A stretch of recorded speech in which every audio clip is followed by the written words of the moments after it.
agenda in here from 1974. Madam Clerk, please start the meeting. I hereby call a special closed session meeting to order. This meeting is taking place with in-person attendance and by teleconference via Zoom.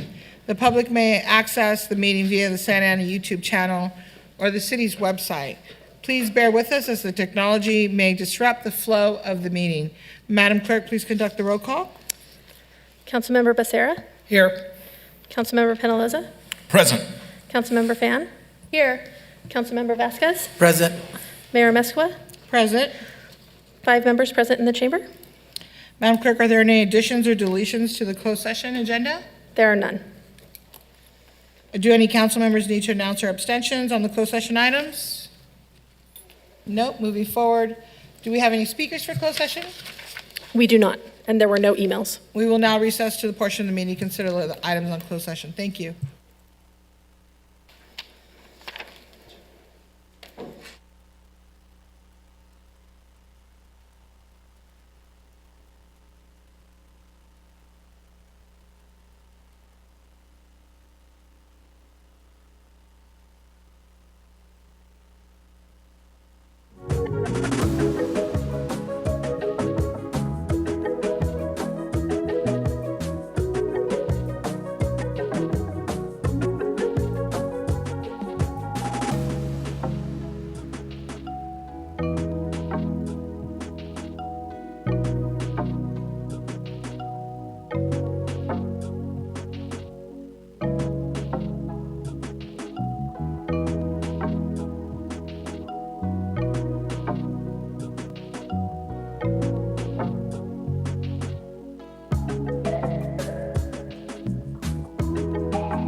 Recording in progress.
Madam City Clerk, please start the meeting.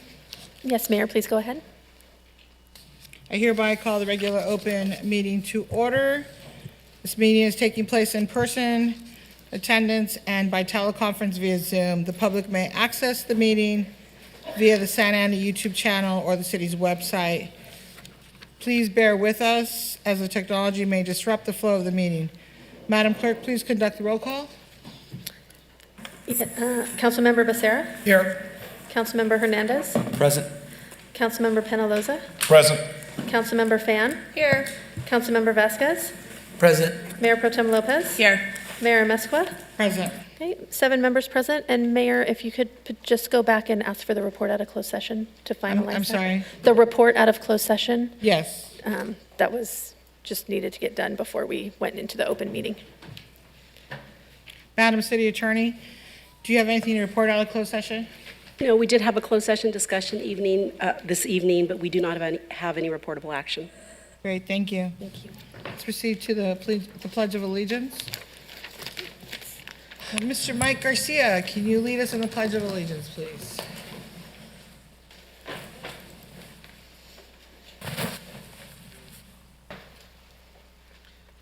Place your hand over heart and begin after me. Ready?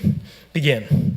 I pledge allegiance to the flag of the United States of America and to the republic for which it stands, one nation, under God, indivisible, with liberty and justice for all. Thank you, Mr. Garcia. For the words of inspiration at this time, Pastor De Leon?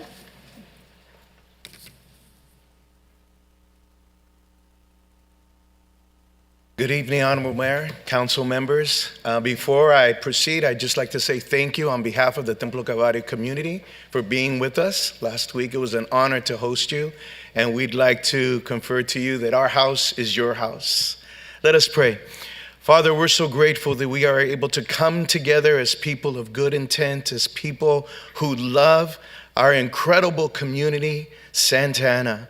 So, Father, we're reminded of a group of individuals that guarded the gate listed in 1 Chronicles, and they said that as a group, they were brought together under discernment.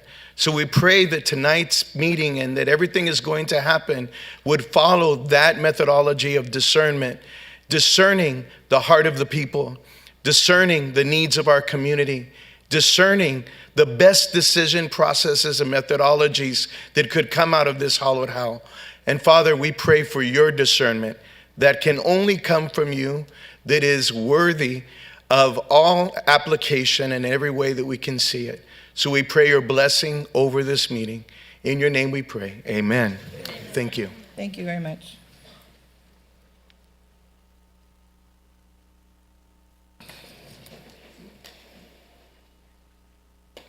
Madam Clerk, are there any additions or deletions to the City Council agenda? There are none. Could I make the announcement to the Zoom attendees about public comments? I'm sorry? May I make the announcement to the Zoom attendees Yes, about please. public comments? For anyone on the teleconference or Zoom to request to speak during public comments on agenda or non-agenda items within the city's jurisdiction, please dial *9 from your phone or click the button labeled raised hand from Zoom at this time. Thank you. Thank you so much. Ceremonial presentations. First one is by Mayor Pro Tem Lopez and Councilmember Fan.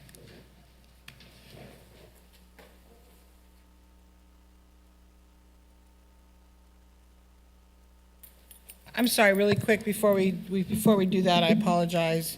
I'm gonna, regarding a consent calendar item, number 28, City Manager, let me turn the floor over to you, please. I'm sorry, City Attorney, I Thank you. apologize. Okay. There's Mayor 3 women in the house here, I mean, apologize. Mayor and council members, there was a request to address the council for any additions or deletions on the city council agenda. You have item number 28 on your city council agenda. These are resolutions regarding exemption of eligible properties under certain statutes.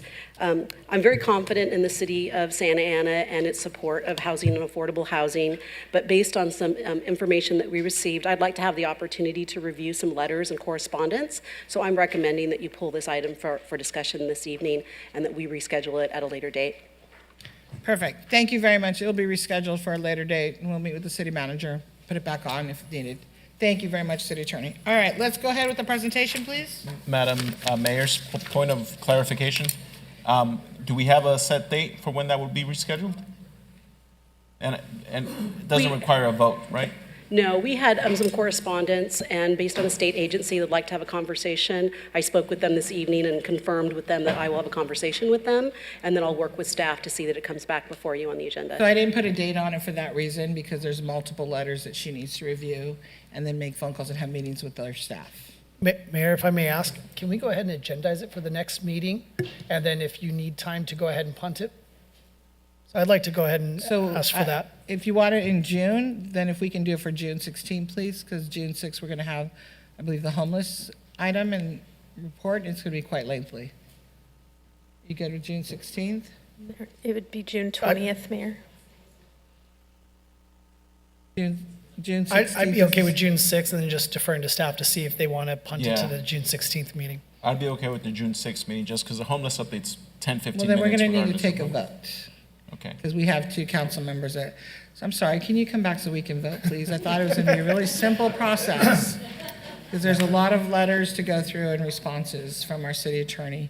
So your motion is to June 6th, or yours was? Are you making a motion? I'm making a motion. So June, I'm going to do an amendment for June 16th, so. I second June Mayor, 16th. just for clarification, the second meeting in June is June 20th. Okay, thank you, June 20th. So you second mine, but let's take their vote first. So yours is June 6th? Well, I You're think subbing, you go we have to vote on yours because you're a sub motion. Okay, so I'm sorry.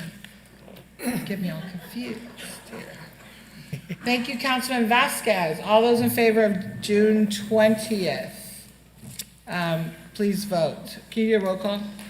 Yes, Mayor. Councilmember, so to continue item number 28 until the June 20th meeting. Councilmember Becerra? No. Councilmember Hernandez? Yes. Councilmember Penaloza? No. Councilmember Fan? Yes.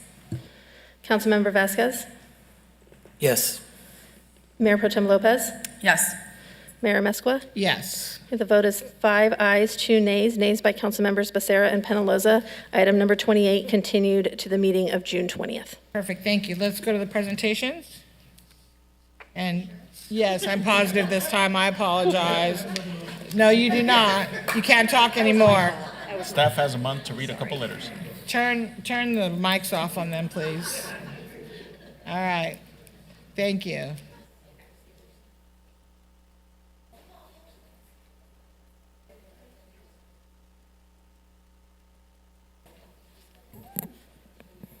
So the presentation is for the Santa Ana Public Works Agency. So all of you come on up, apparently. Nabil and his crew, woo woo. Hi.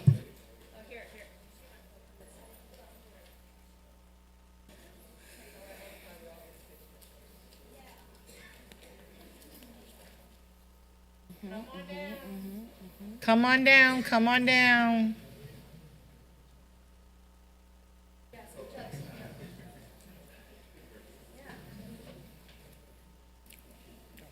Hi.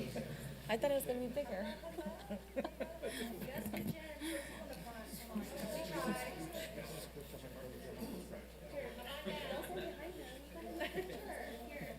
Okay. Good evening, everyone. We are here recognizing Public Works for Public Works National Works Week. And most of you, to some extent or the other, have engaged or exchanged some sort of dialogue with our team, especially if you use a My Santa Ana app. You know how excellent our team is in addressing some of those concerns within 24 hours. And so tonight we are going to be presenting a proclamation to recognize the city's Public Works agency during National Public Works Week, which is May 21st through May 27th. And this year marks the 63rd annual National Public Works Week, sponsored by the American Public Works Association and the Canadian Public Works Association. And the Public Works is held annually to recognize all of the professionals that you see up here, but all the professionals that you don't see up here, and all of the work that they do in sustaining our infrastructure, and the key contributions that they make every day to the city of Santa Ana and to the quality of your life.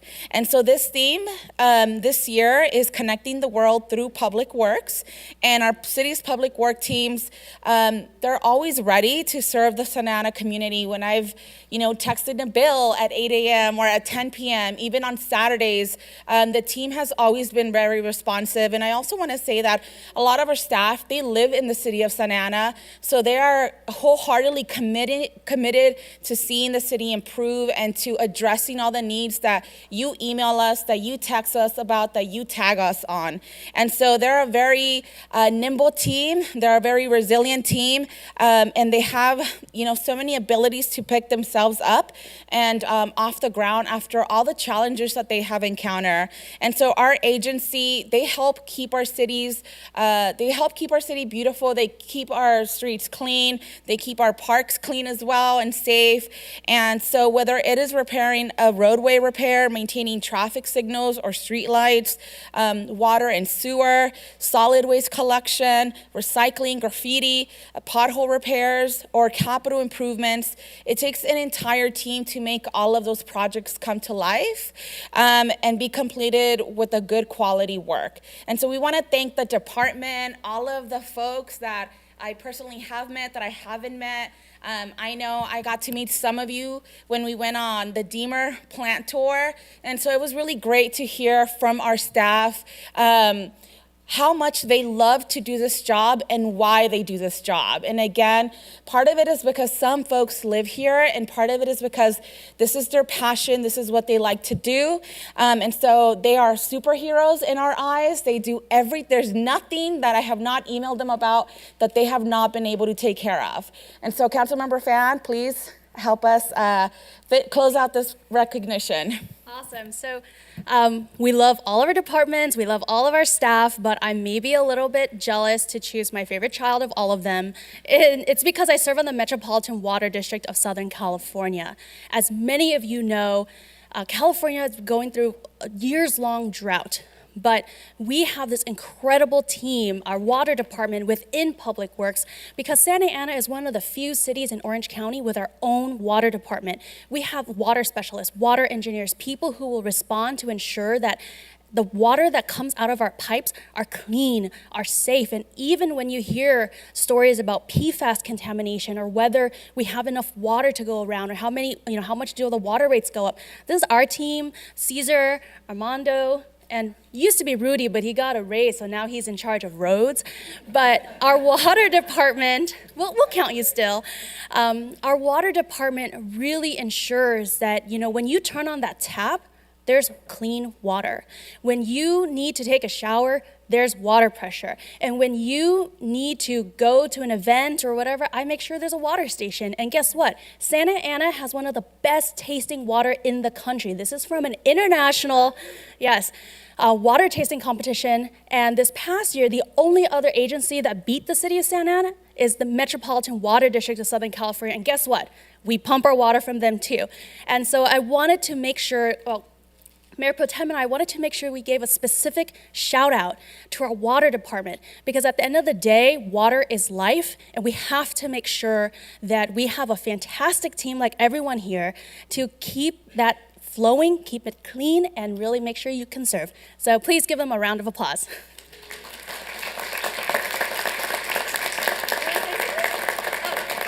And Nabil came up, our Director of Public Works came up in the water space, and he knows the big guns because he's friends with Adele Hashkaleo, who is the General Manager of Metropolitan Water District. So, you know, we get the good stuff because of this guy right here. Thank you, Mayor Pro Tem Lopez and Councilmember Fan, for the Public Works Week proclamation. The Public Works Agency in the city have over 250 hardworking employees, ranging from maintenance workers to operators to engineers, technicians, and administrative staff. They all are committed to providing the city the best service to all of its residents every day, around the year-round. I am very proud of our team and like to thank the council, our executive team, for the support, and all city employees for the support and for our agency. Thank you very much.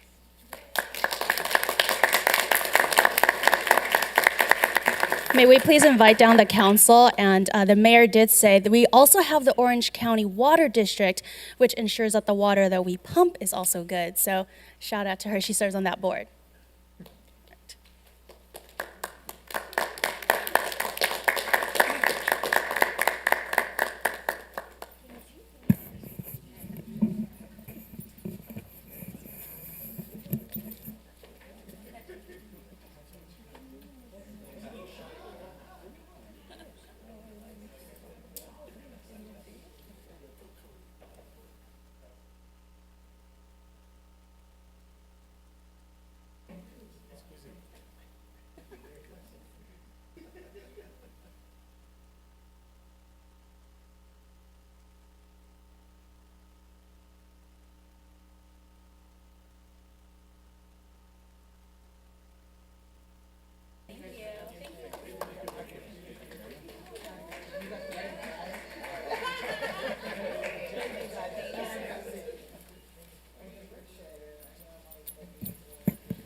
If I could have Mr. Mark McLaughlin come forward.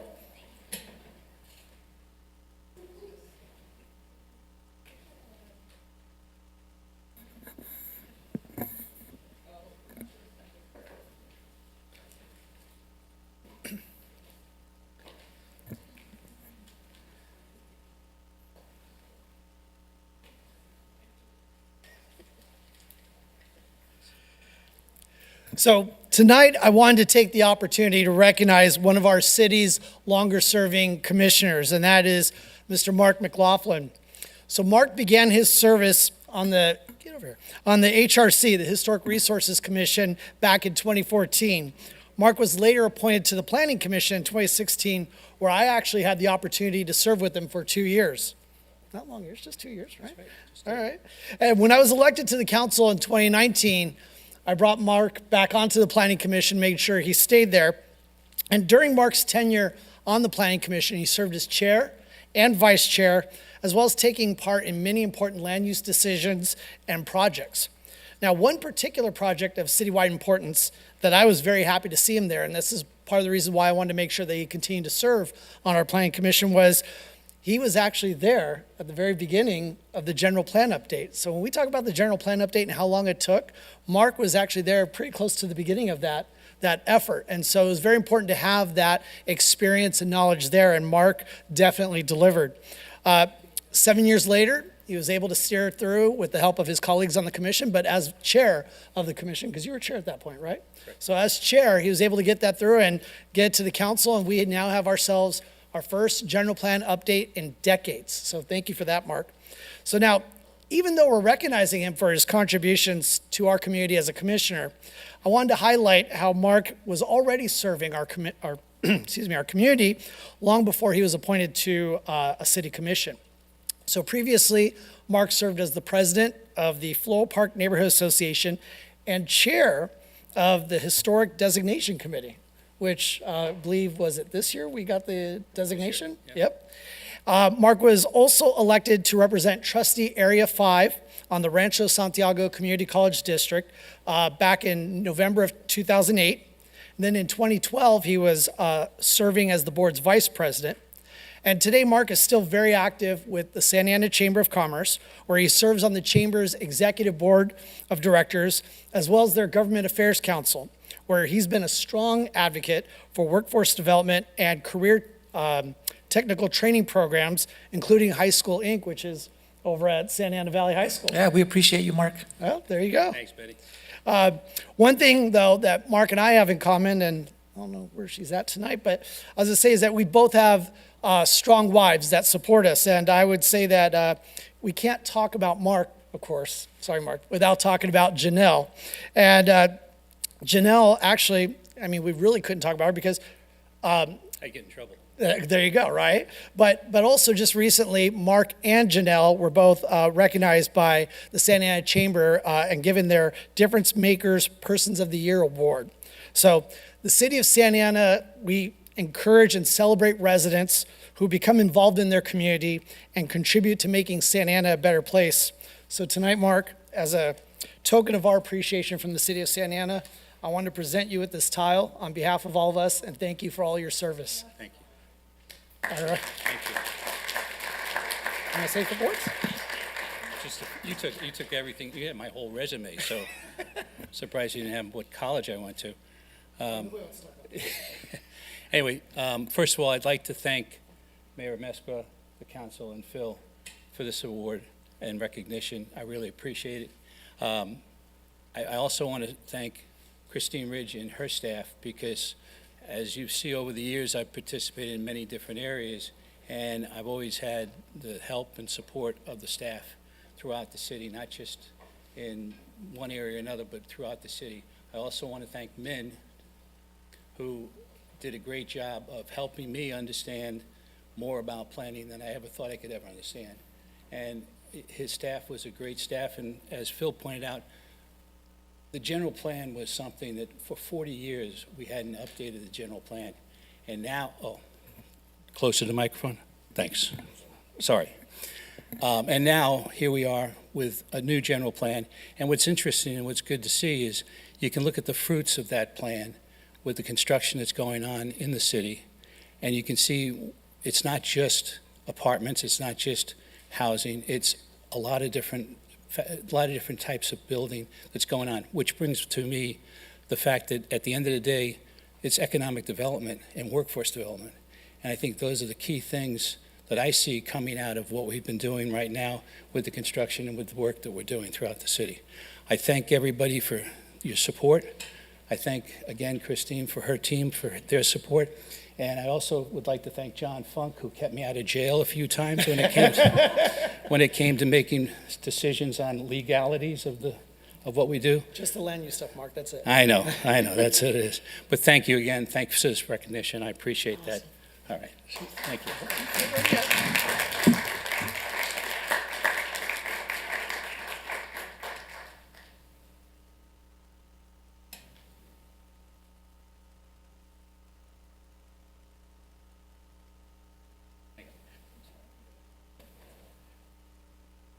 All right, Councilman Vasquez, please, presenting to the National Bike Month, May of 2023. Santa Ana Active Streets. Come on up, Santa. Come on up.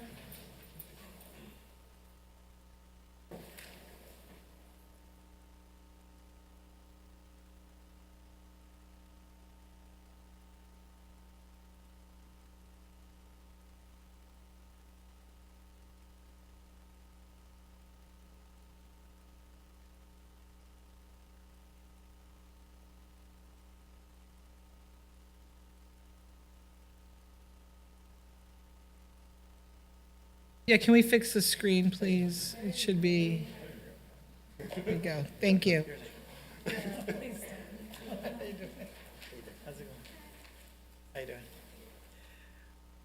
Today, the City of Santa Ana presents a proclamation to Santa Ana active streets to recognize May as National Bike Month.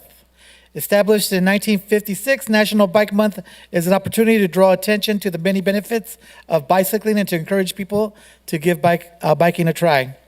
During the celebration of bikes and the people who ride them, Santa Ana and cities across the nation are called upon to get as many people riding as possible. Experiencing the numerous benefits of cycling can help to inspire people to embrace this healthy, environmentally friendly, and enjoyable mode of transportation. This week, from May 15th to the 21st, is Bike to Work Week, and Friday, May 19th, is Bike to Work Day. Santa Ana Active Streets will be hosting a family cycling bike ride on Saturday, May 27th at 9:30 a.m. at Adams Park. Participants will ride as a group on either a 2-mile or a 4-mile road trip route, guided by captains and practicing safe riding throughout the city of Santa Ana. All month long, support your local bike shop, the Bicycle Tree. I love going to the Bicycle Tree. Good, nice for the shout out. They're on 72 West 17th Street, Unit C. It is the only bicycle cooperative space in all of Orange County. At the shop, you can buy used and new bikes and bike parts, utilize their tools, volunteer, build community, and learn how to fix your own bicycle. You'll be fixing your own bicycle, by the way. They're not gonna fix it for you. They'll train you. That's the best part about it. So I had to learn how to fix my bike. If you want to ride with the group on a weekly basis, meet up with SoCal Clunkers, Mondays at 7:14 at 1301 South Bristol Street. This group bike ride started riding during the pandemic, and these cyclists have kept riding since. They're quite a sight to see. They used to come down my street. If you can't do any of these things, just go on a bike ride and go for a ride. Ride on your block, ride on the new bike lanes, ride on Santa Ana Riverbed. Keep your car at home and use your bike to do simple errands. If you feel it's unsafe to ride in your area, call up on Public Works Department and call us, the elected officials, to let us know your concerns so we can help make it possible to ride a bike in your city. Santa Ana Active Streets, on behalf of the mayor and council, thank you for all that you do to keep our cyclists safe.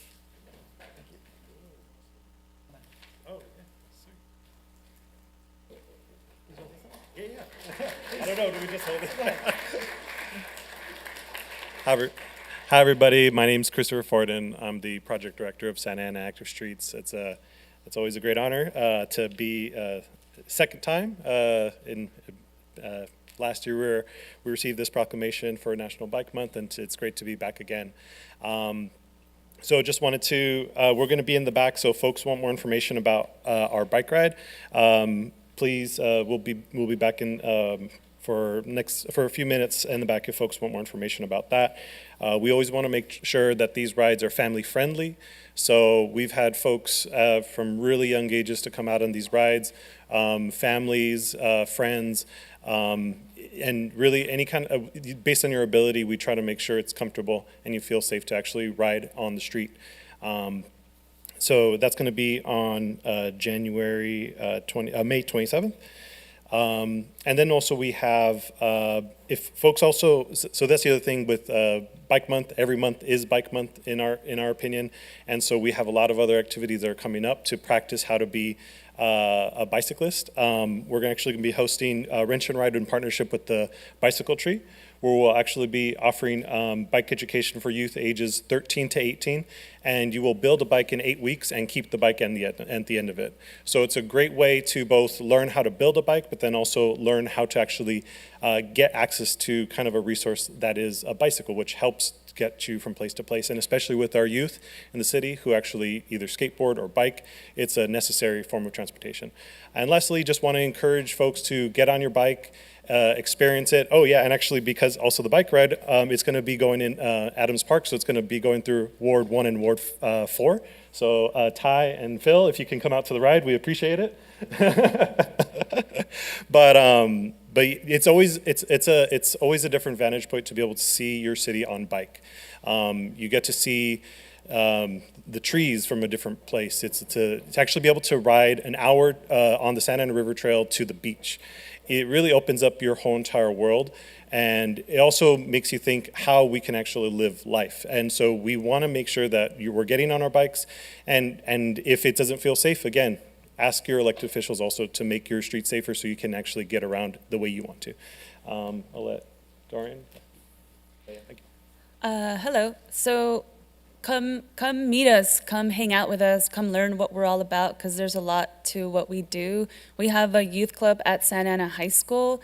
We meet once a week. We have a club advisor there who's in the Spanish department. So we're opening up the dialogue with the youth about how can we make our streets safer. You know, what's your experience walking or biking or taking the bus to and from your locations? Shout out to the seniors who graduated, who are going to graduate, Elizabeth and Jesus. And also we understand that the bicycle world can feel a little intimidating to some people. It's a very white, cis, heteronormative space. So at the Bicycle Tree, every third Tuesday of the month, we have something called TWIG. So it's for trans, women, intersex, and gender nonconforming, plus folks to come and learn how to work on a bicycle.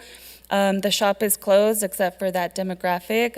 They're actually meeting tonight from 6 to 8. So there's a lot that we do, and there's a lot that is promoted on Instagram or social media and what is not. But another shout out to traffic engineering. There's folks there who help us a lot with reserving spaces to host activities. So shout out to Zed, Mauricio, Azadeh, Ruben, who really help us to use spaces in the city. So thank you.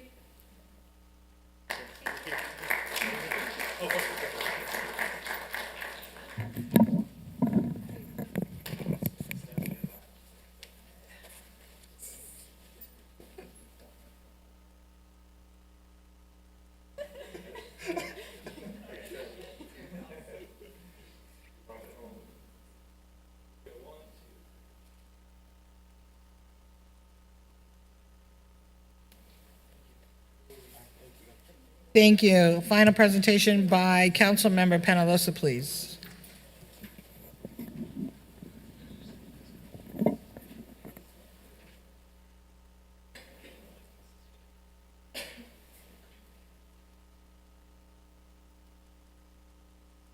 Thank you, Madam Mayor. If I could have our representatives of the Santa Ana Police Department please join me, Assistant Chief Rodriguez, and anyone else who would want to join us, actually. I mean, I'll defer to you, see which ones you think should come up. So, good evening, everybody. I'm very happy to be here tonight. It was over 60 years ago, back in 1962, that Congress, and one of my faves, President John F. Kennedy, designated May 15th as Peace Officers Memorial Day, and the week in which May 15th falls as National Police Week. This is an opportunity to voice our appreciation for all those currently serving on the front lines of the battle against crime. These observances also remind us of the ongoing need to be vigilant against all forms of crime, especially acts of extreme violence and terrorism. There are more than 800,000 law enforcement officers serving in communities across the United States, including the 354 dedicated sworn law enforcement officers of the Santa Ana Police Department. Since the first recorded death in 1786, there are currently 23,785 law enforcement officers in the United States that have made the ultimate sacrifice and have been killed in the line of duty. In the 153-year history of the Santa Ana Police Department, we recognize 4 fallen officers that died in the line of duty. Officer Edwin Jensen, end of watch, March 3rd, 1931. Officer Nelson Sasser, end of watch, June 4th, 1969. Officer Dan Hell, end of watch, November 12th, 1977. Sergeant John Aguilar, end of watch, June 30th, 1998. And most recently, Riverside County Sheriff's Deputy Brett Harris, who just this week was killed in the line of duty on May 13th, 2023. We, the city of Santa Ana, do hereby recognize May 14th through May 20th as National Police Week and thank the Santa Ana Police Department for their service to our community. I also want to highlight that I want to thank Councilmember Becerra for going up to Sacramento last week to represent the Santa Ana Police Department in our city at the 45th California Peace Officers Memorial Ceremony. So thank you for that. Aside from the Santa Ana Police Department, I also wanted to call out and recognize the other various police departments that operate within our city that in one way, shape, or form help to contribute to our safety in our community, which is the OC Sheriff's Department and the Santa Ana California Highway Patrol, and last but not least, the Santa Ana School Police Department. And I was I made it a point to recognize the Santa Ana School Police because it is my understanding that they have a police department within the school district that help keep our schools and communities safe and also help facilitate with our police department any issue that might arise within our schools. And I know that from what I hear, they wanted to be recognized officially at their school board meeting, but their superintendent between the school board just didn't want to agendize it or recognize it. So that's why it was important for me to make sure that we recognize our police department and all the other police departments that operate within our city. And thank you for your service. So now I would like to turn it over to our Assistant Chief Rodriguez and our other officers to see if you guys would like to say a couple words. Thank you, Councilmember Penalosa, and thank you, Mayor, and the entire City Council for recognizing the importance of National Police Week and for your continued support for our police department. I also want to invite everyone to take a moment to recognize and reflect on all the officers, brave men and women who made the ultimate sacrifice serving our local communities, but also to thank the current officers who currently still serve right now with dedication and courage to our community. So on behalf of Chief Valentin and the men and women of the Santa Ana Police Department, thank you again, and I received this proclamation on their behalf. Thank you. Thank you, Assistant Chief. And if my colleagues would want to join me down here for a picture, that'd be whoever wants to join us, please come down.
Madam City Manager, we had one presentation tonight. I believe we were going to... So as we discussed, we will skip the homeless presentation tonight and bring back the more robust one for the first meeting in June. That's If correct. all We had right. asked for the report, so we'll have it in June. Perfect. Thank you so very much. I appreciate that. Okay, at this time, this is time of the meeting for the City Council to receive comments from the public on agenda and non-agenda items. Pursuant to the Brown Act, the City Council may not enter into discussion at this time, but we will now hear from members of the public that are on the conference call or Zoom, followed by those physically present in the council chamber. Madam Clerk, do you have anyone wanting to speak on conference call or Zoom? Yes, Mayor. And before unmuting those callers, I'd like to report the following summary of emails provided as of today. We did receive a total of 33 emails, which were distributed to council and posted online. 23 were on non-agenda topics. 1 on item 9, the rental registry fee study, 1 on item 27, the water supply assessment for the Cabrillo Town Center project, 7 on item 28, which was the item that was continued for the resolutions related to Assembly Bill 2011 and Senate Bill 6, and 1 on item 32 related to ceremonial street naming. Caller on Zoom. Yes. And the speaking time for today's public comments will be 2 minutes. Okay. Caller on Zoom, Carl Benninger. Please select your microphone icon to unmute from your device and proceed with your comment. Good evening, Mayor and Council, and thank you, Jennifer. What I'd like to talk a couple of quick items. Number one, as you're still mulling through the budget, please don't forget CERT. I found out that cities like Orange and Mission Viejo also have very active CERT programs. And that I've stated in the past, of the 5 major cities in the county, only Santa Ana is the only one without an active CERT program. So we would need the funds in order to buy the radios, to do the things that we need to do, to start building an active CERT program, which helps not only through emergencies, but during other items like the Honey Beach Parade. They use their CERT to help through that parade process. So there are other things that can be done with CERT. So we ask for your help on it. Also, switching hats, Comlink. Our next Comlink meeting is on May 25th, 7 o'clock in the Police Communities Room, talking about the quality of life in Santa Ana. And then the event that we're really excited about is on June 22nd, our annual awards night. And we'll be recognizing Santa Ana heroes in our neighborhoods and also most beautiful yards. And to date, we have the largest amount of heroes nominated. Over 21 of our fellow citizens have been nominated, and we have over 20 yards that have been nominated also. So we hope to see everybody on June 22nd. This will be at the Santa Ana College Phillip Halls, starting at 6 o'clock. Thank you, and good evening. Next caller on Zoom, Henny Abraham. Thank you so much. Good evening, Madam Mayor and members of the council. My name is Henny Abraham, and unfortunately I wasn't able to attend in person, but a group of my Iranian friends are there tonight. We have been urging you to pass a resolution condemning the government of Iran that is killing its people and chemically poisoning its young girl students as young as 6 years old. Since the beginning of this year. And it is extremely unfortunate for myself, who is an immigrant who moved here at the age of 14, when I look at your council's makeup and I see that most of you are from a minority background, that you understand the devastation that it is caused by not being able to live in a free country when you're not given your liberty or your basic human rights, yet your sister cities of Irvine, Costa Mesa, Tustin, Westminster have already passed this resolution. And here we are, city of Santa Ana, that has one of the most diverse and most amount of minorities out of the 34 cities in Orange County, and you guys are lagging. It is very disheartening. This is extremely important for the Iranian community. Orange County is the second largest Iranian population in all of the United States. We are extremely involved in the community, business owners, voters. So please, go ahead and agendize this resolution like the other 17 cities have done in Orange County since October of last year. If you need a copy of it, I'll be more than happy to provide it to you. I am the original author of this resolution. I wrote it back in October, and I'll be more than happy to help you with the language if need be. Ms. Abraham, your time is up. Thank you so much. Mayor, that concludes the Zoom speakers. Thank you very much. First speaker present, Nico Armenta, followed by Evelyn Armenta. Can you come up and wait so that you don't, we can have you waiting, please. Nico Armenta, followed by Evelyn Armenta.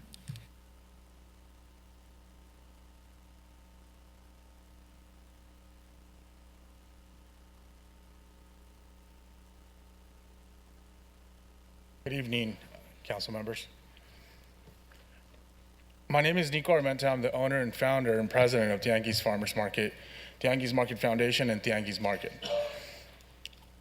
Tianguis Farmers Market came about during the pandemic when I witnessed so many micro and small businesses forced shut down due to COVID-19.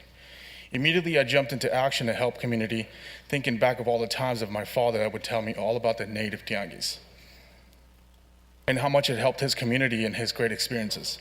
I achieved bringing it back and getting it certified by the state of California in 2020.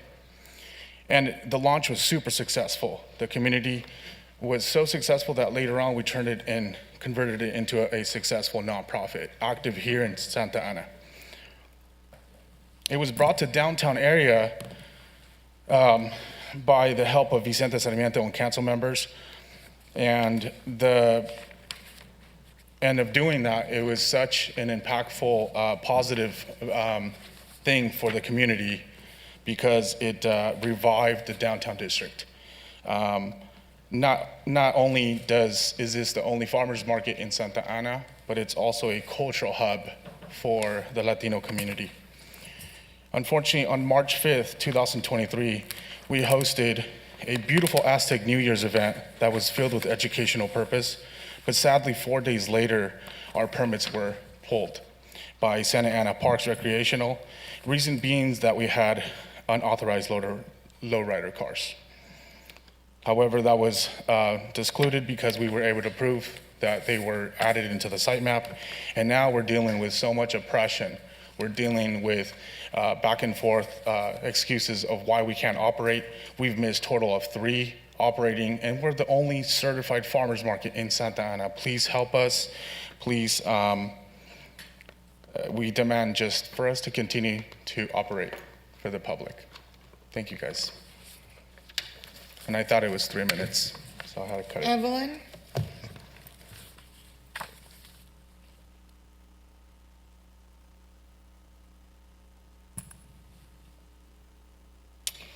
Hello, board members. My name is Evelyn Armenta, and I am the secretary for Tianguis Market Foundation and one of the organizers for Tianguis Farmers Market that should be operating every Sunday. And so here we are. I'm going to go straight into it and not sugarcoat anything.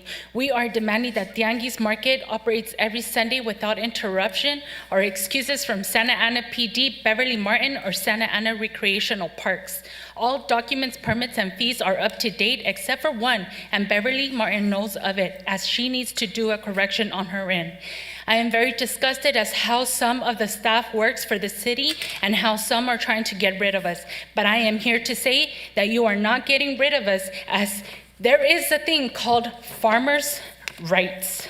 As mentioned by Nico Armenta, not only are we a certified farmers market, but we are a cultural farmers market that you won't find elsewhere. If anything, Santa Ana should feel lucky and blessed to have us here. We bring so much business, fun, and entertainment to downtown Santa Ana, as if you were to walk down there right now, it is a ghost town. And it is not because of us. Geesh, I wish, wow, I'm shaking. Geesh, I wish we could assemble 7 days a week to bring life into this city. But instead, there's a little someone going around saying we don't belong in downtown Santa Ana. But why not? We do bring so much business to Santa Ana, and I make sure of it.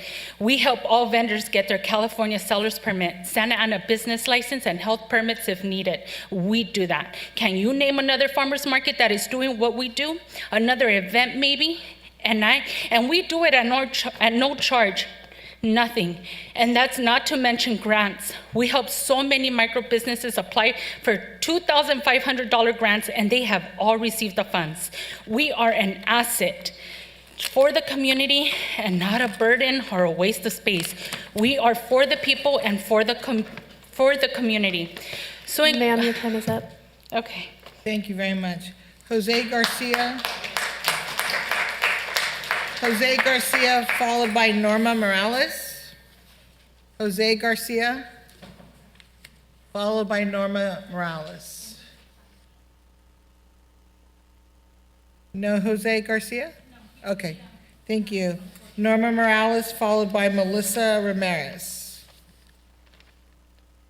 Hi, my name is Norma Morales, and I'm a part of Tianguis Market. I'm a single mom with 2 kids. Science. Tianguis Markets bring people to downtown Santa Ana to benefit surrounding stores. Tianguis Market is a vital place for Latino culture and traditions and has been in existence for centuries. Tianguis Market is an active nonprofit that has helped many vendors, me, to get educated with proper permits and help us hands-on. We demand resolution plan that will be effective immediately. Otherwise, this will be clearly a discrimination to the native Latino community in Santa Ana. Let Tianguis Farmers Market assemble without interruption of essential business. Santa Ana Park and Essential Event Department has done enough damage. Provide restrooms used without charge because Santa Ana 4th Street is a public park and they're charging us. I'm a single mom and I work pretty hard. I'm not asking for nothing free. This is a right to have open this place for us. We work for it. We work. We provide our kids with this Tianguis Market. We help others and we help grow up our own business. My kids are learning to be independent doing this, and we're getting stopped by the city. Thank you. Thank you. Melissa Ramirez, followed by Eric Yang. Mr. Ramirez, if you can bring the mic down a little bit, so bring the mic down so you can talk directly into it. There you go. Hi. Tianguis Market is an active nonprofit that has helped many vendors get educated with proper permits and help us on hand. Tianguis Farmers Market has changed my life for the better. I feel welcomed and at peace with my native culture and customs. Tianguis Market can't be displaced. It's precious to us. It represents our culture and identity. We demand a resolution plan that will be effective immediately. Otherwise, this will be clearly a discrimination to a native Latino community in Santa Ana. Provide restrooms usage to the public every time. Tianguis Market, Farmers Market, assembles at no cost since Calle Cuatro is a public restroom. The people that go to the restrooms, they always complain with the Tianguis, but the people that work, it's not fair that Tianguis has to pay for a public restroom if the people that work to clean the restrooms, they don't do it. And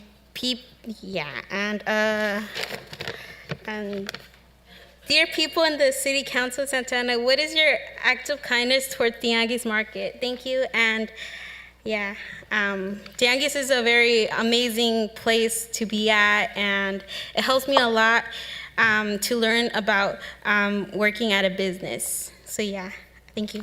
Thank you very much. Eric Yang, followed by Trisha Hernandez. Eric Yang, followed by Trisha Hernandez. Good evening, council members. We demand a resolution plan that will be effective immediately. Otherwise, this will clearly be a I'm so discrimination. sorry, can you speak into the, can you start the clock over for him, please? And can you get close to the mic? Sorry. Thank you. All we ask is let Tianguis Farmers Market assemble there on 4th Street without any interruptions or essential businesses. Santa Ana Parks and Special Events Department has done enough damage. They charge a lot for providing the free restrooms and stuff like that. I grew up here in Santa Ana. One of our products that we created here in Santa Ana is one of the mini water tower replica, and if you displace Tianguis is displacing my business, allowing me to grow, to move forward with this. And I would love to see this grow. And as you can all see, this is how it looks like. Thank you. Thank you.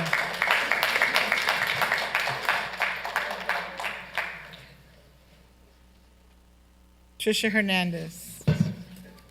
Hi, everybody. Very nice to talk to you, especially to our dear mayor. I run the page for Incopoli. That is my business. I did this mini water tower for my husband, Eric Hernandez, that he just came to speak earlier on. And I did it because he's been wanting one of these ever since I met him. I cannot look at you in the face and tell you that I can see myself in you because I was not raised here. I was born in Orange. I was raised in Mexico because that's what my parents said. I built a living for me. I'm an English teacher in Mexico. But my whole life I live in Mexico. When I moved here, you know what shocked me? The love that the people of Santa Ana have for their city. Hats, shirts, whatever they can put on the logo of the Santa Ana, they put it on. Our first chance to put this item out there and actually to help us and educate me a little bit of business because my background is not from here, was these guys right here. That's why we're here, because we want to keep participating. I want to keep, it's my link to the city. This is how I became integrated. That's how I found Tianguis, that it's very, very cultural for me. It's something that it's very important for me because it brings me close to my roots that are Mexican. I might have been born here, but I was raised as a Mexican. So I'm an outsider in my own country and in my own city. So what I want is support for them. Ma'am, your time is up. Thank you. I appreciate it. Thank you. Marcy Martinez.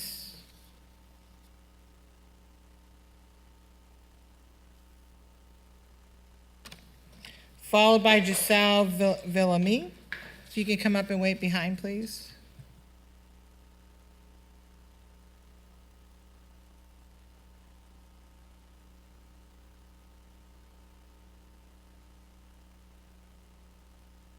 Buenas tardes. Mi nombre es María Eugenia Martínez. Estoy aquí porque quiero pedirle a la ciudad de Santa Ana perdón porque mi idioma es español. Soy de nacionalidad mexicana. Estoy un poquito ronca. Acaba de fallecer mi mamá. ¿Qué? Y estoy aquí porque el tianguis para mí ha sido producto de mi trabajo y estoy muy enferma y me dieron ellos la oportunidad de darme un espacio ahí y dependo de este lugar. Necesito que ustedes tomen en cuenta que muchas personas como nosotros queremos continuar con nuestras raíces y tener un espacio donde trabajar. Hemos cumplido con todas las reglas que nos ha impuesto la ciudad de Santa Ana y queremos continuar ahí. Si ustedes no lo permiten, yo humildemente vengo a decirles que estas personas para nosotros han sido una bendición porque no han lucrado con nosotros, nunca han sido abusivos, han tenido consideraciones con nosotros y nos han apoyado, nos ayudaron a que la ciudad, no sé cómo decirles, nos dieron ayuda para seguir con nuestro negocio y nos han dado la oportunidad de estar ahí. Y si ustedes nos dan la oportunidad de continuar ahí, quisiera pedirles que nos apoyen, por favor, y a él. Gracias. No soy muy expresiva, ahorita estoy en un dolor muy grande. Mi mamá acaba de fallecer, pero yo aquí estoy apoyándolo a él porque es muy íntegro. Gracias. Gracias.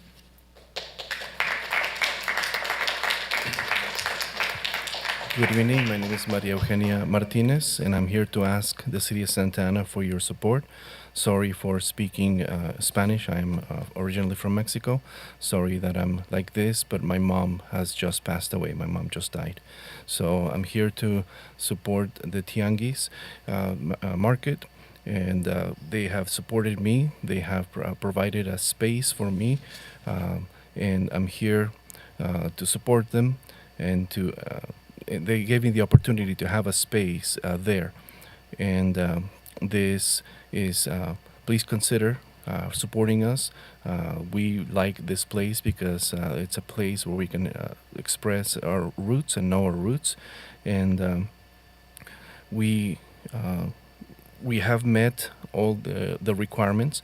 They provided a space for me to work, and we have met all the requirements that that were provided or given by the City of Santa Ana, and I'm asking you humbly to help us and to help them continue, because they have been a blessing to us. They have not profited from us. They supported us. They helped us. I don't know how to explain it, but to continue with our business there, and they give us an opportunity to be there, and please support us. And I'm here. Thank you for listening. Even though it's painful because my mom just died, I'm here to support them. Thank you. Go ahead. If you can speak into the mic, please. Oh, here? Yes, thank you. But again, like. Can you get close? Oh, closer? Okay. Like my mother just said, my grandmother passed away. Most of us rely on tianguis. I don't have a job. I stay home and help my mom. So we have our own place there. I'm usually the one that helps out with everything. I just don't think it's fair how we've been getting treated. It's so ridiculous how the prices have increased and how most of us sometimes don't make enough to give out. No, it's a lot. Oh my God, I'm gonna cry. Okay, just relax. You got a little over a minute. It's so sad how we're up to our permits, and thanks to them, we got our grant, and thanks to that, we were able to get our own van, and then we're there every Sunday. There hasn't been one Sunday that we're not there, being with them, supporting them. So it's just so sad how we're getting basically kicked out of our own place and not being able to be with family, because that's what Tiangi is. They're just family.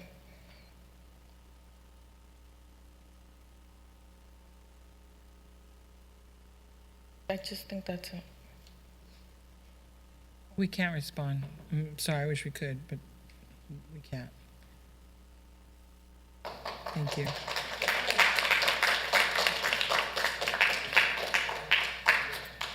Yosef Badia, but I'm sure I'm pronouncing it Badia. I apologize if I said that wrong. I'm sorry? He left, but thank you. Sue Pollock? Sue Pollock? Bahad Mafi? Please speak into the microphone so we can hear you, sir. Sure. Thank you, Mayor and member of the City Council, for this opportunity. My name is Farhad Mafi. As a business owner in Irvine, that I do a lot of business with high-tech companies in Santa Ana. I'm here to ask for your support for condemning the barbaric Islamic Republic of Iran, and also passing the proposed resolution that we have emailed you. We would appreciate it if you would add this resolution to your agenda and vote on it in the next meeting. We will keep on coming until we have your full support. For everyone's information, because of the outstanding grassroots movement, 17 cities in Orange County have already passed this resolution. And several cities in San Fernando Valley and LA counties, as well as Sacramento, have already passed this resolution too. So this is not a brand new thing. So your support for this resolution would be very much in line with the rest of the Orange County and other cities. So thank you in advance, for your consideration, and we will definitely, follow up with you, and we hope that we see this as part of your agenda for the next meeting. Thank you. Thank you. Lupe Lopez, followed by Mona Sidhat.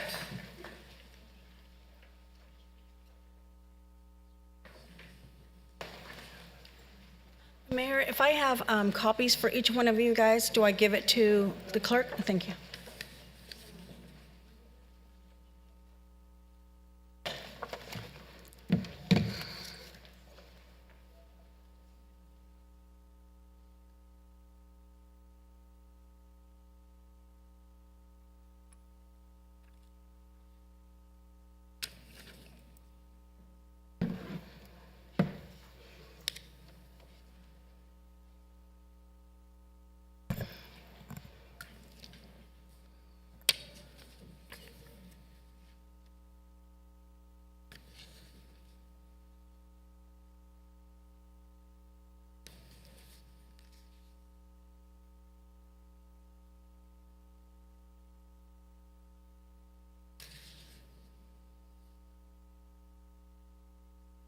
You have 2 minutes. Okay, thank you.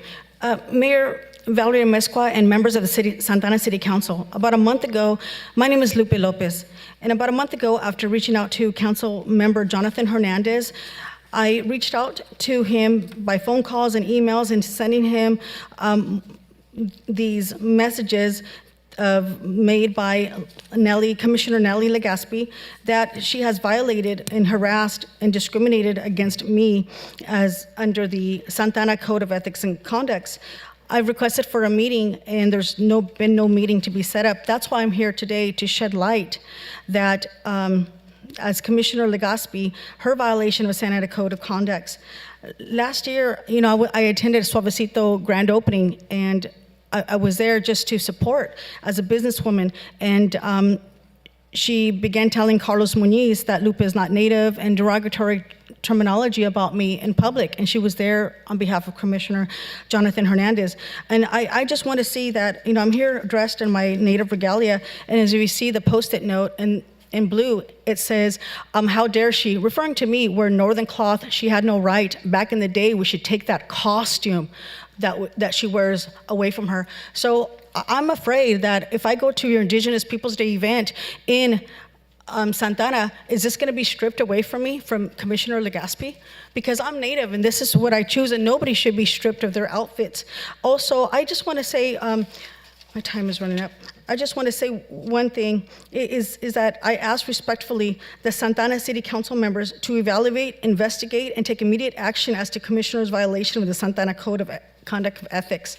2, to not exclude me and members of our organizations of our Orange County Native community from Indigenous Peoples Day. I tried to be involved last year. They said, Ms. Lopez, be involved in 2023. I'm here to be a service. I'm an ally. I'm here to make it a successful event this year, as it was poor attendance last year. Thank you, Mayor and City Council. Thank you. Mona Sidhat, followed by Fernando Delgado. Please come up and wait here to speak next. Good evening. Thank you, Mayor and Council members. This is Mona. An alarming report reveals the Islamic Republic brutal biowarfare against children of Iran, with numerous elementary, middle, high school, and university schools being deliberately and continuously targeted by suspected poisoning.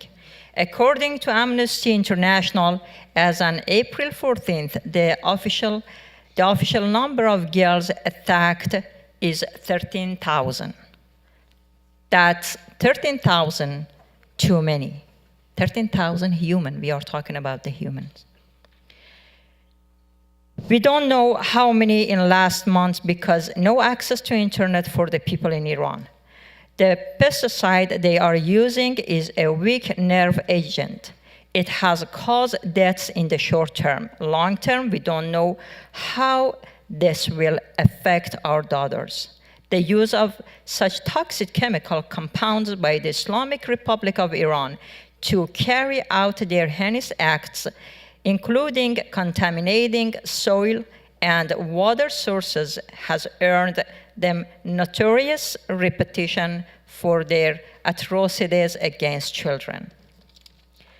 If this is not called a crime against humanity, then what is it? We must neither forgive nor forget such atrocities or those who witness such crimes yet continue to support the oppressive regime. It is a time to act, and we hope that governments worldwide will unite to assist the Iranian freedom seekers in overthrowing and collapsing this corrupt regime and establishing Ma'am, your time is peace up. and stability in the Middle Your East. time is up, Thank ma'am. you. Thank you. Fernando Delgado, followed by Tanaz. I apologize if I said that wrong. Please wait. Tanaz behind Fernando Delgado. Thank you. Good evening, Council. First of all, I want to be clear that I'm not here representing any organization. I'm solely here as a resident of Ward 3. And I'm here to call out the cowardice that is driving this council towards yet another embarrassment for the city. And I'm talking about the wasteful recall against my ward representative, Mayor Pro Tem Jesse Lopez. Recently, paid canvassers came to my neighborhood knocking on doors and spreading lies about Mayor Pro Tem Lopez. They told my neighbors that Lopez was anti-police. What they meant to say was that she, along with the council majority here, stood up to Jerry Serrano and the Police Officers Association by opposing an irresponsible $25 million budget increase for SAPD in their contract negotiations with the city. So it makes sense that the POA is spearheading this recall. The canvassers also said that Lopez supported an ordinance that encouraged landlords to raise rents by 15%. What they meant to say was that she, along with the council majority, voted to enact an historic rent control ordinance to protect renters in our city.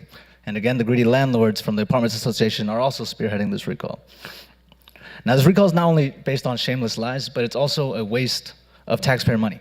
As representatives of the city, you have a fiduciary responsibility to protect our taxpayer dollars. A single recall costs taxpayers $500,000. That's $500,000 that's not going to youth programs, it's not going to park renovations, it's not going to street repair. Phil, you love sidewalks. That's money that could be going to sidewalks. Instead, it's going to this wasteful recall. Now, Councilmembers Hernandez, Vasquez, and Fan have all voiced their opposition to these recall efforts, but Councilmembers Becerra and Peñalosa and Mayor Mezcua, you've stayed silent on this issue. And you've pushed back, Mayor Mezcua, on accusations that you are some POA puppet, and I really don't want to believe that. I sincerely don't. But when you stay silent, as this recall circus gets pushed along in our city, it's hard for residents to say otherwise. So I urge you to take that leadership and show your integrity as a leader of this city and stand up to what's happening here. Now, when Cecilia Iglesias was recalled by POA back in 2019, she said, "My story is a microcosm of what reformers across the state and the county face as they attempt to rein in police unions, which are largely responsible for systemic police violence making headlines." Sir, your time is up. I really hate that you guys cut it down to 2 minutes because I have a lot to say. Thank and I'm you. sure people here have a lot more to say. Your time is up, sir. right. Thank you. Thank you. Tanaz. Followed by Yosef Badi. Good evening, council members. So I came to the last city council meeting on May 2nd, and I asked you guys to agendize a resolution condemning the Islamic Republic of Iran for their human rights violations. I'm very disheartened that you have not done so in a timely manner at this meeting's agenda, but I remain hopeful that we're going to get this deal closed at the next agenda. So, really the purpose of you passing a resolution condemning the Islamic Republic of Iran, it's symbolic, right? It's providing a beacon of hope to those who are facing unimaginable pain that I'm sure you've never experienced. I hope you will never experience. People just being shot on the streets for not even partaking in mass demonstrations, just for being on the streets, as was the case with a young 10-year-old boy who got shot, and his father had to rush his son's dead body home and hide it on a bucket of ice, because if they took the dead body to the hospital, the police would raid it and steal the corpse, which is an unfortunate thing that they do. But, passing a resolution, it's also very significant because you're acknowledging that you're fully aware of what's happening inside Iran. It's devastating. The Western media, it's not really covering it. But you're saying that you're fully aware, it has been brought to your attention, and you're going to take action. So, by doing so, you're condemning the impunity enjoyed by the Islamic Republic of Iran, the Islamic Republic regime, for the killing, the raping, the torturing, mass executing, and blinding of tens and hundreds of thousands of people. This is the same regime that mass executed 30,000. In the past week, it executed just 60 people. And, it sounds like I'm saying it nonchalantly, but, it's very devastating. So please, let's get this done at the next city council meeting. Ma'am, We your will time be is up. back. Thank you. Yosef Badi, followed by Mitra Mosali. Yes, good evening, Honorable Mayor and Councilman. My name is Youssef Badi. When I came to America, I landed in Cincinnati and I said, my name is Youssef. And they said, what, yourself? I said, I'm not yourself. It took me a long time, that I became learned the language and then I became an immigrant, got labor certification, work permit, and green card, and eventually I pledged my allegiance to the flag of the United States. We are talking about the atrocities of the Iranian government. Everybody knows about that. The major newspapers have written about it. New York Times has covered it. The Los Angeles Times has covered it. Washington Post is covering it. We have news media are covering it. We're dealing with the despotic government and the corruption there and so on. And the right of women is supposed, they're suppressed. 65% of the college graduates in Iran are women. And these women only land 25% of the jobs, if there is any job opening. And the rest of it goes to men. So this suppression is happening, and then we have the issue of hijab, and also the things that my colleagues are saying here.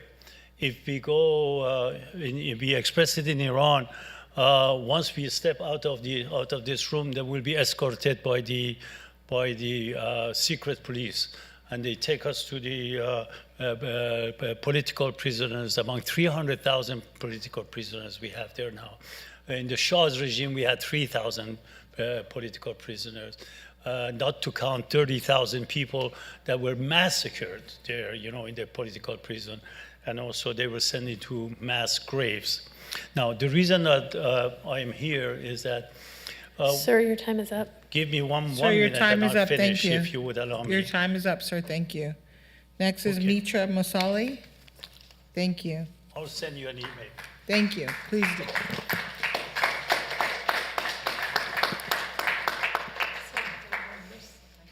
Good evening, Mayor and the members of the City Council. Thank you for your time. I'd like to ask you to please itemize the resolution to condemn the regime of Iran at your next City Council meeting on May 30th. I'll give you a quick summary for you and the audience in this room on how the Iran Revolution started back in September 2022. Per Forbes article, one of the most powerful women in 2022 died unaware of her impact on the world. On September 13, 22-year-old Mahsa Amini was arrested by Iran's morality police for improperly wearing her hijab and, according to her family and local media, severely beaten. She died 3 days later while still in police custody. After reports of the horrific incident emerged, protests erupted across Iran. They were led by women who took off their hijabs and out their hair and adopted a rallying cry of women, life, freedom. Orange County is the home to the second largest Iranian population in the United States. And it is extremely important that the Iranian community knows that their elected officials are standing in support and solidarity with them. We understand that it is not the city's position to condemn other nations, and your role is to take care of people of Santa Ana. This is not a conflict of nations. This is a humanitarian issue where people are not given their rights. You can stand with your community members and show your support even if this is just a symbolic resolution. By doing this, you send a message to our federal government that action needs to be taken. You teach your community that you can do more. Thank you. Dale Helvick. Dale Helvick. Elizabeth Hansberg. Followed by Marianne Musali.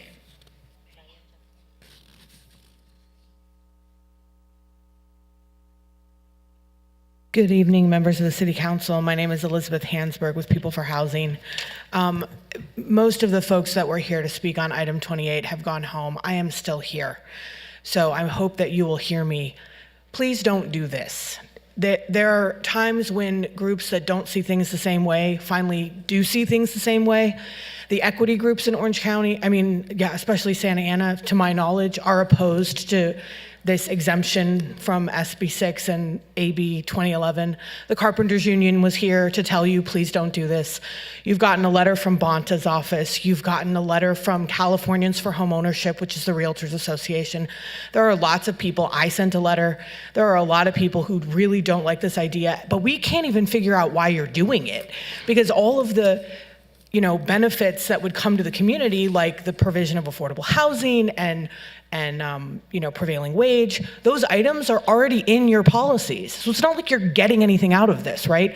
And the people that might, so it's not coming from certainly not coming from labor.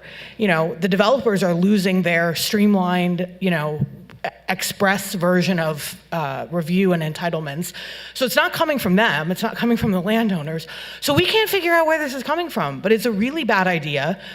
Lots of people are opposed to it, even people who sometimes don't always agree with each other. So please, don't do this. And we would love to know where this idea came from, because it really boggles the mind. So I'm still here because I care, so please don't do this. Thank you. Thank you. Marianne Musali. Followed by Shahad Tarabi.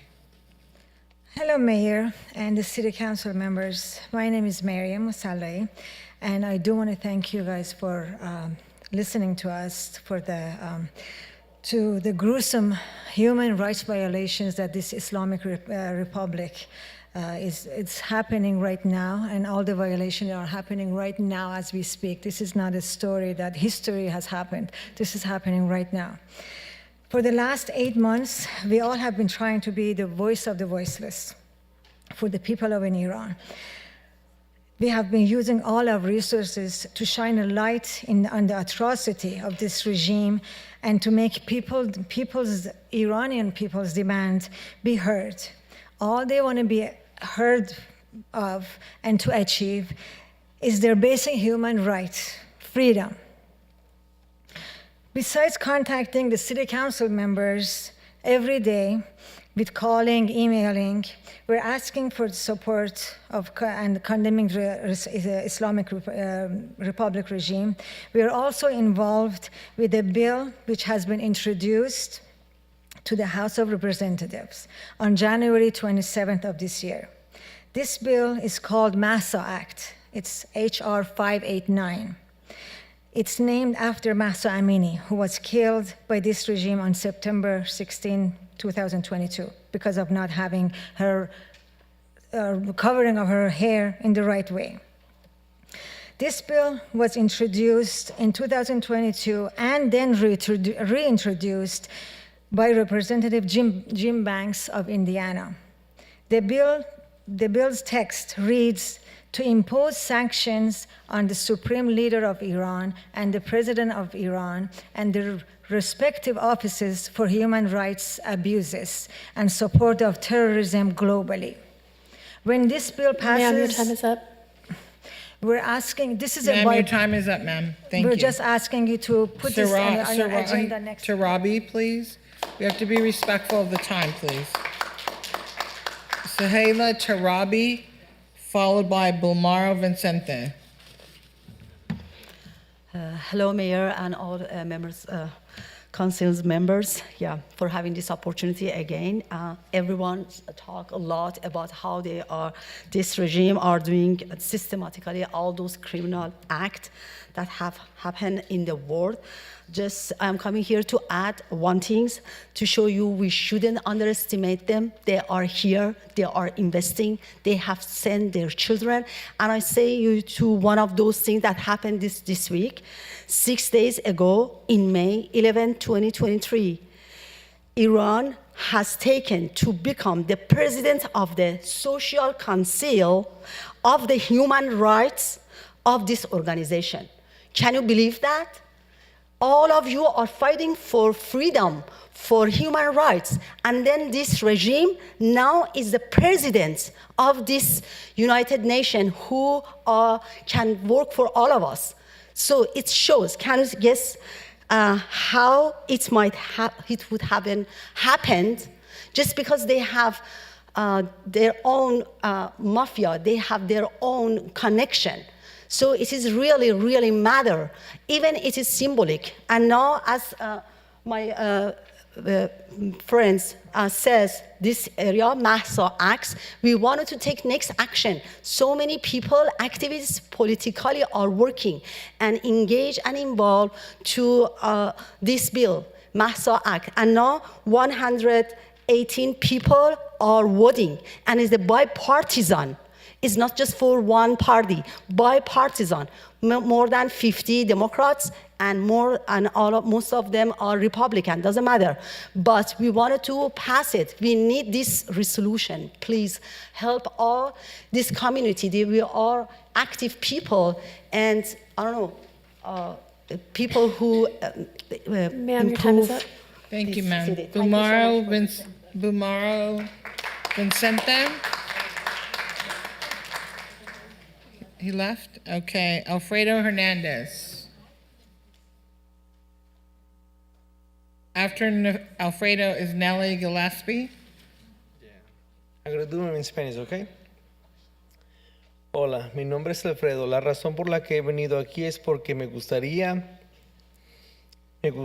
que mi comunidad hispana tuviera acceso dental. Como hoy en día la economía está muy crítica para todos y muchas personas tienen que elegir entre tener seguranza o llevar un plato de comida a la casa, ¿verdad? Yo trabajo con el doctor Charles Haiti y estamos preparando abrir una oficina dental para la comunidad hispana y para las personas de bajos recursos, porque en el futuro para ellos es incierto, como les comenté, y yo lo he visto. Ahora bien, ¿cómo podemos retribuir a nuestra comunidad? Es una elección gratificante en ese momento de necesidad. Para ayudar a las personas a obtener su sonrisa es algo que les recordaría toda la vida a cada persona. Con esto en mente, nuestra clínica dental comunitaria beneficiará a muchas personas porque tenemos una organización de atención médica para ellos, para servicio dental, que tiene modelos como personas y doctores voluntarios para brindar una gama de servicios de salud vocal y dental a todos los residentes con el objetivo de ayudar a los hispanos y a personas de bajos recursos.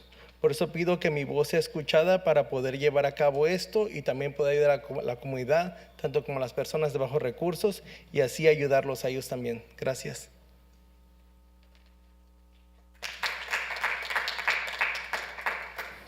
Good evening, my name is Alfredo, and I'm here because I'd like to help my Hispanic community have access to dental care. Times are hard, the economy is hard, and sometimes people have to choose between having insurance and bringing food to their table.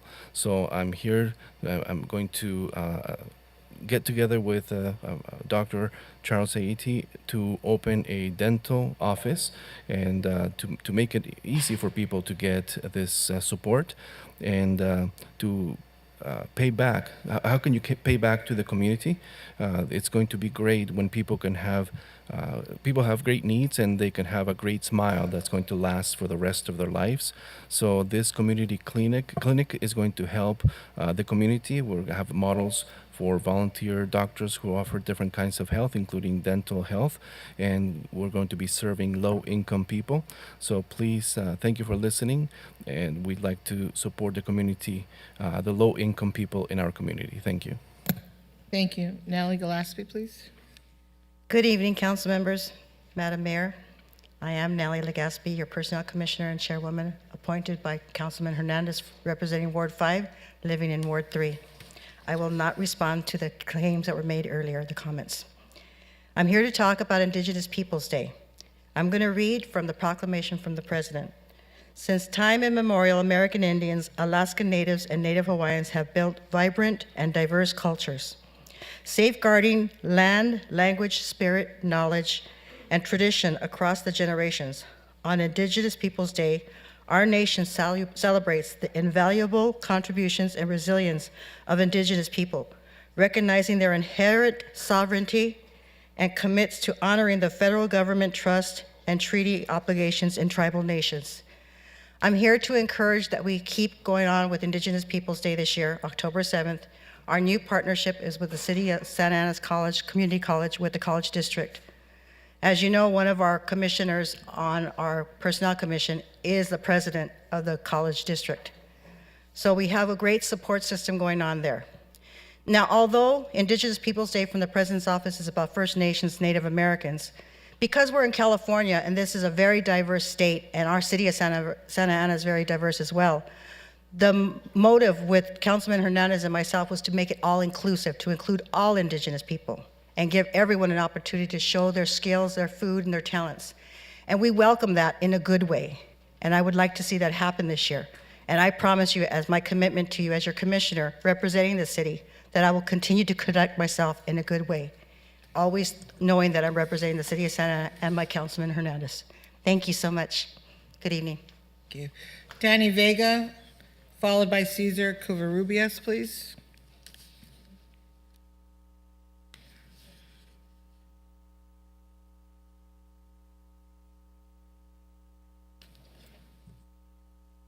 Hello, Mayor and City Council. The only time I'll probably agree with Mr. DeGaldo, 2 minutes is not enough. My name is Danny Vega, resident of Ward 3. I first want to thank the mayor for the mayor's prayer breakfast. It was a really great event, and I really want to thank you for speaking up for the faith-based community. And I look forward to more of these events, and I don't mind if my tax dollars goes towards that. In regards to the budget, I wasn't here last time, so I do want to voice my opinion. I am supportive of the PAL program, more park rangers, more code enforcements. And a note on public safety. Libraries are great, and this is the second time that it's been insinuated that having more libraries is going to be safer for us. It's ironic because we cite the Forbes site because we made it on the 13th safest cities with a population of over 300,000. You know who didn't make it there? Anaheim, the city that we're always we seem to envy for having all these libraries. So something's not adding up. Maybe we shouldn't be following Anaheim's lead there. This is why I am not in support of funds being taken away from the police. And if I were to sum up what every resident has said in regards to public safety and the police department, I would say that the message is loud and clear. Fully fund it and hold them accountable would be a great way to summarize that. So if you are in support of fully funding, but then ignore the keeping them accountable, you're only listening to one side. If you're saying, let's defund the police and then hold them accountable, you're only listening to one side. And I just want to say that for the record. And lastly, the ice skating rink, yeah, get rid of it. $1.some million. Now that can go to other programs, like more libraries. Thank you. Thank you. Yalda Kamabi, I'm so sorry, I'm sure I'm saying it right. And Canon Taj, I think they left. Ralph Salazar?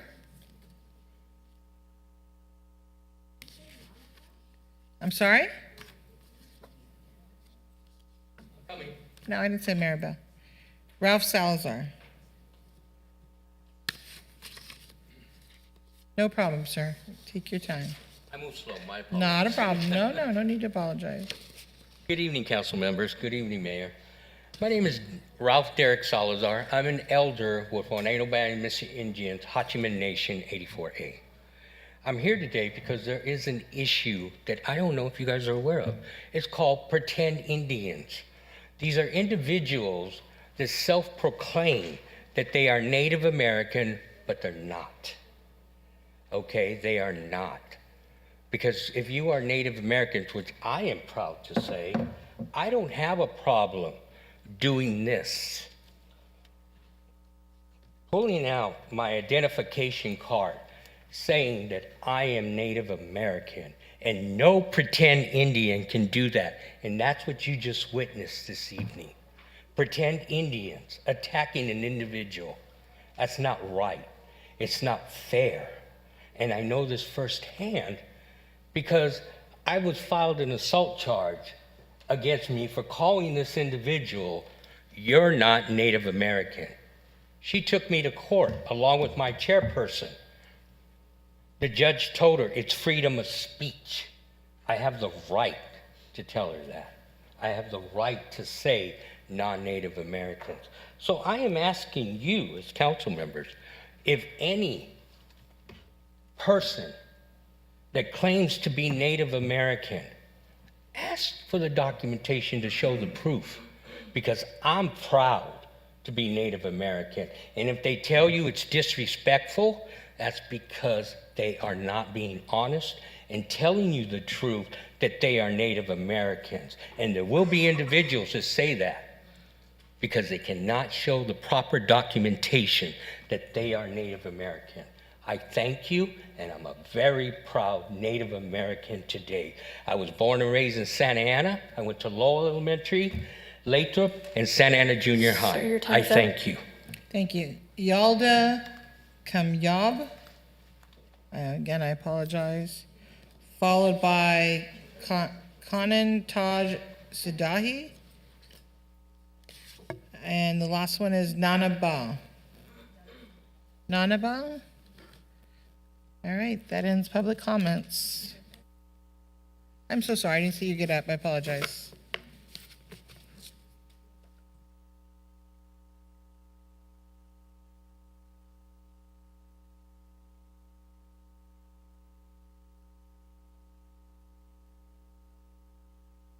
Hello, my name is Nanaba. I'm here about your commissioner, Nellie Legaspi, and it's heartbreaking to know that she's breaking the code of conduct and ethics. And for her to say she's going to strip someone from her native regalia is degrading and could bring fear to other native people, including myself. If she's going to do that to Lupe because she's wearing Northern style outfit, does that mean she's going to strip me from my jingle dress because I'm not Ojibwe? Indigenous women shouldn't bring other women down. How are you going to want to include all people in your Indigenous Peoples Day but tell others if they're native or not? Did you visit their ancestors or something, or what? Council, if you can tell your commissioner to follow her codes as a commissioner and be a leader. Natives need to be helping natives, not harassing or degrading them. Nellie, have you ever been to the res? Native leaders are not worrying about this stuff. They're worrying about their communities, missing and murdered Indigenous people, drug and alcohol abuse, and other issues like domestic violence and better education, just like the Council of Santa Ana is. My teaching is that we don't question people if they're Native or not. My dad, just like that guy Ralph, he pulled out a status card. Mine's expired. Does that mean I'm not Native no more because my shit's expired? Sorry. My dad doesn't have a tribal ID. Everyone knows he's Native. We don't question these kinds of things. So yeah, so Nellie, Indian to Indian, Native to Native, savage to savage, chill out. Thank you. All righty, we're gonna go to the consent calendar now, items 6 through 27. If the council will allow me first, I'd like to pull up item 7 to appoint Keith Carpenter, nominated by Councilmember Pham, as the ward representative to the Police Oversight Commission. Does anybody have any comments or questions regarding that? Motion to approve. Second. Great, let's prepare to vote, please.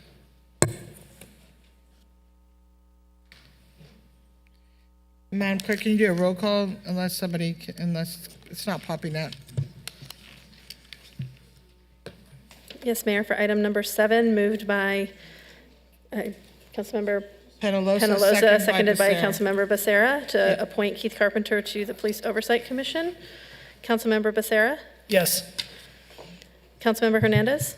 I would like to make a sub-motion to have this appointment be scheduled for a later meeting. I would like to meet with the candidate who is looking to be appointed.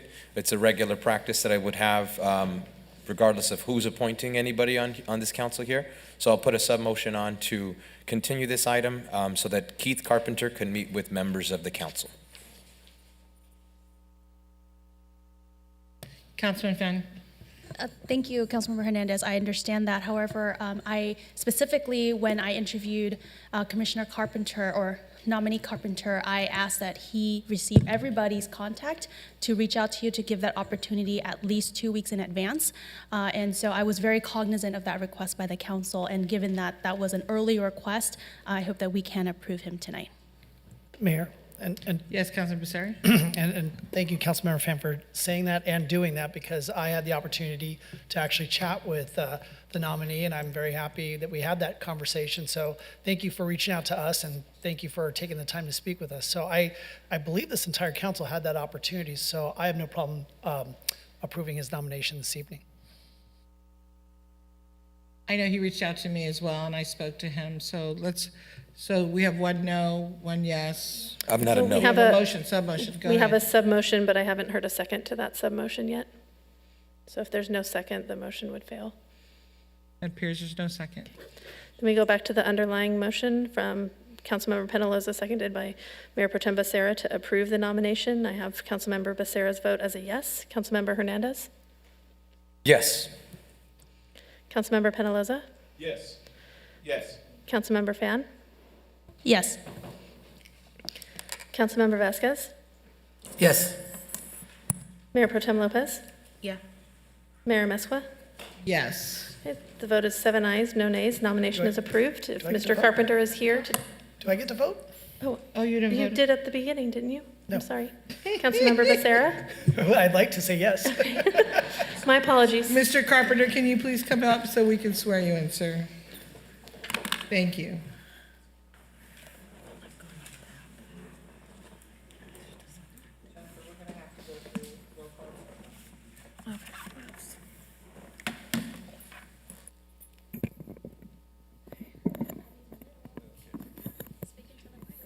Yes, ma'am. Yes, ma'am. I, Keith Carpenter, do solemnly swear will support and defend the Constitution of the United States and the Constitution of the State of California against all enemies, foreign and domestic. I will bear true faith and allegiance to the Constitution of the United States and to the Constitution of the State of California.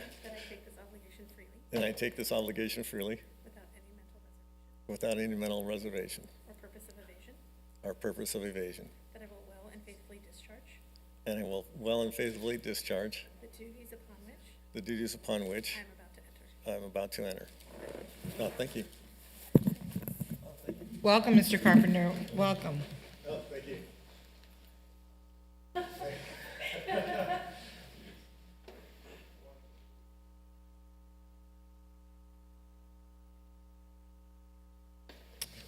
All righty. Thank you. Congratulations.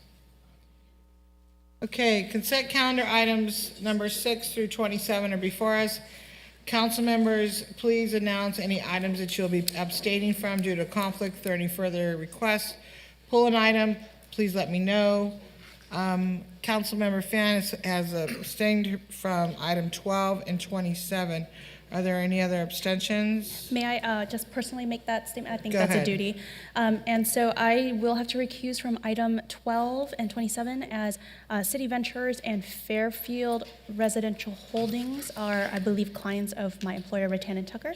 And so if those are pulled, I will leave the room while they're being discussed. Thank you. Thank you.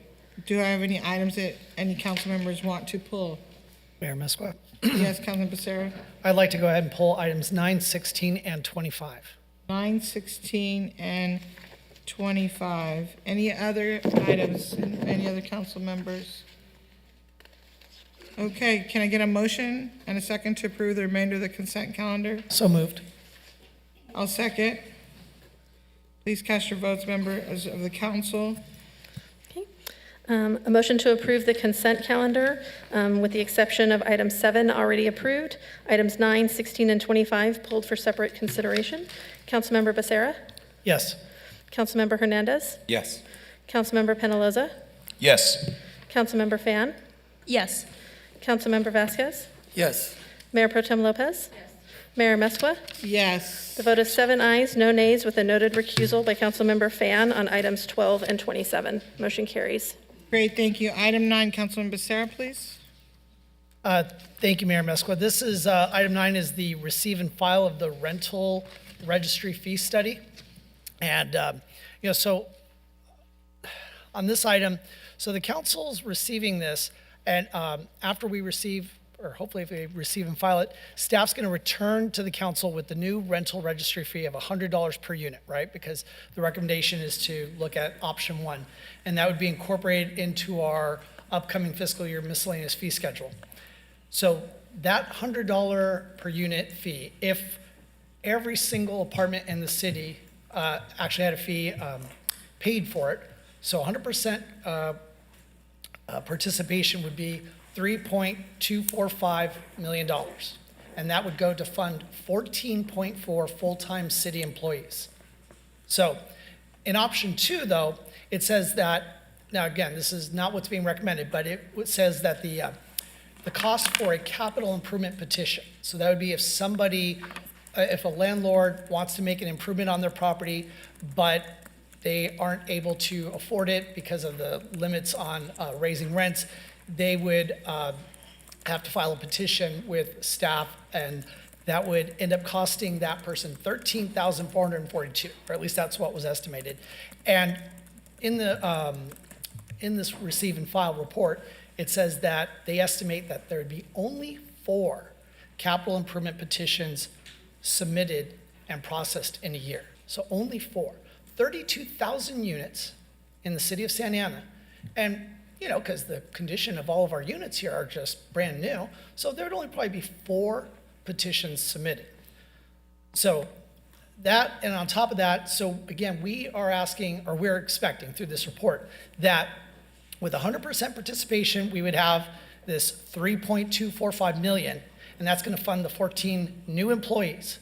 So I guess one question I have, Madam City Manager, are you aware, do we have 100% participation in paying business license fees?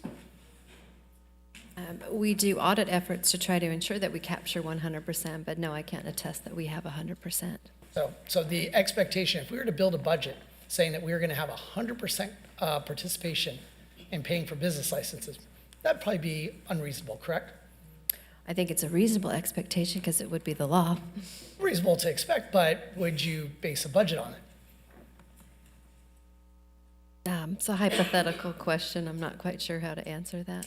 That's fine. My point is that we've got a study before us that is expecting 100% participation in order to fund 14 new employees. We really expect that?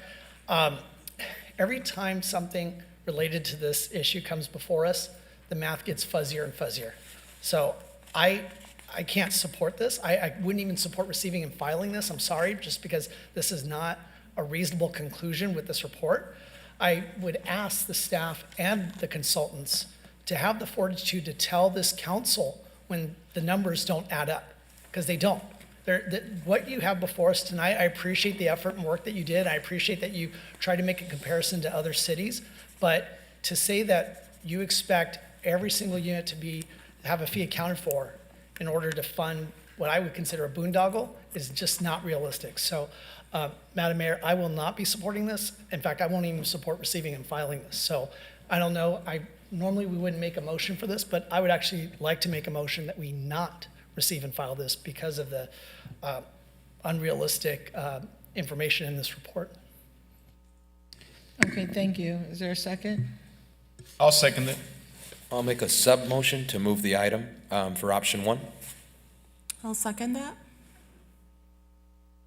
Apologies, just for clarification. This is just to, there's no option necessary, just to receive and file the report. Okay, thank you. I have a question, Madam City Attorney.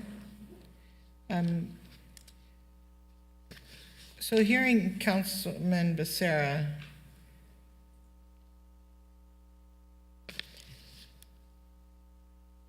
so how, I mean, he had a great question, right, about the business license, and I know we've had conversation about automating the business process to make it, you know, more successful, faster. I mean, people wait a long time to get a business license here, and it's very difficult, they say, I'm just repeating what the community tells me, right? And the business community. And I think Councilman Penalosa's asked, you know, to streamline it, get it online, and I really appreciate the staff that, when I met with them, they were able to share with me that they were able to get this online very quickly, right? So it can be done online. For 32,000 units, but not, how do we do that, but we can't do it for our businesses? So the item before you is a receive and file regarding the rental registry. I certainly would look forward to a discussion if you want to learn about what we are doing to improve all of our systems, not just business license, but dog license. Right. We actually will be presenting some of that information, and we did in your last budget presentation. So no, and I remember that, and I hear what you're saying, but I think my question is more, so this is all going to be automated from what I was told during my presentation. Correct. And online, they we can just. We do have the consultants that did the study with the receive and file report that are in the audience. If you'd like them to answer any questions on how they envision the automation of that, we certainly can bring them forward for you. So, but there's a motion already on here to approve it, and a motion and a motion to approve it, and a sub-motion to not approve, the other way around. So the reason I asked that is because if we have a consultant that was able to get this online so quickly, I guess my concern, and we can talk about it, but I want to be very public about my concern, how long ago did you ask for automation for business license and to get things through quicker? So, and we haven't done that yet. So I just want to share my concerns, because this is great that it's all, we have a consultant that did all this work. Understand, but Mayor, I can't ask our IT director to come out and discuss that with you. It's Got not it. before you. I just want to be very public on both of them, okay? One was moved very quickly, and one has been moving like molasses. So I just. Well, I don't believe the rental registry is up and running yet. So if you did want But to it will ask be. questions about how long it will take to do that, we do have the consultants in the room.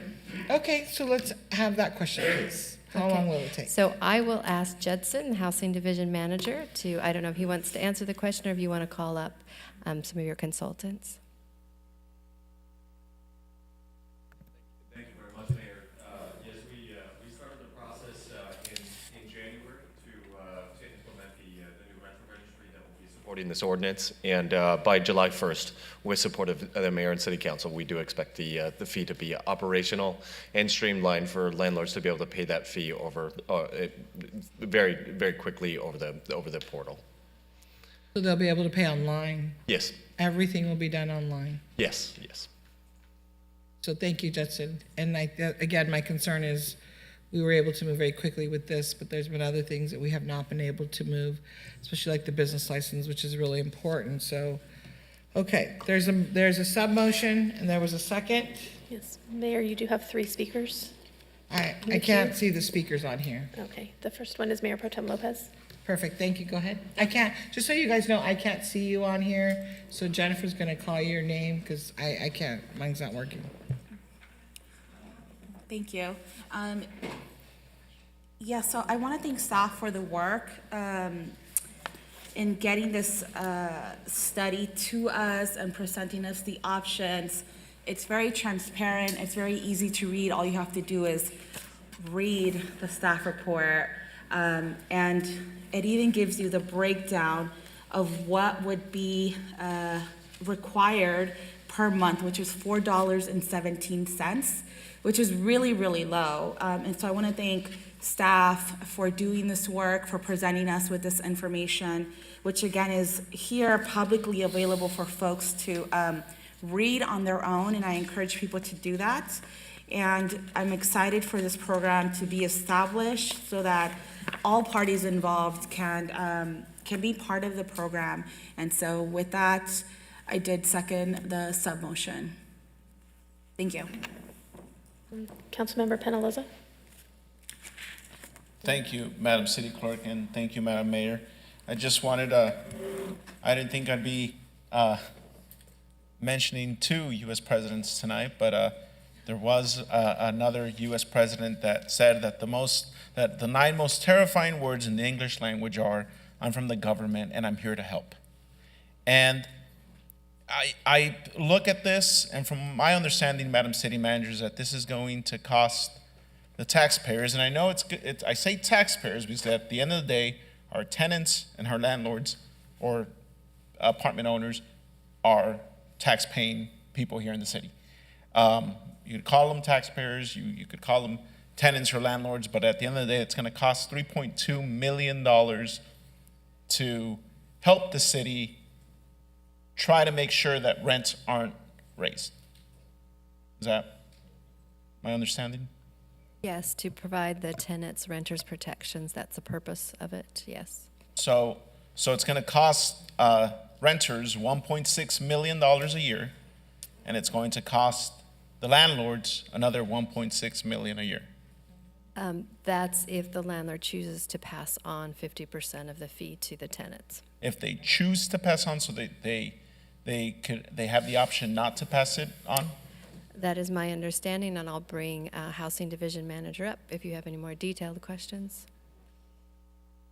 So is it an option that's presented to landlords to say you could pass on 50% of the cost? Yes, thank you, Councilmember Penaloza. It is an option for landlords to pass on the cost to their tenants. The landlord may pass through the fee, the rental registry fee, to their tenant. Which will most likely happen. I don't see any landlord saying, "Yeah, we'll take on the full cost." I mean, I just don't see that happening. Do you see that happening, Judson? I can't speak on behalf of landlords, but I think they would be most likely inclined to do so. Yes. Okay. I just wanted to, like Councilmember Becerra, voice my opposition to this because there has been nothing from initially. This has essentially been law almost 2 years now, and again, we put the cart before the horse. We made this law. We passed this ordinance. Well, I shouldn't say we, but a majority of the city council passed this ordinance without really knowing how much this was going to cost, what the tenants were going to have to pay, what the landlord was going to pay, the amount of staff that it was going to take, but it was passed. So there really hasn't been anything transparent about this whole process. From my just jogging my memory, just wanted to make sure that was, said publicly because that is the truth. So $3.2 million, correct, Judson? Yes, thank you. Thank you very much, Councilmember Penaloza. The rent stabilization fee would generate approximately $3.2 million. As outlined in the fee study, those fees would go to pay for the staff, the administration and operation of the ordinance. The fee that we're recommending is based directly off of the administrative structure needed to effectively implement the City of Santa Ana's ordinance. Okay, thank you, Judson. That's it, Madam City Manager and Madam Mayor. Councilman Fan. You can see me now. I can. Fantastic. Thank you so much for calling on me. And thank you so much to CDA, staff, RSG, and our consultant for bringing this forward. I've read the report thoroughly, and I'm just really appreciative of all the hard work. I do want to make a couple clarifications.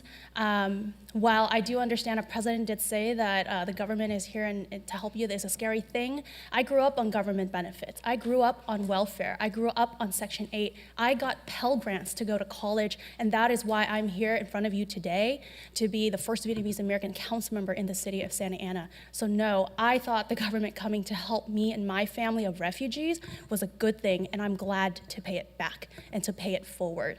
The second thing I'd like to say is, I think, Maricela, you did really quick math, right? Mayor Pro Tem Lopez mentioned that $50 a year per tenant is $4.17 a month. And Maricela, dividing it by 30, that makes 4 cents a day for a tenant. Why? Because we have landlords who know today that they are in violation of this ordinance and refuse to comply because they know that tenants do not have the money, ability, or access to legal counsel to fight for their rights. For 4 cents a day, the city of Santa Ana can protect its tenants, its seniors in mobile home parks from unfair and illegal rent increases and unjust evictions. For 4 cents a day, the city of Santa Ana can ensure that our residents don't end up on the street. For 4 cents a day, the city of Santa Ana can ensure that our residents don't have to move to Riverside or Moreno Valley or somewhere else to live because they cannot afford to live in the community where they grew up or where their parents still live. So I think that that is a worthwhile 4 cents a day for any tenant who lives in the city of Santa Ana. And on top of that, yeah, landlords don't have to pass on the $50 a year. They can choose to pay that if they want, but they're not required to, because part of the comments that this council majority made was to ensure that we were as fair as possible and kept the rates as low as possible. I also want to, maybe it's RSG or a consultant, Chu, to talk about how did we come up with the 4 petitions for capital improvement petitions a year? Did we just get that number out of nowhere? Yeah, actually, I can answer that, council member. So our team discussed let me answer that. Sorry. We analyzed other cities' annual reports to gather information about the average number of petitions received compared to the number of units covered by their ordinances to come up with the best estimate of how many petitions we may receive per year. Utilizing technical support from RSG and a contracted hearing officer, staff has the flexibility within the first year to handle petitions in excess of the estimated number of petitions that we're estimating, the 4 petitions. The ordinance requires the board to revisit. No, I'm sorry. Does that answer your question regarding the petitions? Yeah, so you did an analysis based on other cities, and Yes. for the city of Santa Ana, I believe you increased it given the number of units we have in the city, correct? Yes. Okay, Yes. and then the other question I had was relating to the fee itself. I know when one of my colleagues brought up the $100 fee, I was like, well, I didn't want to just pull that number out of nowhere. And I believe in my meetings with you, staff was just as surprised in actually doing the calculations that you got to $100. You didn't work backwards from $100. Is that correct? That's correct, Councilmember Fan. We actually developed a comprehensive work plan that's in Appendix E of your rental registry fee study, describing the administrative structure necessary to support the delivery of efficient and effective program services to landlords and tenants. The work plan included an extensive analysis of the city's ordinance and the administrative structure needed, based specifically on what is needed to effectively administer the ordinance. Utilizing the administrative needs outlined in the work plan, the fee study determined that the rent stabilization program's annual cost is approximately $3.24 million, and it would include 14.4 full-time equivalent city employees, plus contractual support for hearings, appeals, mediation services, education and outreach, on-call translation services, mediation services, and technology. We also want to note that the fee that is being recommended is based directly off of the administrative structure needed to effectively implement the city's ordinance. There are several jurisdictions with ordinances across the state that are similar in nature. However, every city's fees are different based on their specific needs, based on their staffing levels, expenses for technology and consultants. And for example, the city of Santa Monica has approximately 26 staff members, but their budget contains an entire division dedicated to public information, as well as program dedicated IT staff to maintain their database, which was created and continues to be managed in-house.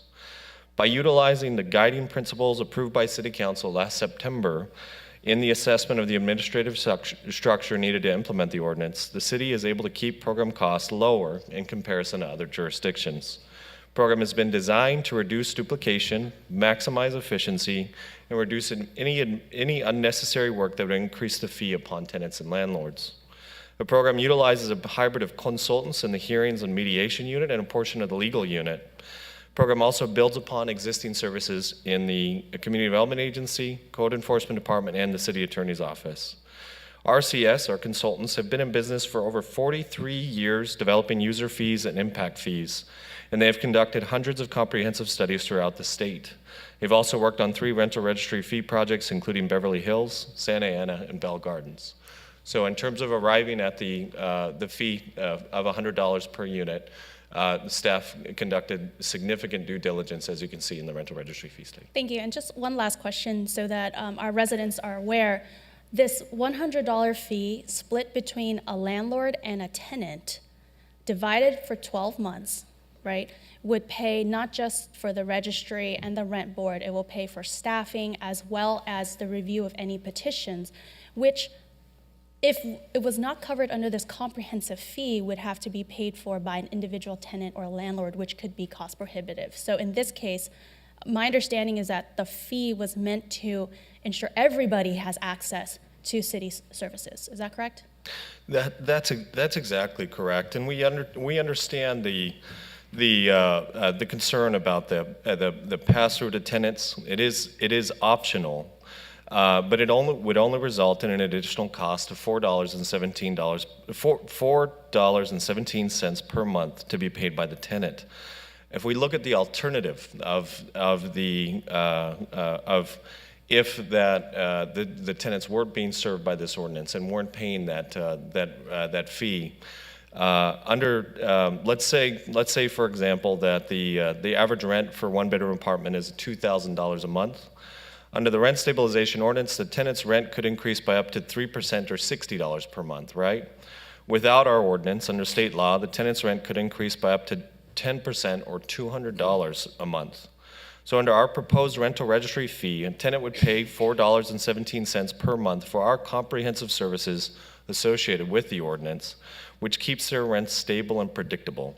These services include voluntary mediation, the ability to submit a petition for violation of the ordinance by the landlord, and the support of legal staff or enforcement when property owners fail to comply with the ordinance. So in that alternative scenario, the addition of $4.17 per month would be highly preferred by a tenant compared to the alternative of a rent increase of up to $200 per month, or an ordinance with no administrative support or enforcement. Thank you, and thank you for all of your work. I appreciate it. You've answered all my questions. Councilman Becerra. Thank you, Mayor Mesqua. Judson, so in your guys' analysis, when you looked at other cities, do you know if those other cities, did they charge for the capital improvement petitions? Thank you, Councilmember Becerra. Let me actually call up Tara to answer that question for us while I try and look for the information as well.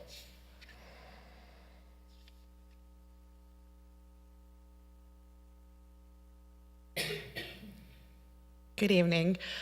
So when we presented the long-term implementation plan, I'm forgetting the exact date, but a while back, we had done a survey of all the jurisdictions. There were 7 different jurisdictions, and they each do it a little bit differently. Some have it all inclusive, and some have it separated out where you're paying for the petitions separately. So it's all determined in the fee study, so similar to the fee study presented by and prepared by RCS. Those city councils basically looked at the similar options as you all and determined which one they wanted to utilize. But there isn't a one-size-fits-all approach. It's just dependent on what city council approves. So different cities, different approaches. Yep. Perfect. Okay. And then, so I guess, Judson, question for you would be, so assuming again that you're not going to get 100% compliance, you're not going to get 100% pay. One of the things that the folks that supported this ordinance kept promising was that it would recover its own costs, right? That it would not be a burden on the general fund. In other words, that it would be self-sufficient. And so what I'm wondering is, when you don't get 100% compliant full-time employees, and we've got all the other consultants and everything that you need on board to have this proceed, I guess my question for you is, how soon will it be before you come back to us to increase the fee beyond $100? Okay, thank you. There's a couple parts of that question that I want to address. So first is that the ordinance will be fully self-sufficient. It will operate under full cost recovery with no impact to the city's general fund. Second is that when the fee becomes effective, property owners are going to be expected to pay the fee in a timely manner. I understand you asked earlier about the business license fee, but under the city's rent stabilization ordinance, failure to complete the rental unit registration will result in the following. First, owners will be unable to advertise for rent, demand, or accept for rent for a rental unit. Second, owners will be unable to evict any tenant from a rental unit. Third, no rent increases shall take effect for any rental unit unless the landlord has accurately completed the rental unit registration.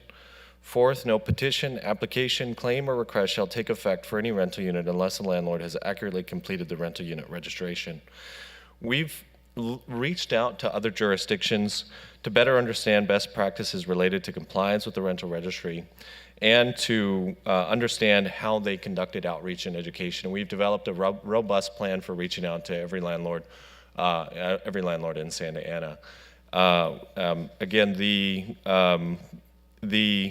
we also considered the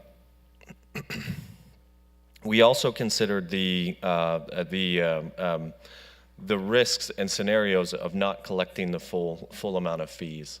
But our responsibility will be to ensure that this is fully cost recoverable, that we don't go over budget, and that this program is fully self-sufficient based on the fees that are generated. Well, and Judson, I appreciate that, but you didn't answer my question. So at what point, because we all know that you're not going to get full cost recovery or you're not going to realize the dollar amount in this study. You're not going to get 100%. So when you don't get that, and you guys are at a point where you've got 14 full-time employees, you've got all these consultants, my question for you is, at what point is it that you come back to the council to say $100 is obviously not enough? We're going to have to probably look at fees that more realistically are applied to whoever's willing to be compliant, 50%, 60%, 70%, because as some of my colleagues have already mentioned, there are landlords that obviously are not respecting what was adopted, right? When this thing was adopted at 3:30 in the morning a couple years ago, the landlords know about it, but they're not all following it. So that's already an indicator that this is not going to have 100% compliance. So I guess what I'm saying is, looking at this study, seeing that the dollar amount in here is meant to pay for certain things, I guess I'm just wondering, is it going to be within 6 months or a year that we would expect to see something come back to us that says we need to increase this fee above $100? Yeah, thank you very much, Councilmember. First, to answer your question most directly, so the proper management and administration of this new rent stabilization division will ensure that we don't hire staff and we don't incur costs that we can't pay for. That's something that would put our city in a bind and would put us at risk of incurring costs that would have to be covered by the general fund. To give you a parallel in terms of how I manage our housing division, there are absolutely no expenses whatsoever that are paid by our general fund that go to our housing division. That's because every single program that I manage is fully self-sufficient. I never rely on the general fund for any expenses. But the second thing is that one of the responsibilities of the Rental Housing Board is to review and assess yearly that a sufficient number of staff are employed. So say, for example, that we are very, very conservative in our estimates and we don't hire a sufficient number of staff. Well, the board will ensure that a sufficient number of staff are employed to administer the ordinance, as may be necessary to perform its functions efficiently in order to fulfill the purpose of the ordinance, while maintaining the goal of remaining cost neutral. And staff will also prepare annual financial reports summarizing budgeted expenses, actual expenses, revenue, and reserves. So the board will be responsible if an increase or a decrease in the rental registry fee is required. The board will be responsible for that fiscal oversight to recommend that to City Council. Okay, and Judson, I just want to say, given what you've done with our housing program, I have faith that you'll manage the program. I guess what my concern is not with your particular management style. It's the fact that we have a study in front of us that says $100 based on every single unit paying into the $100. 14.4 of new full-time employees, and you're saying a certain phrase, the sufficient amount of staff, as in you need a certain amount of staff to be able to sufficiently manage what this ordinance is asking for you to do. And so I feel like you're kind of caught between a rock and a hard place, right? Because, you know, you are, and I believe you will, make sure that this is not a burden on the general fund, right? Because you're not going to dip into the general fund, so you're going to ensure that we have full cost recovery. But at some point when this is not fully realizing what was intended by those that supported this, at some point I don't think this is really a question for you, Judson. Just at some point, the board, as you mentioned, is going to have to come back to you, and then eventually something will come to us. I just want to make sure that everybody understands. While it says $100, I do not believe for 1 second that'll be truly the cost. I think it will go up in order to either fully realize the vision of those that supported this ordinance, or we're going to see a very, ineffective unit that is trying to manage this ordinance but won't be able to. So, this is what I was talking about earlier, where we need to be clear with ourselves. We need to be truthful. And the truthful fact is that $100, even though everybody up here, in fact, it was said at a couple meetings, about $100 would be okay, and then, you can only pass on 50%, so it's only $50. And as we heard the commercial earlier, it's only 4 cents a day when it's really 14 cents. Got it. It's 14, correct. 14 cents. But that 14 cents is not the true cost. It's probably going to go up. That's the harsh reality. It's probably going to go up. In order to effectively manage this program, you're probably going to end up needing to charge more. So I just want to make sure that everybody understands that the commercial that was presented tonight is not being truthful. So thank you. Did you need to clarify that? Oh, yeah, I just misspoke and said 4 instead of 14. So for everyone who has been recording, just put 14 on there. But yes, that was a mistake. And thank you for thinking it was good enough to be a commercial. So thank you, Judson, and to your staff. I really appreciate it. I was not here when this was put in place, and I would never conduct a vote at 3:30 in the morning. By midnight, everybody's tired, ready to go home. There's just, nobody should be taking votes at 3:30 in the morning. I want our community to be treated right, and I worked very hard for many years for that. And we did talk about, and I appreciate your staff meeting with me and you meeting with me, be totally honest about the cost. And we also had the discussion about what if they don't pay? Who pays, right? I think everybody up here has great points. The 14 cents or Councilman Becerra's concern about if they don't pay, what do we do, right? How do you manage that? And we couldn't get an answer of, do people pay business license? Does everybody? We can't get that. Does everybody pay their dog license? Can't. I probably would get, I don't know. I mean, we don't know.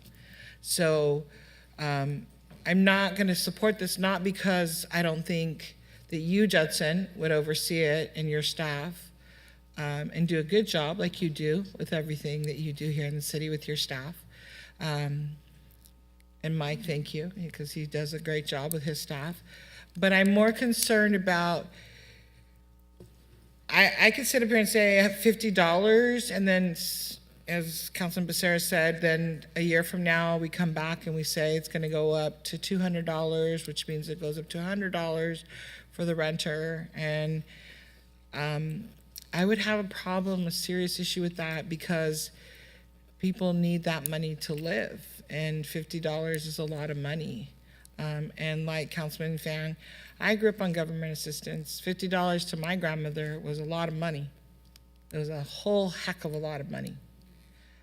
So when you grow up like that, you understand that $50 is, that could be a whole week of feeding your kids. So I don't want the cost to go to those that live in the apartments at all. So if there's a way we can find a way to do that. And I don't want this to also touch the general fund. And I can't say anymore. And I do read everything. So if somebody said, read your stuff, I read everything.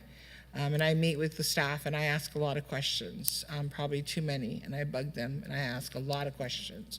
So, but I would just say that I don't want our community having to pay for this. and I wasn't here again. I want to make that very clear when this was voted on.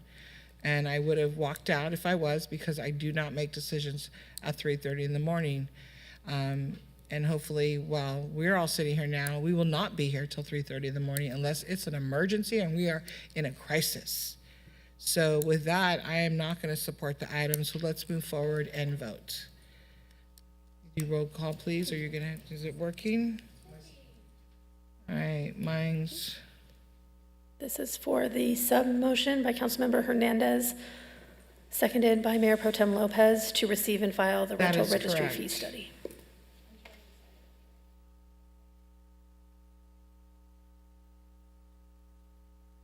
Mayor Pro Tem says status waiting. Were you supposed to, did you want to speak? I did. It didn't light up, I apologize. okay. So, and Jennifer didn't tell me, not that I'm blaming Jennifer, but did you want to speak before we Yeah, I vote? did, but Go I also ahead. did click yes, so I don't know if it's not registering. Yeah, mine's not working either. But I just wanted to quickly, say that I strongly disagree with the statement that there's been nothing transparent about this process. I think it's fine if people don't like this policy, but it does not mean that the council or our staff has not been transparent. In fact, I know you were recently at Comlink with, neighborhood leaders, people that live in this city talking about this policy. It's been 2 years. I know Councilmember Fan hosted a Q&A about this. So we've been in our different neighborhoods addressing questions and concerns regarding the RSO. And every step has been brought forward publicly to this council and made available for the public to engage via YouTube, Facebook, whatever means people choose to do so. And so to me, $4 a month to make sure that somebody is able to be guided through through the legal process, that is a bargain. And even though this policy was established in 2021, we know, our staff knows, so many of us get emails, text messages, calls about bad actors. Even though we have so many great ones in the city, they are being drowned out purposely by the people choosing to not be responsible to their tenants. I was just in Marbury Park the other day, and I was approached only to be asked what the family's options were, because they've been renting a home. The landlord approached them and said, "Hey, your rent is going to go up $600 because I want to rent out the garage." What do they do? What would you do? We recently, 3 meetings ago, we had a family here. I'm sitting up at the front, and they looked very normal. I never would have thought that they would come here and say, "We paid our rent, and still we were kicked out." What do we do? What is the role of government in that? And so, I think that there are thousands, hundreds of stories out there like that we're not even aware of. But if there is any hope, if there's any support that we as a local government can provide, I think that is our responsibility. And, while there are so many insinuations about what this policy and how this policy is gonna impact your cost of living, those same people are okay with you being subjected to a 10% rent increase as opposed to a 3% rent increase. So you do the math. So thank you. All right, let's vote. Councilmember Becerra? Actually, I voted on my device. Okay. Mayor Mescua, if you could voice your vote if it's not working. This is on the sub-motion, correct? Correct.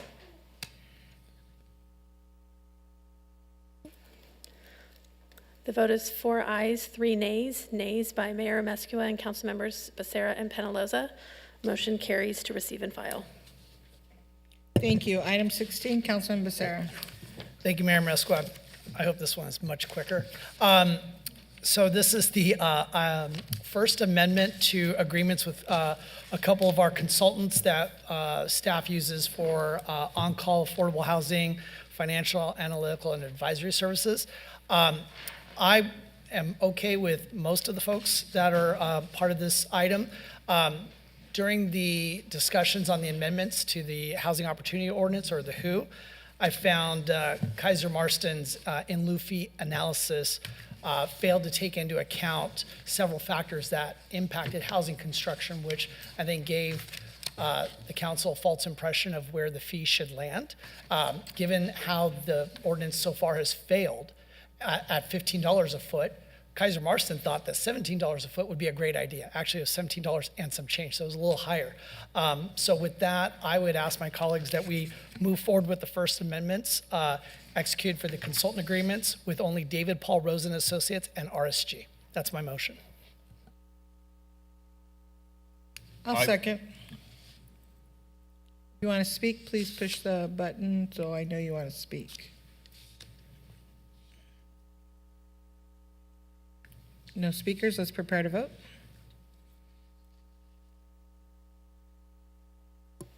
Motion by Councilmember Becerra, seconded by Mayor Amescua, to approve item 16 with the exception of Kaiser Marston Associates, Inc.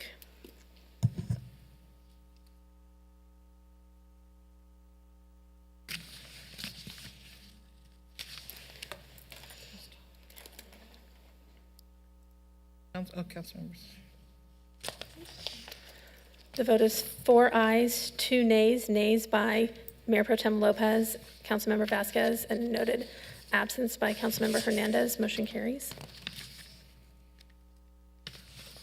All right, next one is 25. I'm looking for my page, I apologize.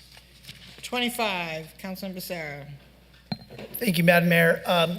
I also hope this one's quick. Madam City Manager, I'm going to be asking Director Saba a couple questions. So this one is for a project that's within my ward. This is the San Lorenzo Sewage Lift Station. We are approving an appropriation adjustment and an agreement with Buetier Engineering.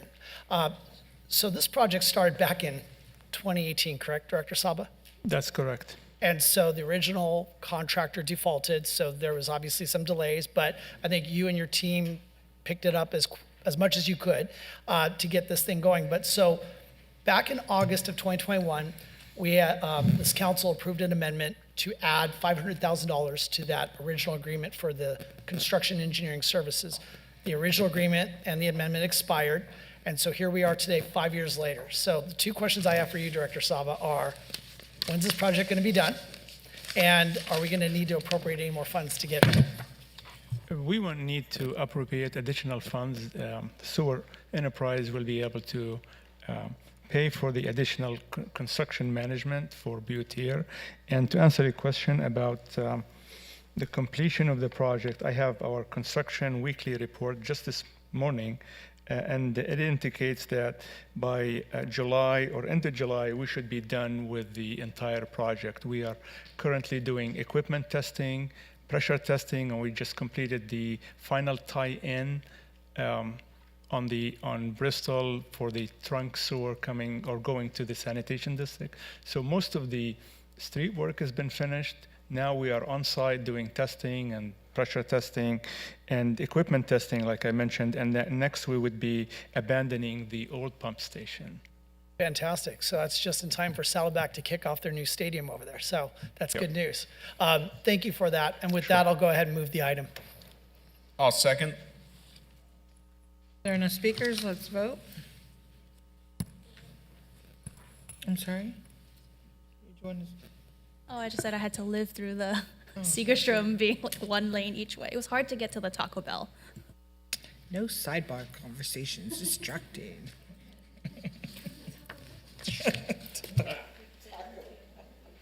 For that Mexican pizza, huh?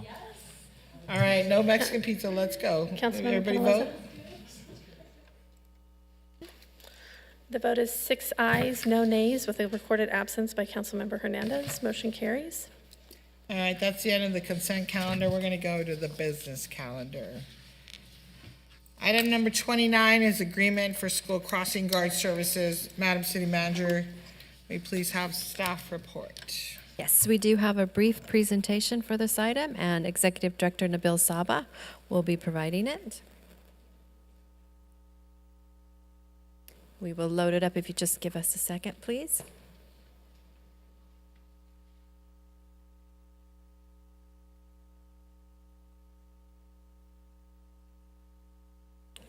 Madam Clerk, just wanted to record my vote as a yes. My apologies, I stepped out. Okay, thank you. Note that for the record. for item 25 as well as for the previous item, or just the final item?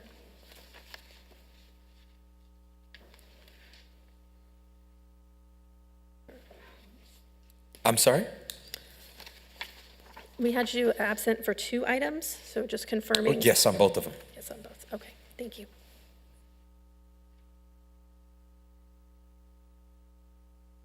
Good evening, Mayor, Mayor Pro Tem, member of the City Council. I have a brief presentation for you on the Crossing Guard program. Just a highlight of the program itself. When fully funded, we have 55 crossing guards, serving 40 schools in 3 districts. The state and federal warrants qualifies the program for elementary-aged school students, and the program does cover summer school. Oh, does not cover summer school. Thank you. Crossing Guard agreement that's in front of you today is a 3-year contract with 2 one-year extensions covering starting on fiscal year 2023-24 contract with the amount of $1.5 million, annual cost escalation of 4 to 6%. We continued, a Crossing Guard agreement, we will continue to outreach to the school district for more cost sharing. In the mid-year, as you may see in your staff report, we would seek a mid-year adjustment for additional fund to cover the entire program. I'm open for any questions that you may have. All right, anybody pushing the button to speak? I don't see any. So I am not going to support this item, not because I don't support crossing guards. I think they're very important for our community and our schools. Now, Bill, you said 3 school districts. I know one is Garden Grove Unified, I believe, or Santa Ana. What are the 3 school districts? I believe they are Tustin, Santa Ana, and Garden Grove. Okay. So I don't have an issue with Tustin Unified or Garden Grove Unified, and Madam City Manager, I'll share all that with you later. I'm not going to support it for a couple of reasons. The school district's budget is 3 times the city's budget. Right now, it's about $1.1 billion. They will tell you its majority of it is one-time fund. I sat there for 8 years. I know that budget very well. I see those numbers in my head to this day. And I have all the information at home still, and I'm going to keep it.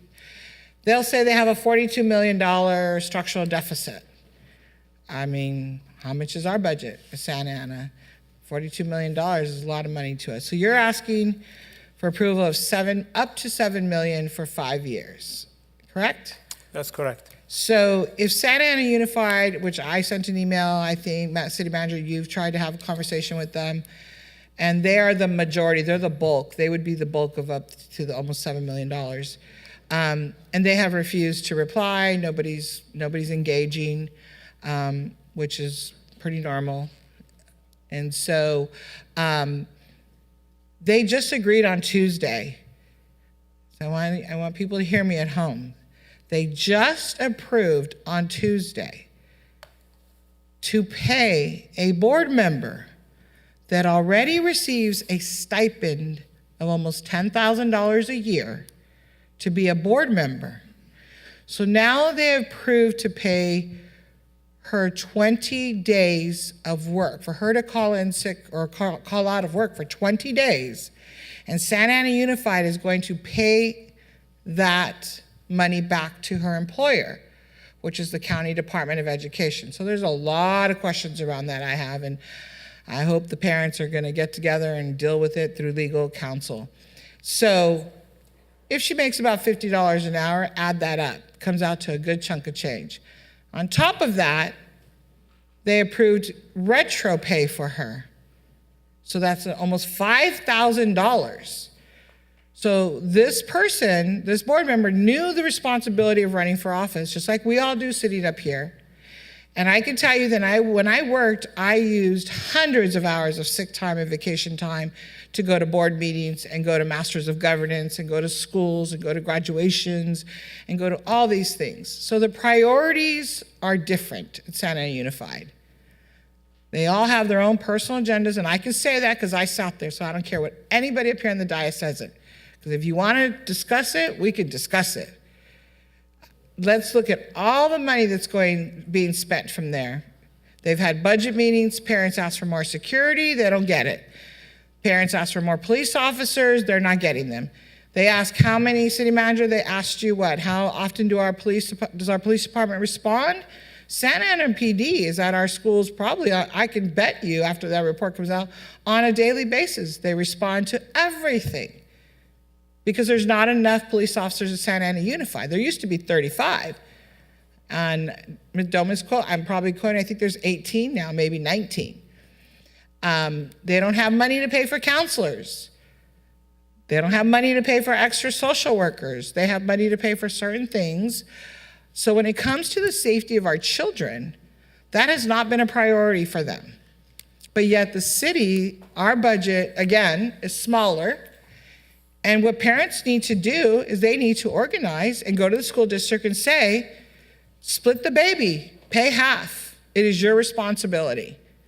That's our money. That's our taxpayer money. So, and I say that because it's my money. Anybody who lives in Santa Ana, we're paying for every single one of those board members that sit up there, just like everybody pays for all of us that sit up here. Every taxpayer that lives in the city of Santa Ana pays our stipend. And every taxpayer pays a stipend of every board member. So now, not only is this board member getting a stipend, but she's also getting 20 days off of work until 2026. They approved this until the year 2026. So their priorities, in my opinion, are wrong. If our children are a priority, then let's show it. Paying half of the crossing guards, let's show it. And years ago when I first got on the board, because I was new and I didn't understand it, I'd be like, why they let them pay? The city's always paid. And then as I got more experience and started understanding budgets and looking, I'm like, oh, wait a minute. So now as I sit here, and the icing on the cake for me was if you can pay a board member, which I don't even know if it's legal. I hope again that parents contact legal counsel, their own legal counsel, and deal with it that way. Because if you can pay a board member an additional stipend, they're actually paying her. She's an employee. To me, she's an employee. She's working for the school district.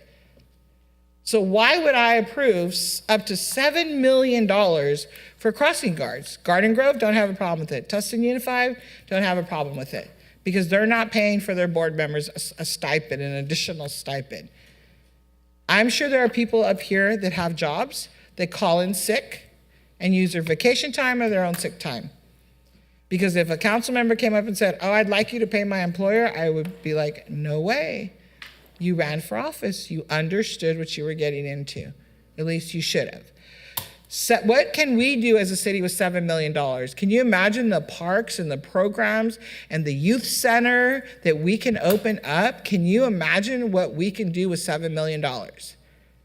So I'm not going to support this item, and I will not until they come to the table and say, let's agree and to disagree, but we'll help pay. Because yes, the city is liable, but so are they. So God forbid something happens, but they're liable just as we are. And they have deeper pockets than we do, right? When people sue, what do? They sue deep pockets. And their pockets are far deeper than ours. And so, again, parents that are watching at home, this is not about me not supporting safety for our children. If you know me, you know this is a priority for me. Safety, police, having social workers, counselors, mental health therapists, enough teachers, summer school programs, Engage 360 program during the summer. There's a lot of things they could be having. But paying a board member a stipend on top of what she's already had, they're not even paying her a stipend, they're paying her for 20 days to be off work of her own job. So To me, she's an employee of the district, and you can't be a board member and be an employee. So we have a problem. So I am not supporting this item, and I'd like a motion. I am motioning that I do not support this item whatsoever. Councilman Penalosa. Thank you, Madam Mayor, for those comments, and thank you, Madam City Manager and your staff, Executive Director Nabil Saba, for the presentation. The reason why I have an issue with this, Madam City Manager, is because I wholeheartedly believe that there should be a shared responsibility between the Santa Ana Unified School District and the city. Over the last month alone, we've seen the corrupt school board approve everything from an annual Elks membership for school board member Alfonso Alvarez, who you can find sitting at the bar drinking by himself a number of times a week, to approving, as the mayor mentioned, to pay the employer of an elected school board member, Katie Brazier Aceves, I'll say her name, to have an allotted bank of paid time off so that she can perform school board work. I have been elected here for 5 years, and I haven't really gone on a vacation at all from work, because every time that I come to a city function or a city event, I use my PTO, as an elected member should. So I see the school board just throwing money away in numerous different areas throughout and just wasting it. I know that every budget cycle, and I'm sure we'll see them in June, we have dozens of kids from our city come in here with their broken band instruments, with their broken sports equipment, asking, pleading with us that if we could help them pay for their new band equipment, for their new sports equipment, when the school district should be paying for these things. But what happens, they rely on the city, they rely on nonprofits, they rely on the fireworks stands to be able to generate revenue to pay for this equipment. A elected school board with $1 billion budget should be able to find half of this. I'm not asking for the entire payment, but half of the $7 million to be able to pay for these crossing guards. So I cannot support this as it is. It is the amount of things that we could do with the $7 million is, I mean, everything that we've seen in the presentation, the slides, and the budget slides that we've seen over the last couple of months of all the unfunded upgrades that our parks need, our stadium, we could fund this. But we can't because the school district decides to throw money away. I don't know if the superintendent is asleep at the wheel or the attorneys over there are asleep at the wheel, but I hope that the district attorney is listening, the attorney general is listening, because we have a school district that's throwing money in the trash, misspending it, and nobody's batting an eye. So I cannot support this item, and I will second Mayor Amezcua's motion. It appears there are no other comments. I had a comment. Okay, there's hands. I don't see any. I apologize. I don't see hands up. So Councilmember can you Becerra? call them out? Because they're not showing on mine. Thank you. Councilmember Becerra. Thank you. So Director Saba, so we hear about the idea of splitting the costs, right? So just help me understand. So for the city of Garden Grove, my understanding is they split the cost with Garden Grove Unified when it comes to campuses, GGUSD campuses in Garden Grove, correct? Or there's some sort of split. I don't know the exact There is split. no split. We pay for both Garden Grove and... No. I'm saying for the city of Garden Grove, not the city of Santa Ana. I don't know what Garden Grove is doing, honestly. Okay, so we don't know what they're doing. Okay. So then I was going to ask, as far as Santa Ana Unified, then obviously they're not splitting any They're costs not with us. splitting anything with us. Okay. I'm not going to repeat everything my colleagues said. I have just as much discussed over what some of the shenanigans going on over at the Santa Ana Unified School Board. And it pains me because I want our children to be safe. For $7 million, Director Saba, you know, because I've asked on behalf of my constituents for speed bumps. And we've seen the LA City Council, they're moving forward with installing speed bumps near the campuses to slow down traffic. I don't think that's a completely parallel, acceptable alternative, but it is something that to me is where a city investing in safety around a campus makes sense. It's safety not only for the campus, but for the neighbors surrounding that campus. When it comes to the crossing guards, this is something where there should be a split. And the fact that, as my colleagues have already pointed out, the spending habits of the folks over at the school board, Santa Ana School Board, I too will not be supporting this item as proposed. Thank you. It looks like I got it now. Thank you. I have to refresh it every time. I apologize. Councilman Hernandez? Thank you, Mayor Mesqua. I want to thank my colleagues for the dialogue, although I disagree because I am a member of the Santa Ana City Council. And I'm not going to spend my time talking about what electeds from different bodies are doing because I don't represent that body. I represent Santa Ana. I also want to further let the voters know there are no learning curves. When you're new here or whether you're tenured, your job is expected that you get it done and that you are judicious and that you know what is being presented. I don't agree with Santa Ana Unified's decision to not fund the crossing guards, but I'm not going to chastise them. Voters voted for me so that I can be the leader that they need me to be. If Santa Ana Unified is not being a leader in protecting children, that's why I believe I am the only one up here that has a child under the age of 18 that is enrolled in Santa Ana Unified schools. This is not a political ploy, nor is this a subject that I take lightly. We need to take a look at the fact that we're the largest city with youth in Orange County, and we are a city that has been riddled with pedestrian safety issues. We have children that were murdered because of reckless drivers on Santa Ana Boulevard and Pacific at the former Carver Elementary. These are issues that the city needs to be a leader in. If we have a school board that is not doing their job, that's why voters elected us here, so that we can do the job of protecting children. Let's take, for instance, Los Angeles, one of the largest cities in the country. The city's crossing guard program is administered by LADOT, Los Angeles Department of Transportation's Parking Enforcement and Traffic Control Division, with the support of district engineers from the city. This allows the crossing guards to have valuable engineering and education resources so that they can enhance safety for students, so that specifically those who are walking, those who are cycling, have the safety they need in school zones. I don't agree with Santa Ana Unified's irresponsible decision to not fund this, but I also don't agree with my colleagues stepping aside and putting our children in harm's way, because we are a city that is struggling with pedestrian and cyclist safety. The responsible and judicious thing for us to do is to do what the voters need us to do, protect their children. In my district, there is Willard Intermediate, there is Lydia Romero Cruz, there is Fremont Elementary, there is John Adams. I want to let parents and families know I am not going to tell you to call school board. I'll do that for you. Better yet, I will vote and I'll put a sub-motion to move this item and fund it because children deserve to be invested in. I'll make a sub-motion to move the item and approve it. I second that motion. Mayor Pro Tem Lopez.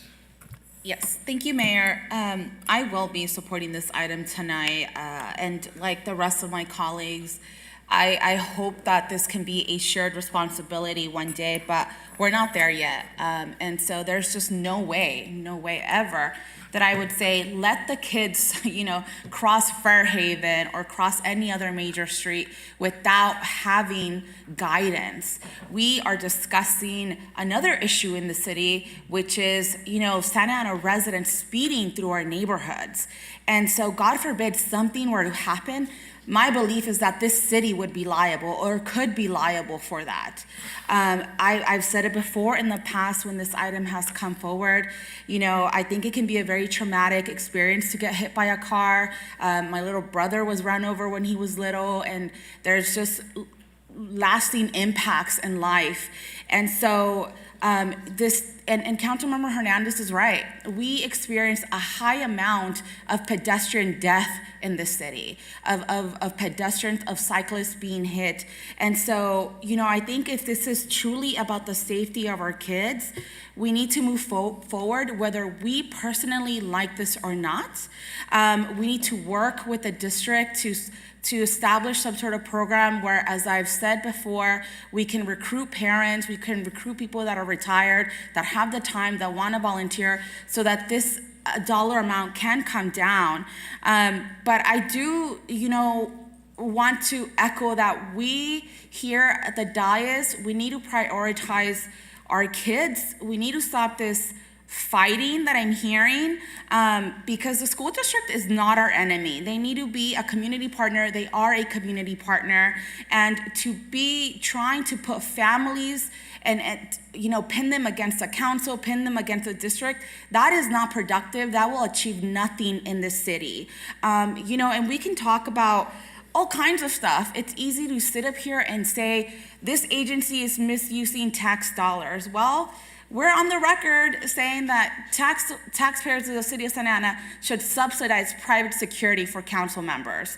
That is a fact. We all voted on that. So we should not be throwing stones to other agencies, because we also have things that we've discussed here for whatever reason that other agencies can critique us on. And so, I am going to be supporting the sub motion.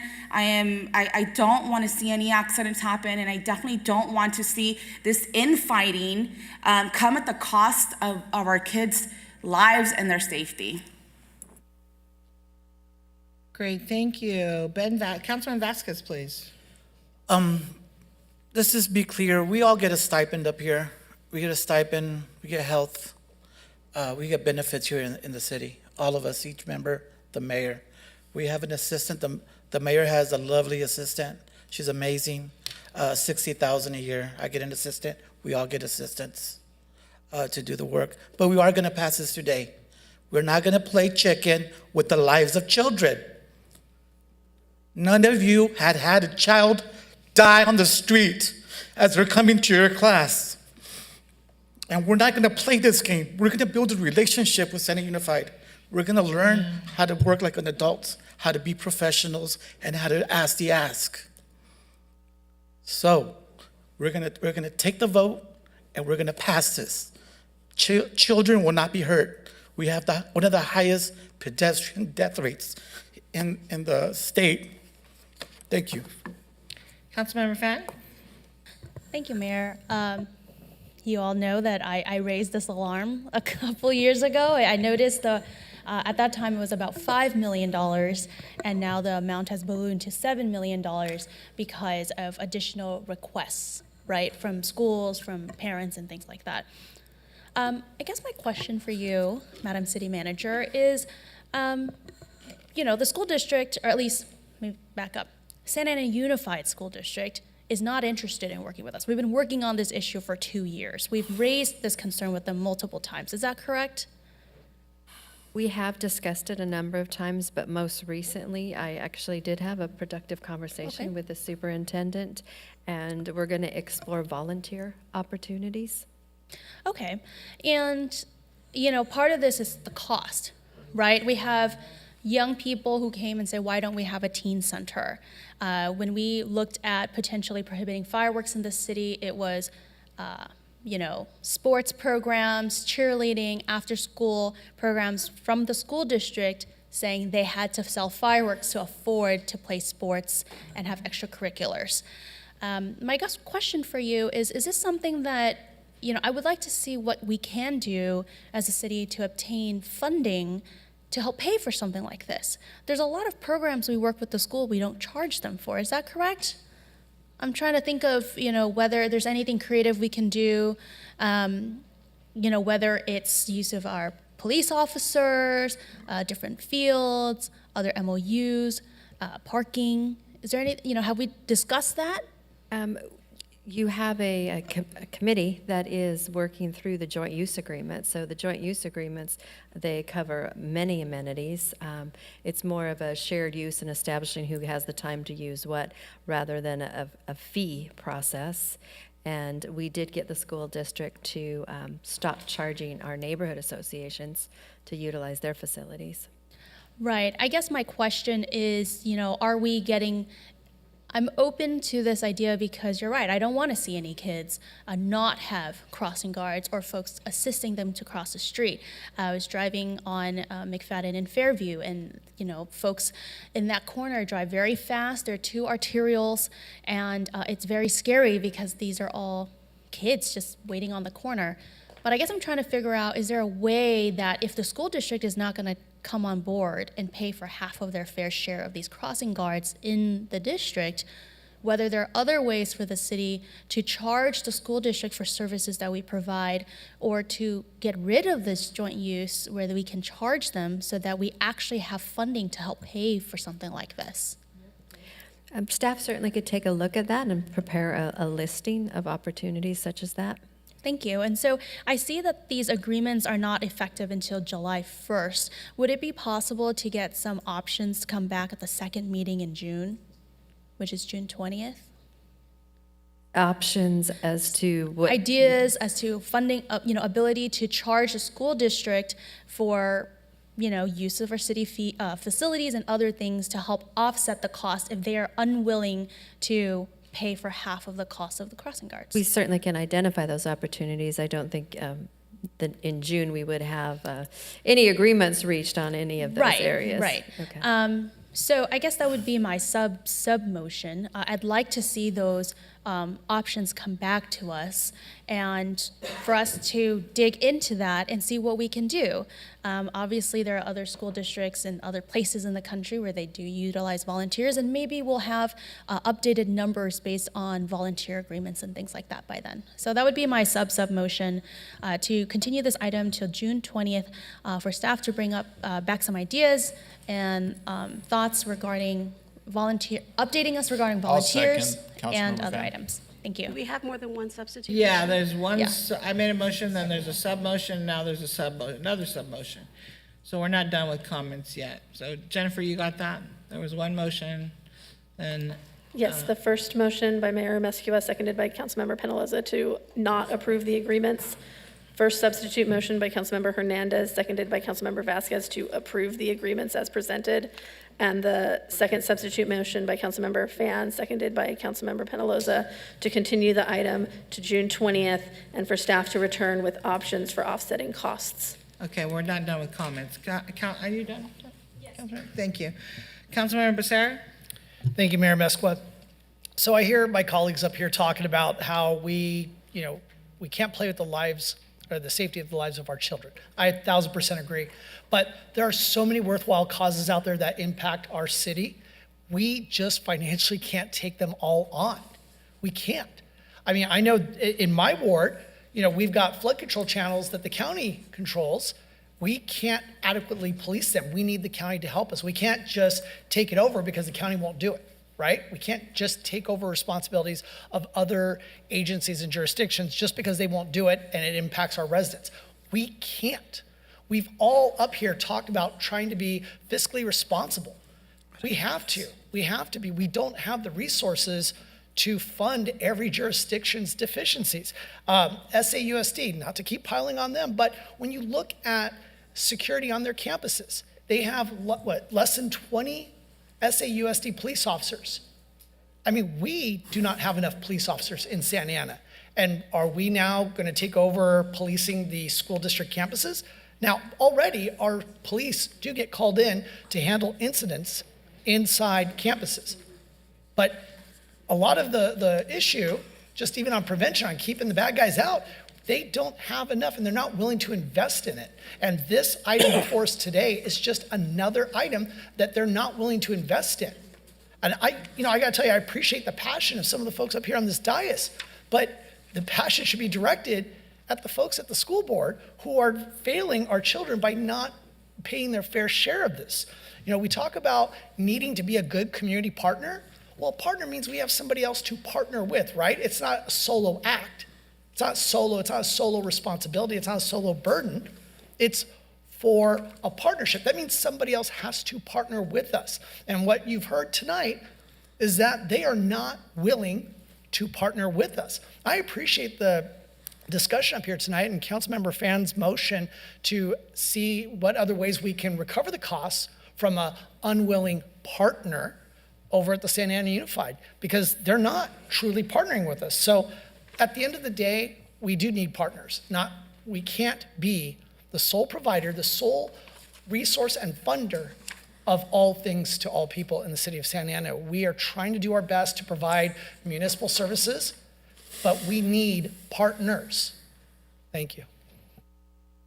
Councilmember Vasquez? Yes, we have been paying for cross guards because the kids are on our streets, they're coming on our sidewalks, they're walking home, they're walking to school, they're walking to hopefully someday more libraries. That's our job. We're working on the streets. That's what we do. The school is within the school area, and they're responsible for the children there. So when we're talking about our responsibility, this is our responsibility. Get kids home safe. Make sure they get home safe, each one of them. So this is not,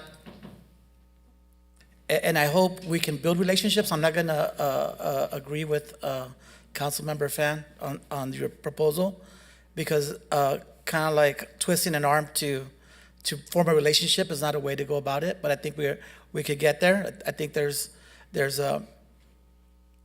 we can eventually get to a point where we're going to be happy with working with them, and it's by building relationships, and we're going to have other relationships that we're going to need them for, and this will just put a bad taste in the mouth and put us a step back. So I'm not going to be supporting the motion. Thank you. Councilman Hernandez? Yes, thank you, Mayor Mesqua. I just wanted to piggyback on some of the comments that were made up here. Because as somebody who grew up right near Fremont Elementary, as some of you know, I know we have a brother here who grew up in the neighborhood as well, but at Mondo's Corner Store, right by Fremont Elementary, we had a crossing guard for over 25 years. And I personally got to know that crossing guard from the point before kindergarten to the point where I finished high school and became a father. That crossing guard still served my community, same exact one. And that is the type of safety that families need. That is how we build a bridge. Councilmember Vasquez is right. The properties are owned by the city of Santa Ana that our residents are walking on. The sidewalks are maintained by Public Works. And although I don't agree with Santa Ana Unified's irresponsible and reckless decision to not fund this, I am going to do what is needed to take care of children in our village. I'm a parent who became a parent at the age of 17. And sometimes when you're a parent at that age, not always are both parents able to reciprocate what a child needs. So I had to step up. So stepping up is pretty easy for me at this dais, as many of you know, because I've had to handle my business. So if our school board is not going to handle our business, we will. That's why I ran for office. I didn't like what Juan Villegas was doing up here, so I made sure our people had a stronger voice, and we do. So if our school board isn't doing their job, let's show them a reflection of how much this council loves and supports children. And I say this as the only parent with a child enrolled in Santa Ana Unified in our district here. Invest in children. That is the most responsible and safe thing that we can do. The fact that we are debating whether children are safer with or without is moronic, because this is a necessity that children deserve. Director Nabil Saba, I have a question.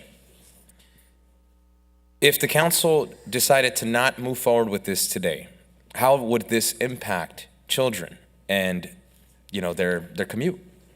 Come the next school year in August, we will not have any crossing guards assisting the students crossing along or adjoining schools where there is crossing guards right now. So that is potentially thousands of students at the height of the summer walking without crossing guards. In August. In August. That's an irresponsible and reckless decision, and as a parent, I am going to protect families and children. I do know that I have a sub-motion on the floor, and again, I stand with that. Councilmember Fan, I will not be supporting your sub-motion. Thank you, Councilman Hernandez. So I appreciate the healthy dialogue up here. And, protecting children, and I've been doing it a long time. And so when we talk about children getting hit by cars, yep, seen it up close and personal. It doesn't look like the movies. when they get hit and one shoe's over here and one shoe's over here and brain matter doesn't look like it is on TV. I've seen it up close and personal.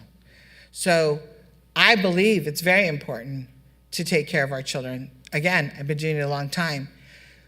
We have a joint city and school district committee. I haven't heard one report, and I've been here for almost 5 months. City manager, I asked 4 meetings ago for an update. I haven't received one yet. So I don't know what the discussions are, and I don't have time to go to those meetings, and I shouldn't have to. It should be reported back to us, I would hope, like all the planning commission, we get notes, other things. This is not just about, it is about protecting our children. Let me correct myself. It's very important. But we don't have the funds to say, well, we're going to keep paying up to $7 million. And we can excuse them, and the city has excused them for years to say they don't have to pay, it's never come up. No, I don't want children to get hit by cars. Heck no. No, I do not. And I may not have a child because my children are grown, but I have lots of nieces and nephews in this school district because I pick them up, because I have that ability to do so. Whether it's at Henninger or Santa Ana or Santiago or wherever I Saddleback, I go pick them up when I can. And I see them walking all day long. GRIP used to be at Santa Ana Unified. And they trained parents how to be crossing guards for free for 15 years. For 15 years, they were Santa Ana Unified for free. And then because they asked to pay for one staff member because the Board of Supervisors gave them direction to ask for that, and the school district did not agree to that, they left because they felt so disrespected, and they're now at Garden Grove Unified. Garden Grove Unified's smart, picked them all up. So now they're working with all their parents, teaching them how to be crossing guards for the cost of one staff member. So this is not about that we don't want to protect children. And so, again, like some of you up here, I have a lot of family here. So this is, no, and I've seen the kids, I've seen how fast people drive. I would love to put that $7 million to speed bumps all over the city and cameras catching the guys that are racing up and down. I get a call this weekend, multiple from Memorial Park regarding cars racing, police responding down to Memorial Park. I mean, there's so many priorities about safety in our city. $7 million, imagine how, you want to keep the kids safe? How many programs of Pal can we have for $7 million? How many youth programs can we have? How many youth centers can we open up? This isn't about, I wholeheartedly want to keep our children safe. I wholeheartedly, 100%. But they have to pay half. Nobody's asking them to pay the full $7 million because they'll say they don't have it. So I'm going to support Councilmember Phan's submotion to the submotion, because between now and June 20th, you said? City manager, I hope you can have a very hearty conversation with the superintendent, because I'm not sure that there's 4 votes up here to pass this. And $7 million is a lot of money. And if the Joint Use Committee wants to take it on and bring it back, that's great. They have until June 20th. And let's be honest, you're right, we all get stipends up here, and we all get you guys, thank you for graciously approving allocation of 1 staff member or 3 staff member, 5 staff member, however you want to use your funding. And as far as security, I'm that person that the city paid me back $1,000 for my protection because I received a death threat. So my family was placed in danger. So if you're gonna call it, just say the name. I don't have a problem saying the mayor received $1,000. She paid out of her pocket. And I continue to pay for protection for myself out of my own pocket. And I haven't asked the city to reimburse me because I have people following me. Let's talk about safety for a minute. I have lots of things going on since I become the mayor. So yes, I'm the one that the city paid $1,000 for my safety and the safety of my family. And I take safety very serious. And you don't want to come in my house unannounced. Let's just say that. So, children, if they were a priority to Santa Ana Unified, they would be hiring more police officers, more mental health, because suicide's so high, but the rates are incredible. They'd be addressing the sexual abuse that goes on at Santa Ana Unified. They'd be addressing the domestic violence. And I appreciate Councilman Hernandez sharing he's a teen parent. I'm a product of a teen parent. My mom was 14 years old. Believe me, I understand. I understand it very clearly. So this is not about all of those things. This is about, we all need to do our part. The city and the school district need to do their part. We'll do ours, they'll do theirs. And if we come to the conclusion, city manager, that we're gonna do a volunteer program that's not gonna cost us $7 million, I'll support it. But then, like Councilman Fan, if we end up paying, how do we get reimbursed? You know how we get reimbursed? We charge them every time a police officer steps onto our campus at their rate. Let's do that, because that's what they use the most, is they use our police officers who we need out on the streets. So if we charge them every time one of our police officers assisted them in a call, whether it's a fight, a gun on campus, a district security officer being assaulted by students, a student being beat up so bad that there's concussion and they're in the hospital, and I can go on and on and on. I know where all the bones are hidden. So I'm simply just saying that I want to protect the children, but at what cost? That the city's going to bear it all when they don't hesitate to give a board member an additional stipend. Yeah, I take a stipend. None of us up here get rich. At least I know I don't off of this. So I'm not going to support any motion other than Councilmember Fan's, that we bring it back June 20th. And please bring back the cost of if 2 police officers from San MPD respond to a school site to assist, and they're there 2 hours, what is that? Then they have to write a report. Then they submit a petition to the DA's office if they arrest a student. Or then they have to go back to the station or to one of the Roosevelt Walker, for example, and write a report there. How many hours is that? And then when they go back to the station and have to share that information, how many hours are our officers spending, as I want them to assist Santa Ana Unified, to protect our families, protect our children, our parents, our staff, the staff at Santa Ana Unified, the kids, but how much money is it costing us? We assist them with graduation. How much is that? So if we're gonna dig deep into, like council members fans recommending, into how much are we giving them for free?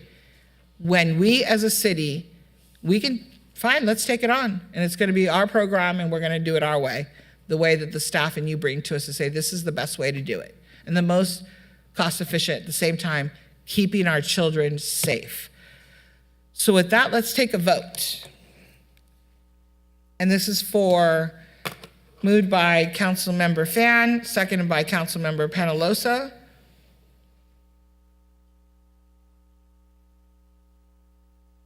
Continue the item? To continue the item to June 20th.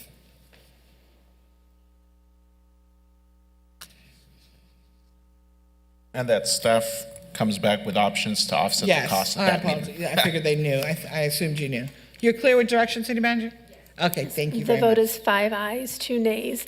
Nays by Councilmembers Hernandez and Vasquez. Motion carries to continue the item to June 20th with staff Great, options. thank you.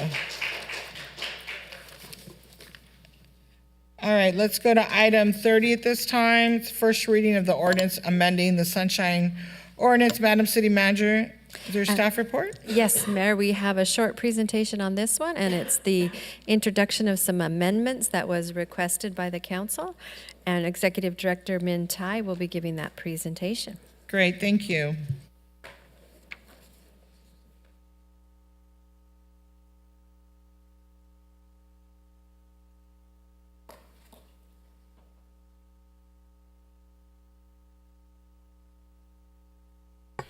Good evening, Mayor and member of the council. The action before you tonight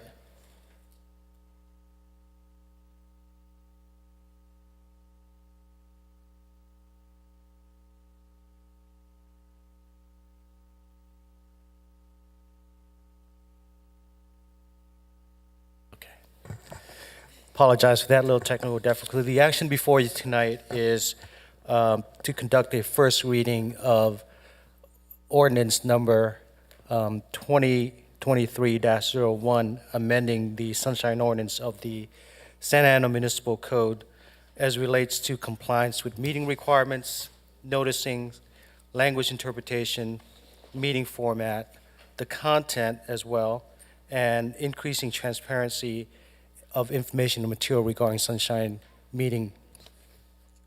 The sunshine ordinance is a set of measures aimed at increasing transparency and early communication with the community to involve the community in the development decision-making process.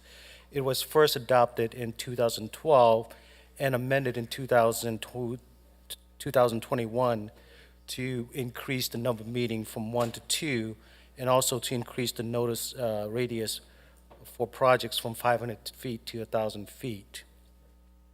The council in fall of 2022 provided direction staff to look at ways we can further enhance the community transparency aspect of the sunshine ordinance because of the recent update to the general plan and the number of project and development interests in the community as a result of that.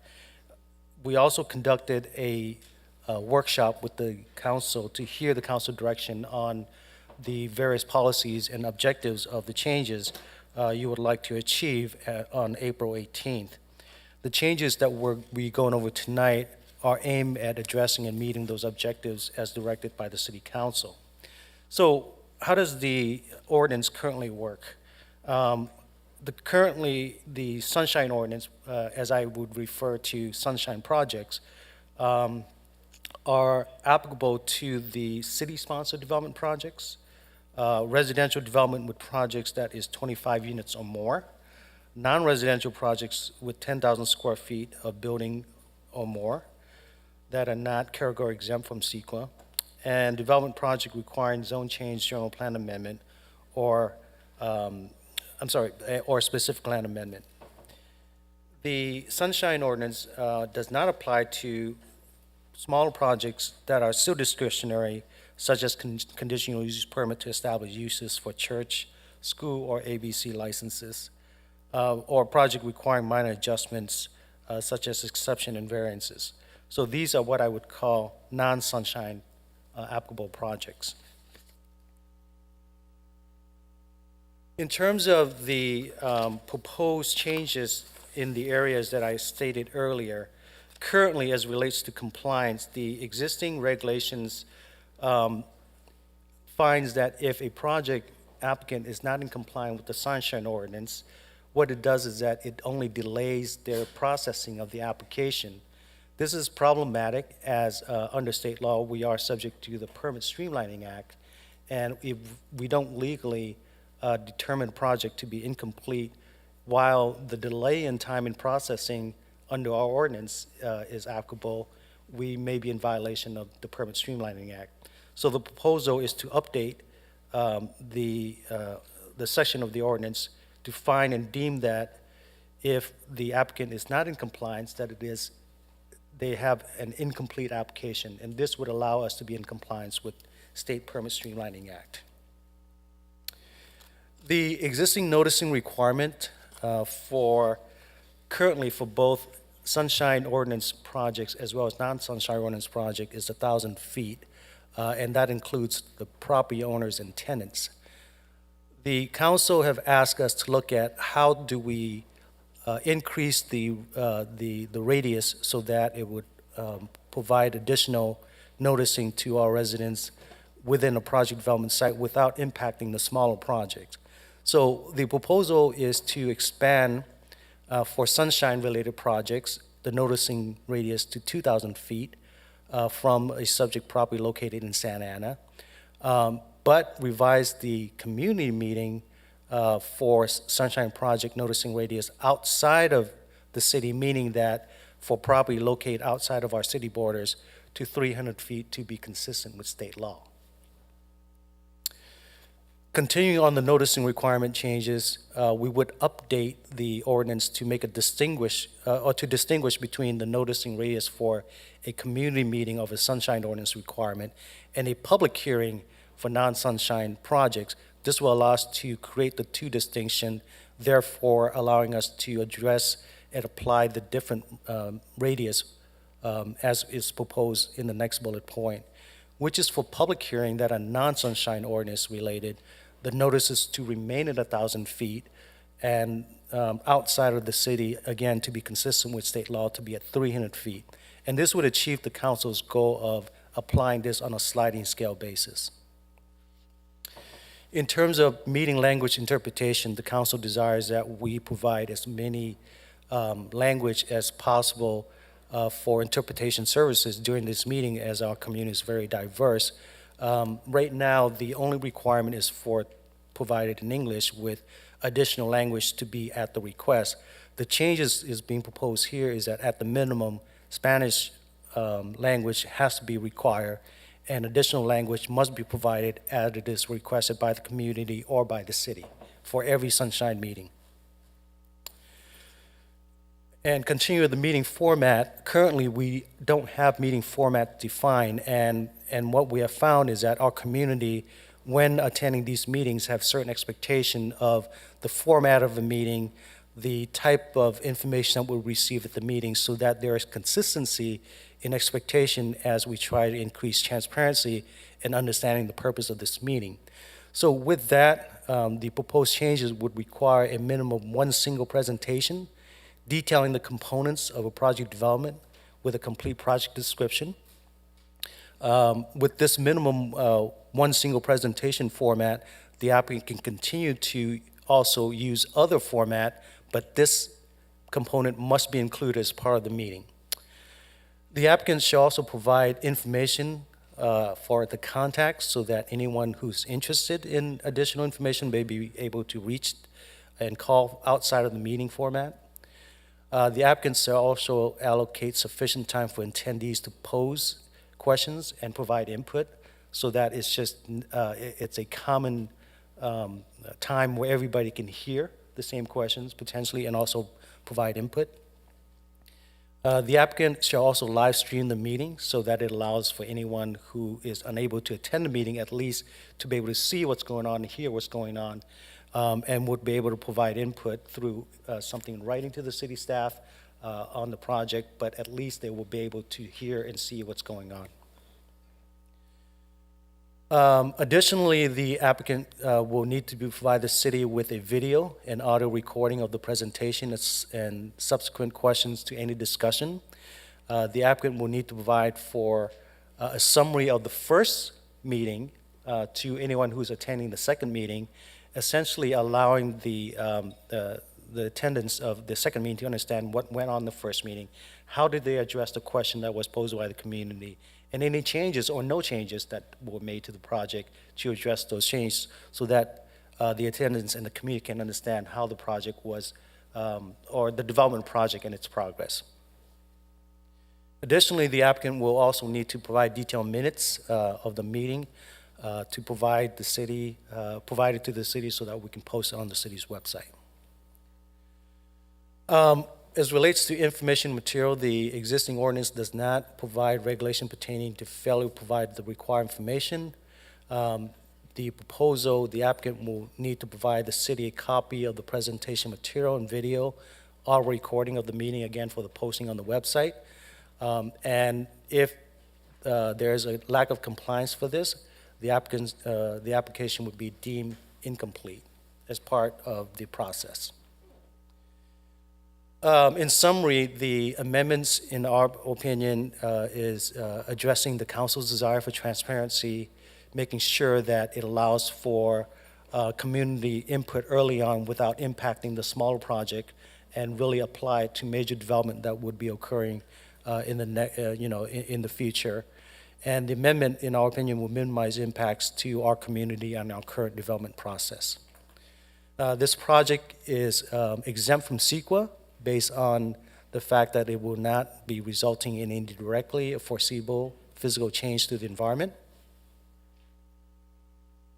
Staff's recommendation tonight is, again, for the council to conduct a first reading and adopt the ordinance, amending Section 2-153 of the Santa Municipal Code. That concludes my report. I'll be happy to answer any questions. Thank you so very much. Let me start with Councilmember Becerra, please.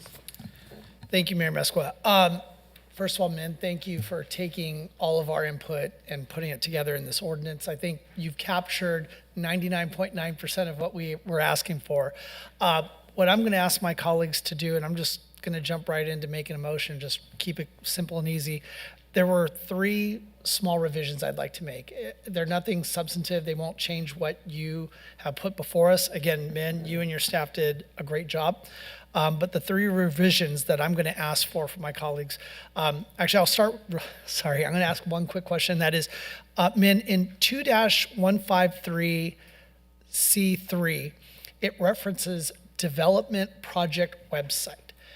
Is that referring to a website that is hosted by the project applicant, or is that the city's project website? The city's project website.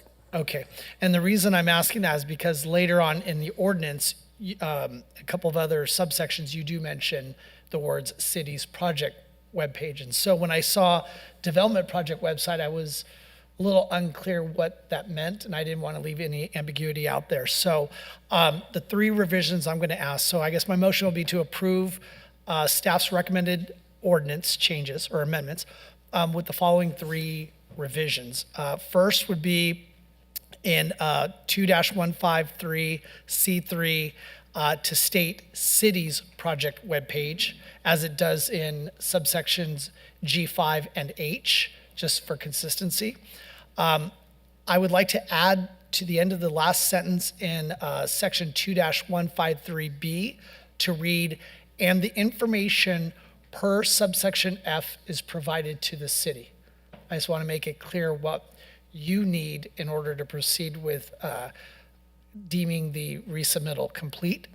And then in 2-153G1, I'd like to remove the words at minimum so that it reads, give a single presentation. The intention there, as you stated very well in your presentation, Director Tai, is to make sure that there's one presentation, everybody's focused on that, and all the attendees are receiving the same information from the same source. So I just wanted to take out those 2 words because I thought it left it a little ambiguous. So my motion is to approve with those 3 revisions. Councilmember Fan. Thank you. Min, I just had a couple quick questions for so I do remember actually Mayor Pro Tem Lopez had brought up the 2,000-foot radius before when this was originally brought back. And I think for me at the time, I wasn't supportive of that only because it seemed quite far. And there's a lot of mailing, especially because we include tenants and property owners. It's not just property owners. I want to make that very clear to residents. I think a lot of folks misunderstand. We do notify tenants also. My question is for the applicability of the 2,000-foot radius. I am very supportive of that, especially for our bigger projects, but 25 units seem really small. Those tend to be smaller developers. How did we come up with a 25-unit number? That number was in the original ordinance back in when it was first adopted, so I don't exactly have a history on the number of 25 units, but I believe that it may be something that the council determined at the time to be appropriate. Yeah, because, I can see how at the time, 25 units, 500 feet, 500 feet is, from here to there.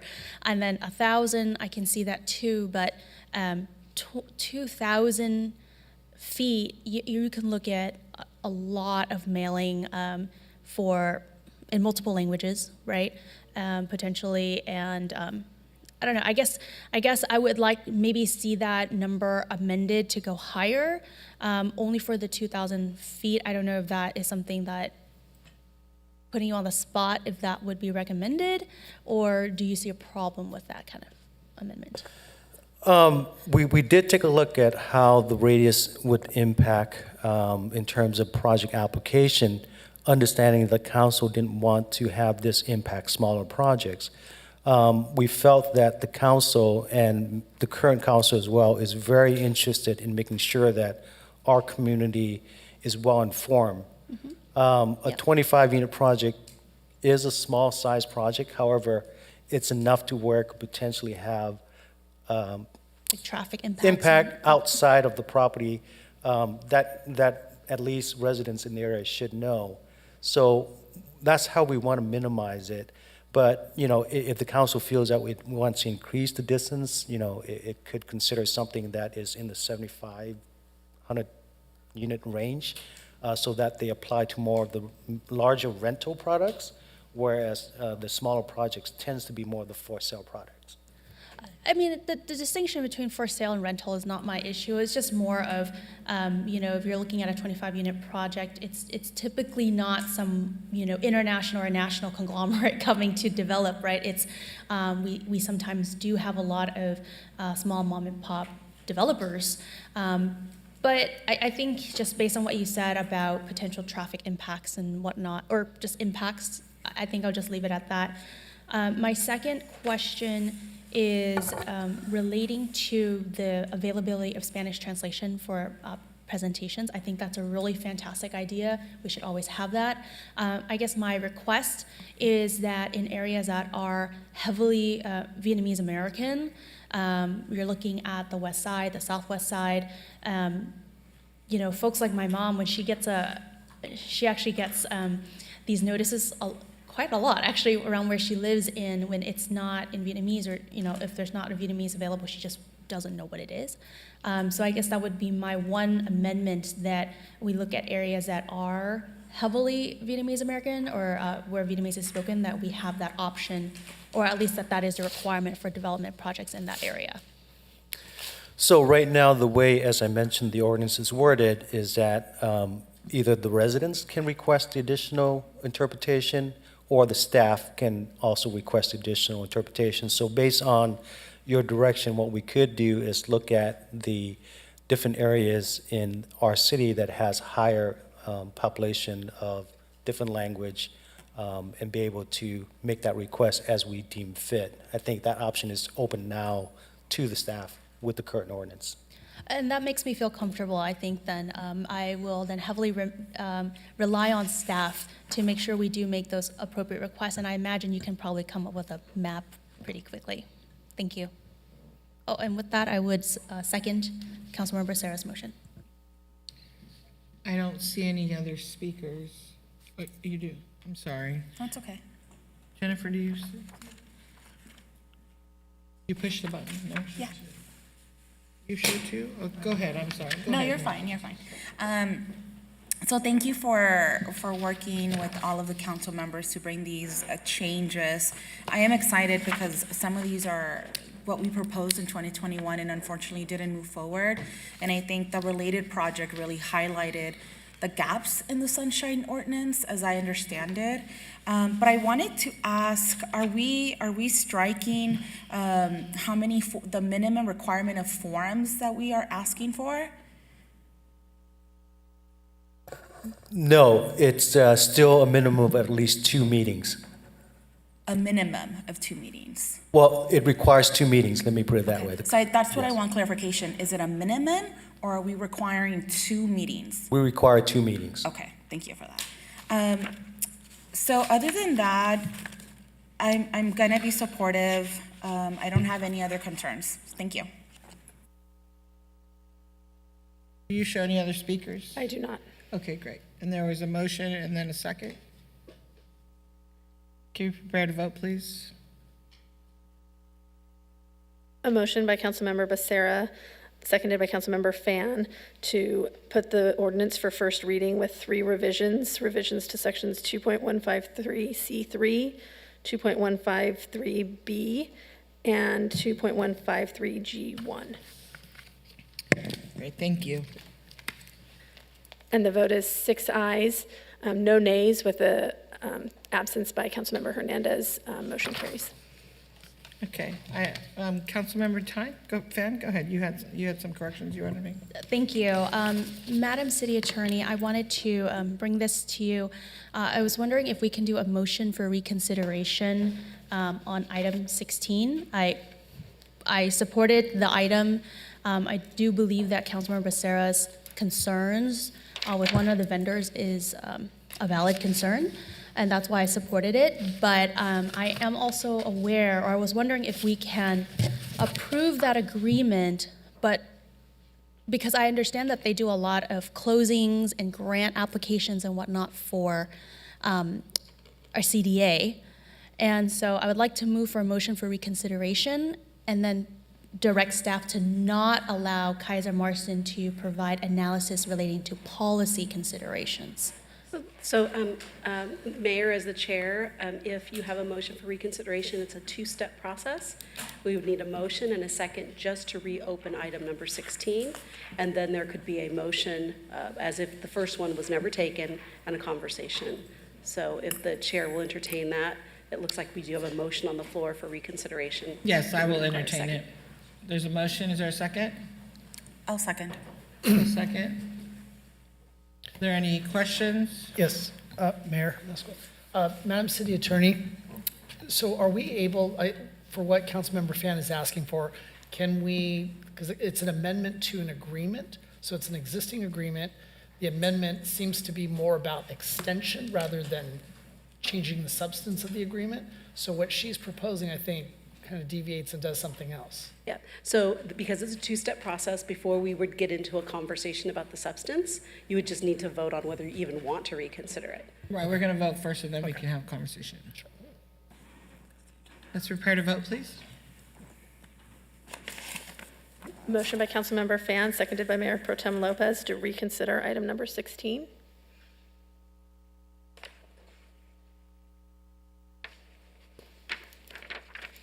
Vote is 6 ayes, 1 nay. Nay by Councilmember Penaloza. Motion carries. Okay, now get into discussion. And then, so you'd make a motion as to what you would want to do, and then we can talk about the propriety of that. Go ahead, Yes, so the Councilmember motion Fan. is, again, I think your concerns were well-founded. I understand. We want to make sure that whoever we contract with, that we all up here trust in their analysis and their work. However, it seems that Kaiser Marston at this time are not providing analysis or advice relating to policy. It seems like it was a one-off issue, which was the particular issue that you had brought up, but that they're really focused on helping CDA with closing affordable housing deals, other projects, applying for grants, and that kind of work, which I think is far, different from the particular item that they had assisted on that raised concerns for you. And so I would like to see that we approve item 16 with the caveat that because this is an amendment with the agreement for on-call services, that we do not call Kaiser Marston Associates for financial analysis relating to policy items for the remainder of the term of the agreement. Mayor, I would support her motion, but just I want to make sure that city attorney weighs in per my question. With this substantive change to the actual agreement versus extending the term of it, is that something we can do? Yes, in each of our professional services agreements, they provide that the city may propose amendments. Okay. The first amendment is before you, so you would be making an additional amendment to the scope of services. Just to that particular vendor? Just for that vendor, you would we would amend the scope of services before it's signed by the city clerk's office and the city manager to reflect that you are cutting out just the policy type of work and doing more of the compliance work. Okay, and with that, thank you, Madam City Attorney. I'll go ahead and I'll be supporting the motion. Thank you. Any other comments? If not, let's prepare to vote. Mayor Pro Tem Lopez asked to speak. Oh, no, that's okay. Yeah, thank you. I'm sorry, it's not showing here. The motion. Mayor Pro Tem, you didn't want to speak? That's okay. Okay. It was seconded by Councilor Becerra. Oh. Yeah, no, it was seconded by Mayor Pro Tem. Okay, let's So vote. the motion by Councilmember Fan, seconded by Mayor Pro Tem Lopez, to approve the item as amended to replace the scope of services for the Kaiser Marston contract to not allow for financial analysis related to policy-related items.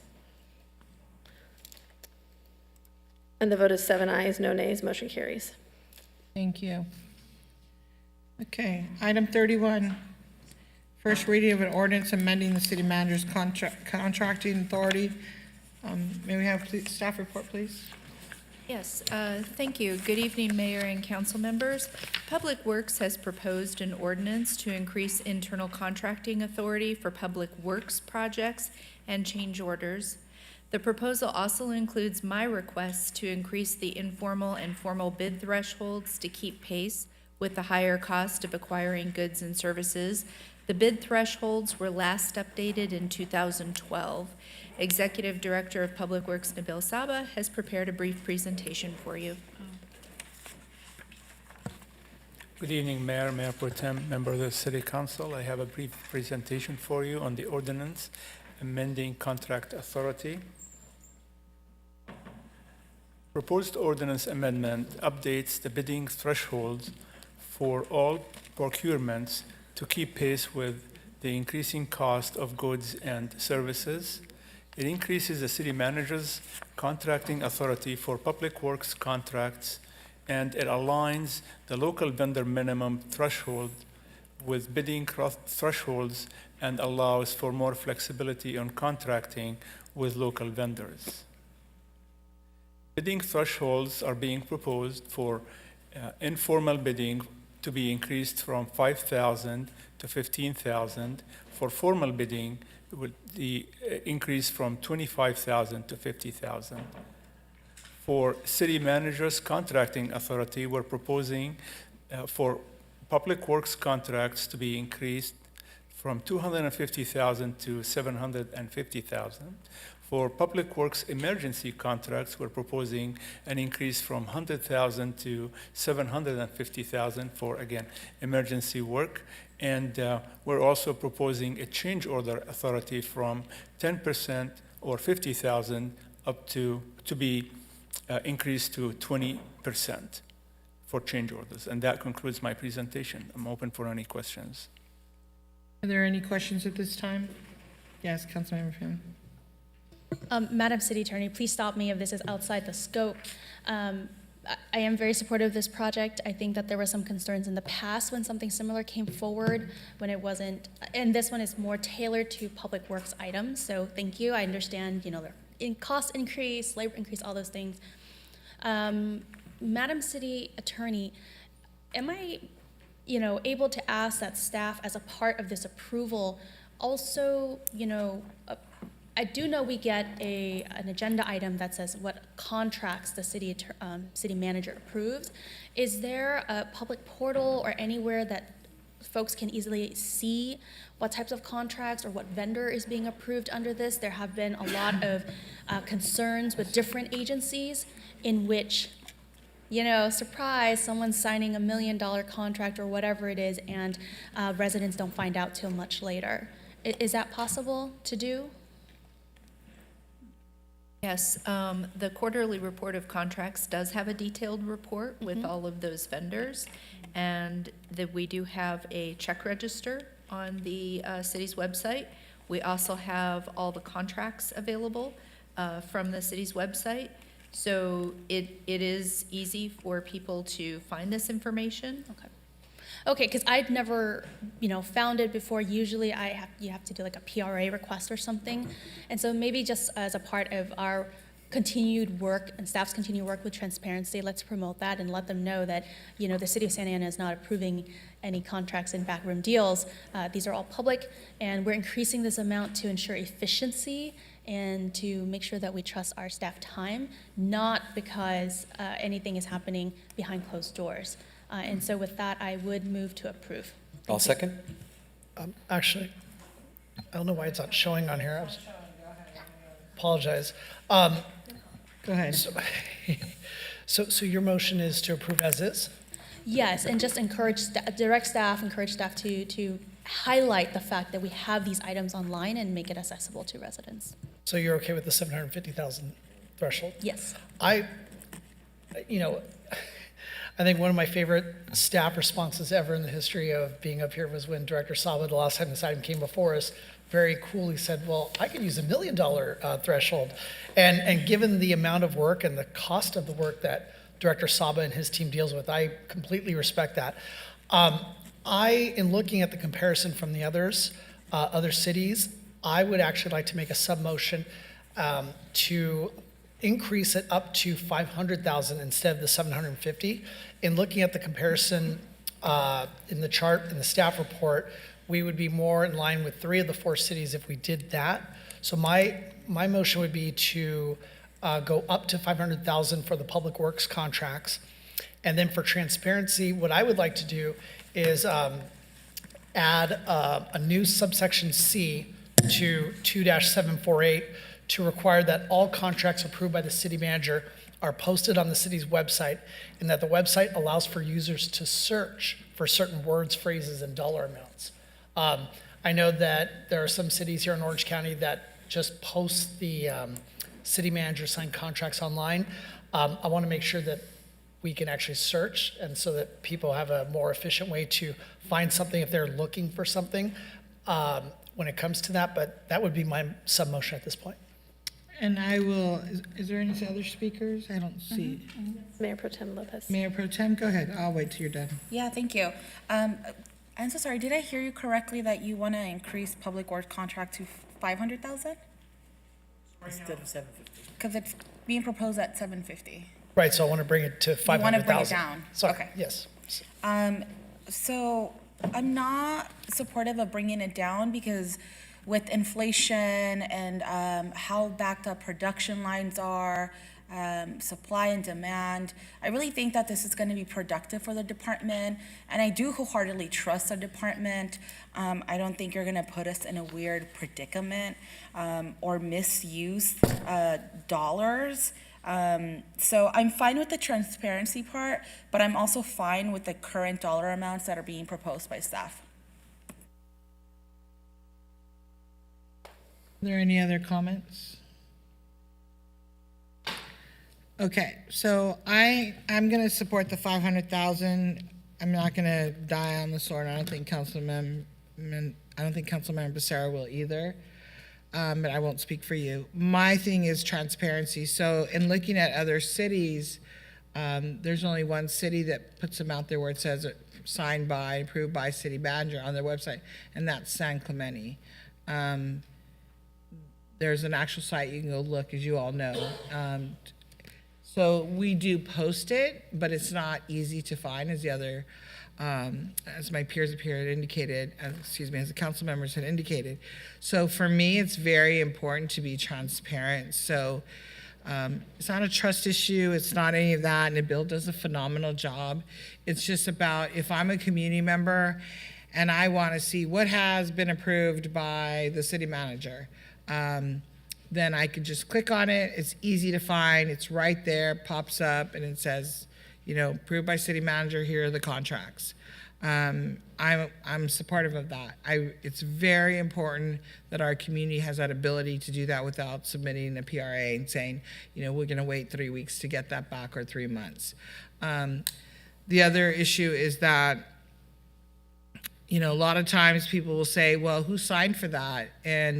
Or where did that come from? Or I'll have to send an email out as the mayor up here and be like, where did this come from? So quarterly reports to me, and I'm just asking for me, and I don't know if the council wants it, but I know you do a quarterly report.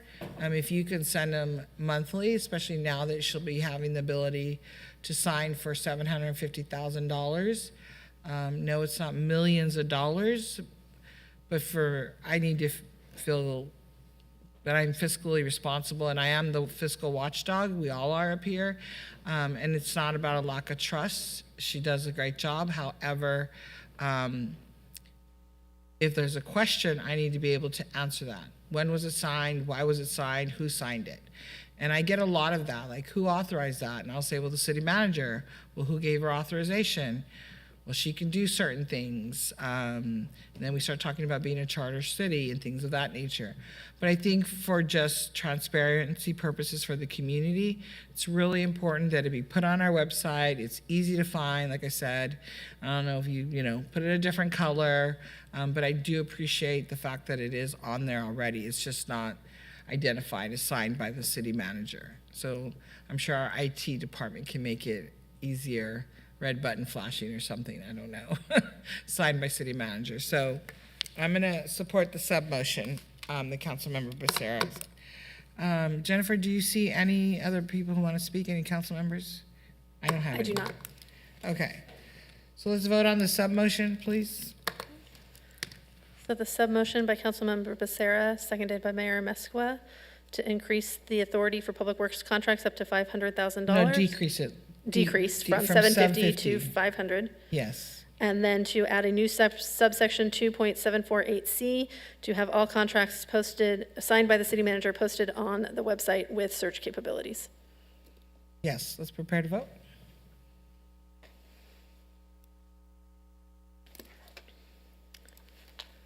The vote is 4 ayes, 3 nays. Nays by Mayor Pro Tem Lopez and Council Members Hernandez and Vasquez. Motion carries.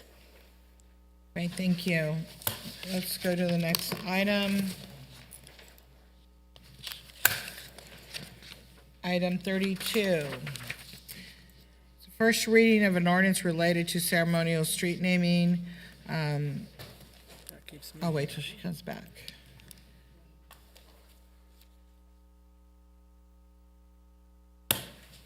She's back, yay. All right.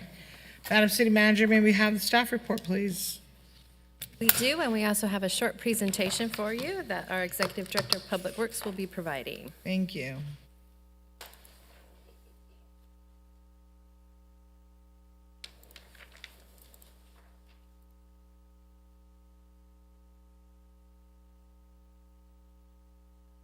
Good evening again. Ceremonial street naming ordinance amending section IX of chapter 33 of the Santa Ana Municipal Code. Some background.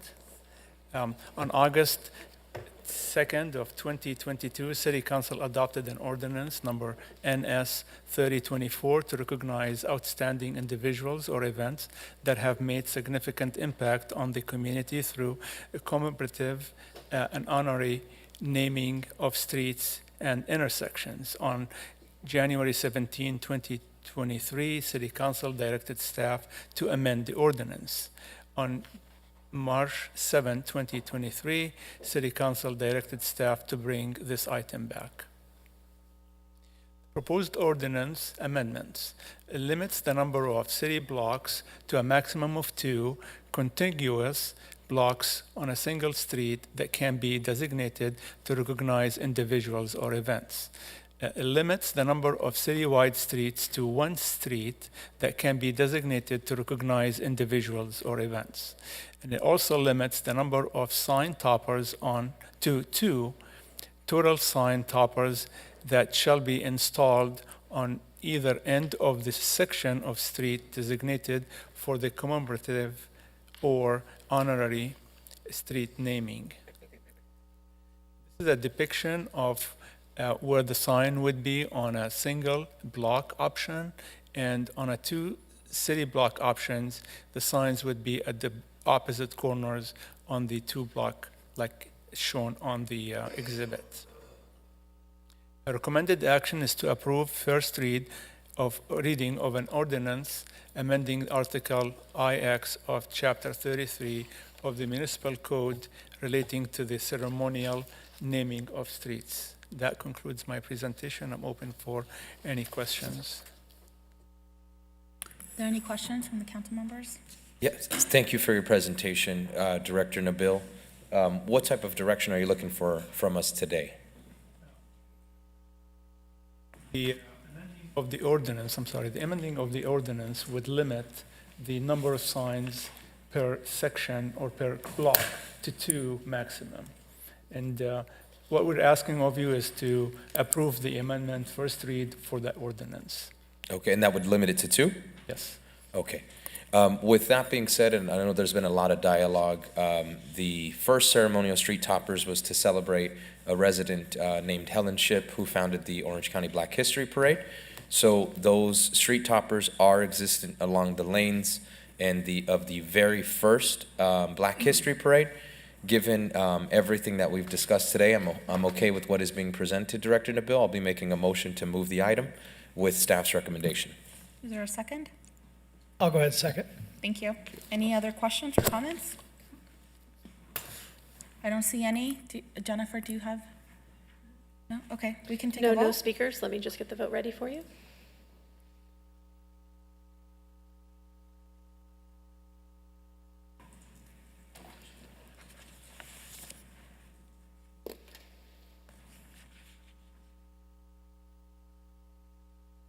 Councilmember Hernandez? Yes. For your vote in this? Okay. Thank you. Motion, vote is 6 ayes, no nays, with a temporary absence by Mayor Amescua. Motion carries. Ordinance for first reading. Thank you. That is going to be the end of our business calendar. We will be moving on to council member requested items. Councilmember Fan. Thank you, Madam City Clerk. And so this item was brought forth because Mayor Amescua and I was at an event, and one of our employees was wearing a fantastic pin, and we go, well, what is that? You know, and it turns out, and Madam City Manager was there. We had a lot of folks. Mayor Pro Tem was there, and it was actually the Garden Grove Unified School District administrators community dinner, and it was really fantastic. But we noticed this pin, and we asked what it was about, and we discovered that it was a years of service commemorative pin. And we asked what happened to it. It was removed at some point. It just got discontinued, and I guess we'd like to just bring it back. I think it's a very, very, very small token to just commemorate and say thanks to folks who've committed to work at City Hall or with the city, and if we don't do it, I'll find a way to pay for it myself. And so I hope that our council can support this item, as well as a policy to recognize many of our employees who've been with the city for many decades. Thank you. Thank you, Councilmember Fan. Councilmember Hernandez. Yes, thank you, Councilmember Fan and Mayor Mesqua. Fully supportive of this item. I'd love to see staff bring this back to us. Any other comments? Go Mayor ahead. Pro Tem, I just want to express my support as well. Go ahead. Thank you, Mayor Pro Tem Lopez, and I want to thank Mayor Amescua and Councilmember Fan for agendizing this item. When I first read this, I was like, yeah, this is easy and simple. I'm not sure why we haven't done it, or apparently we did at one point, but this is something that I'd like to see, so 100% supportive of seeing this policy come back. To have a formal recognition, a policy for staff. I know that Ron Ono, who's now retired, was here for 50+ years, and I see a plaque outside that has his name as a memorial for his years of service. But it'd be nice if we formally recognize these employees with pins and whatever other neat things we can come up with. So thank you for that. Thank you. The mayor has returned, so I will be handing over the ceremonial responsibilities back to her.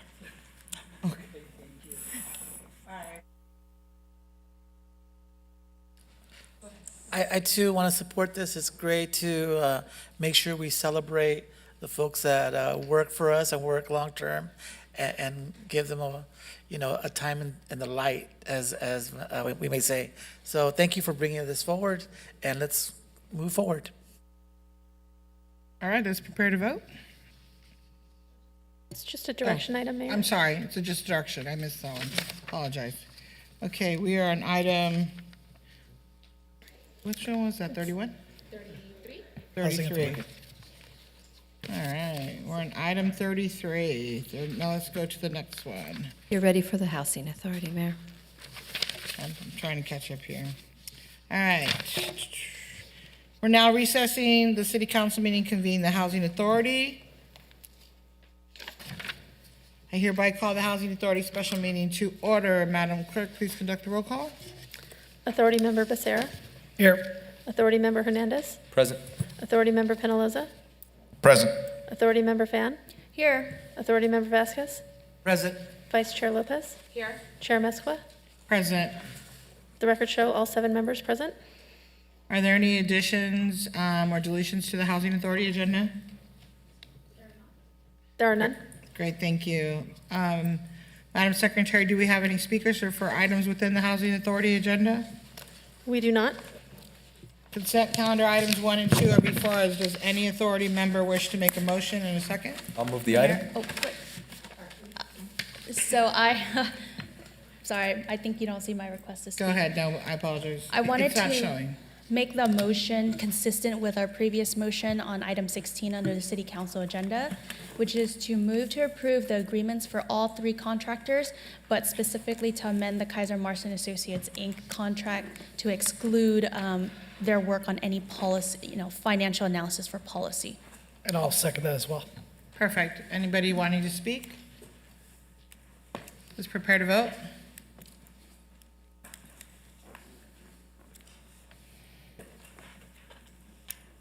Vote is 7 ayes, no nays, motion carries.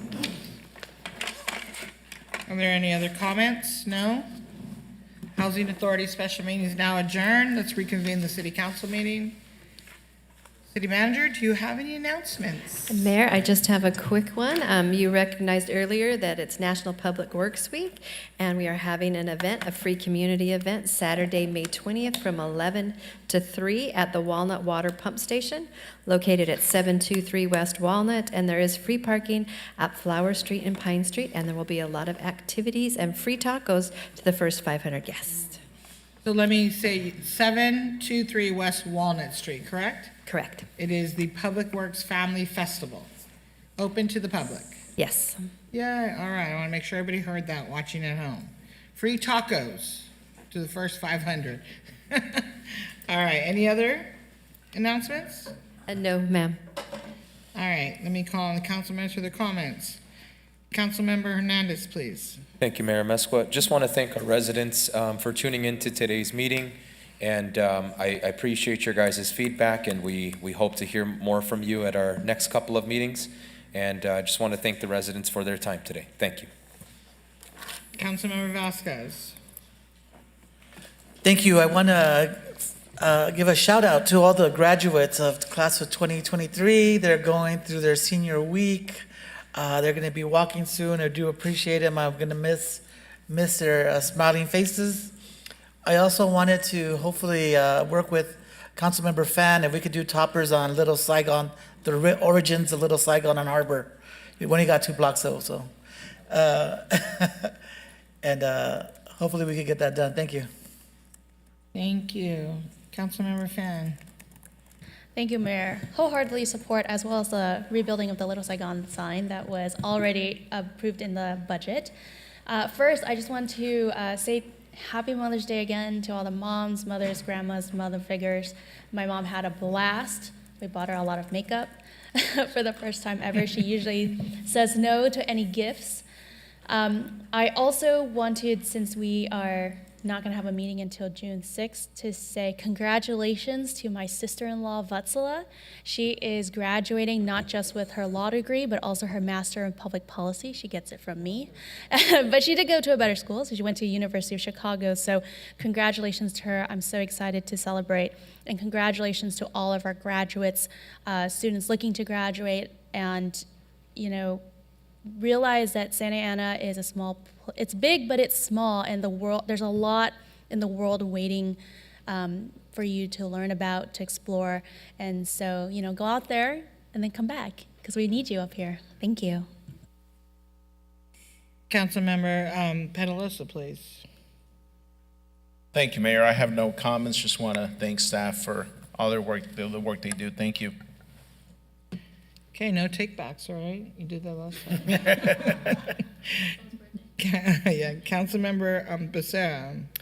Thank you, Mayor Mesqua. Just want to update everybody on my monthly community office hours. I normally hold on the first Saturday of each month, but for June, I'll be holding mine on Saturday, June 10th at 10 a.m. at George Upton All Access Park over at Carl Thornton Park. Last Monday, I had the opportunity of attending the California Peace Officers Memorial Ceremony up in Sacramento, and it was a beautiful tribute to the 8 officers who died in the line of duty here in California this year. They were added to the memorial monument that's outside the Capitol in Sacramento, and I wanted to thank Senator Umberg for the opportunity to attend the ceremony. And I got to tell you, while it was a very somber occasion, I was very proud of our PD and the representation they had up there. Whether it's a crime scene or whether it's a ceremonial scene, you always know when Santa Ana police are there, because they're the ones that are kind of the alpha in the room, so to speak. I mean, it was great to watch in a statewide setting, just you didn't even have to see the patch. You go, who are those guys? It seems like they're quarterbacking the situation, and it was our officer. So I just want to say thank you, and thank you for making us look good up there. But again, it was an honor to be up there with everybody, recognizing and remembering those that paid the ultimate sacrifice. And I wanted to thank Councilmember Penaloza for recognizing National Police Week. As again, we do recognize those that have paid that ultimate price serving their communities. And I just want to conclude with wishing everybody a happy Memorial Day, because we won't see you until June, so happy Memorial Day.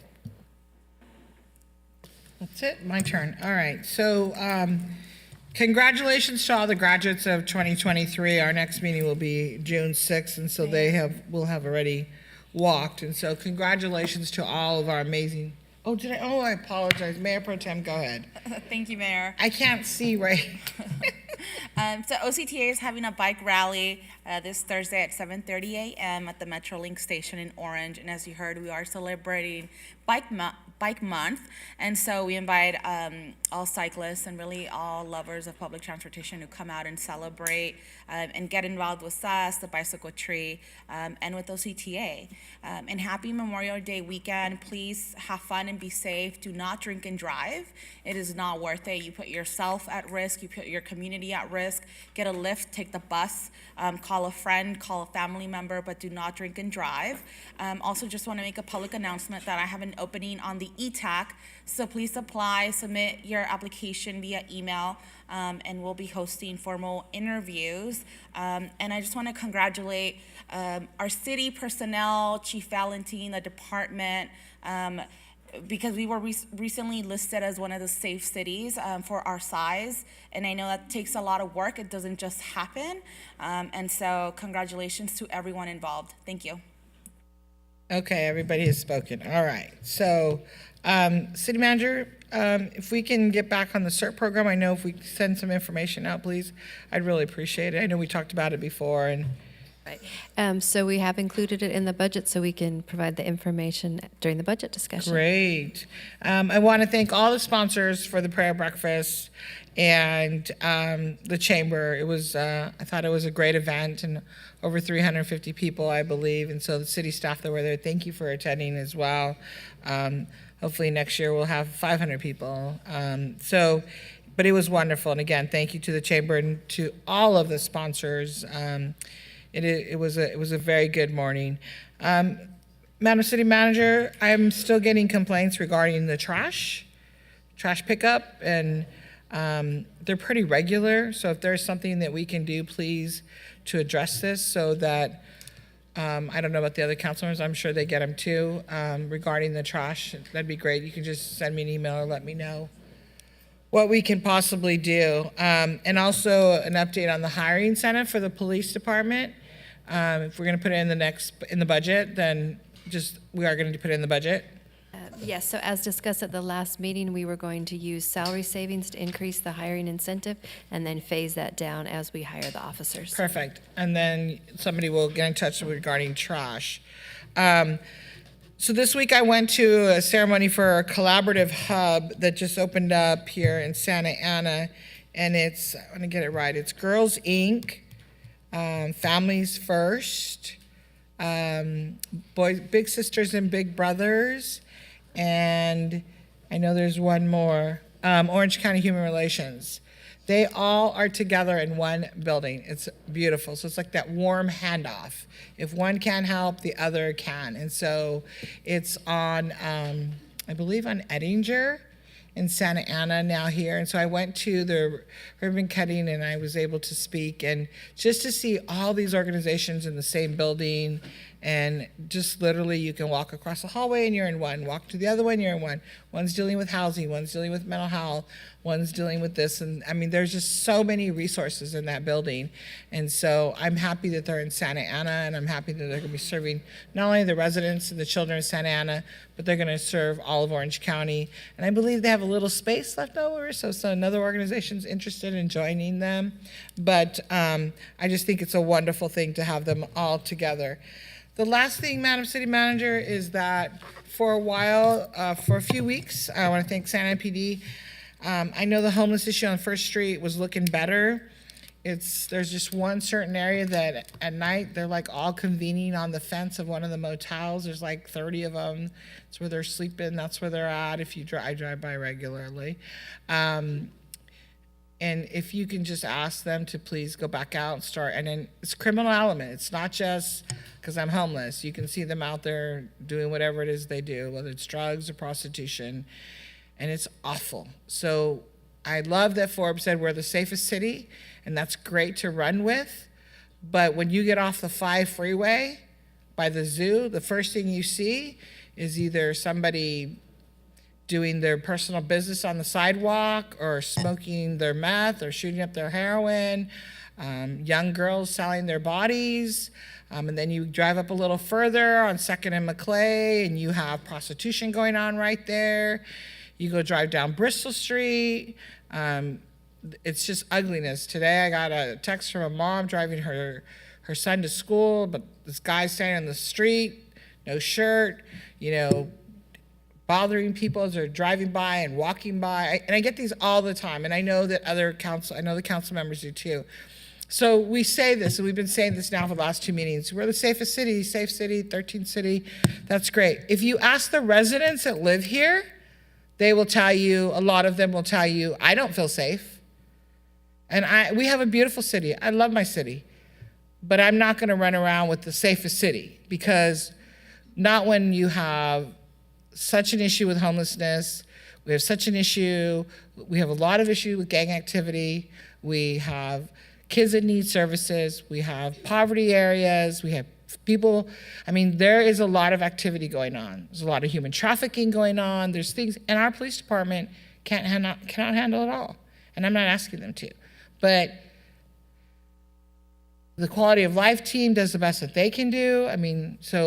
Everybody's doing their part. We have the shelter, but when you get off the freeway, I went to an event in another city, and we talk about Santa Ana, and I always talk very positive about our city, and I do. But I can't answer that question about hey, what are you doing about First Street? Because it's scary. It's scary for our families that live there. And on 2nd Maclay, there are families there. There are apartments there. And they witness it every day, the prostitution. There's that little strip mall where Boyle Norteño is, or some water retail thing. You can drive by. You can't miss it. You can't miss it. So I would hope that our officers would be out there more. I drive by there almost every single night, down First Street and down Bristol, just to take a look. So if we can have the officers again start going down First Street, and if they have a warrant, arrest them. If they're a sex offender and they're not registered there, or they're not registered where they're supposed to be, arrest them. We have to protect our community. So I thank the police for all that they do. But we're a good city, but we have a lot of work to do. So with that, congratulations again to all the graduates. Thank you to all those who came out to speak tonight. Madam City Manager, last thing, and I did let the city attorney know that the next meeting I'd like to put on the agenda a resolution condemning the Islamic Republic of Iran. So we can, Iran, did I say it wrong? No, I said Iran. And it's okay. If we can put that on there, please, so that we can take care of that. And Madam City Attorney will talk about it, okay? So thank you very much. Meeting is adjourned. The next one is June 6th. Thank you.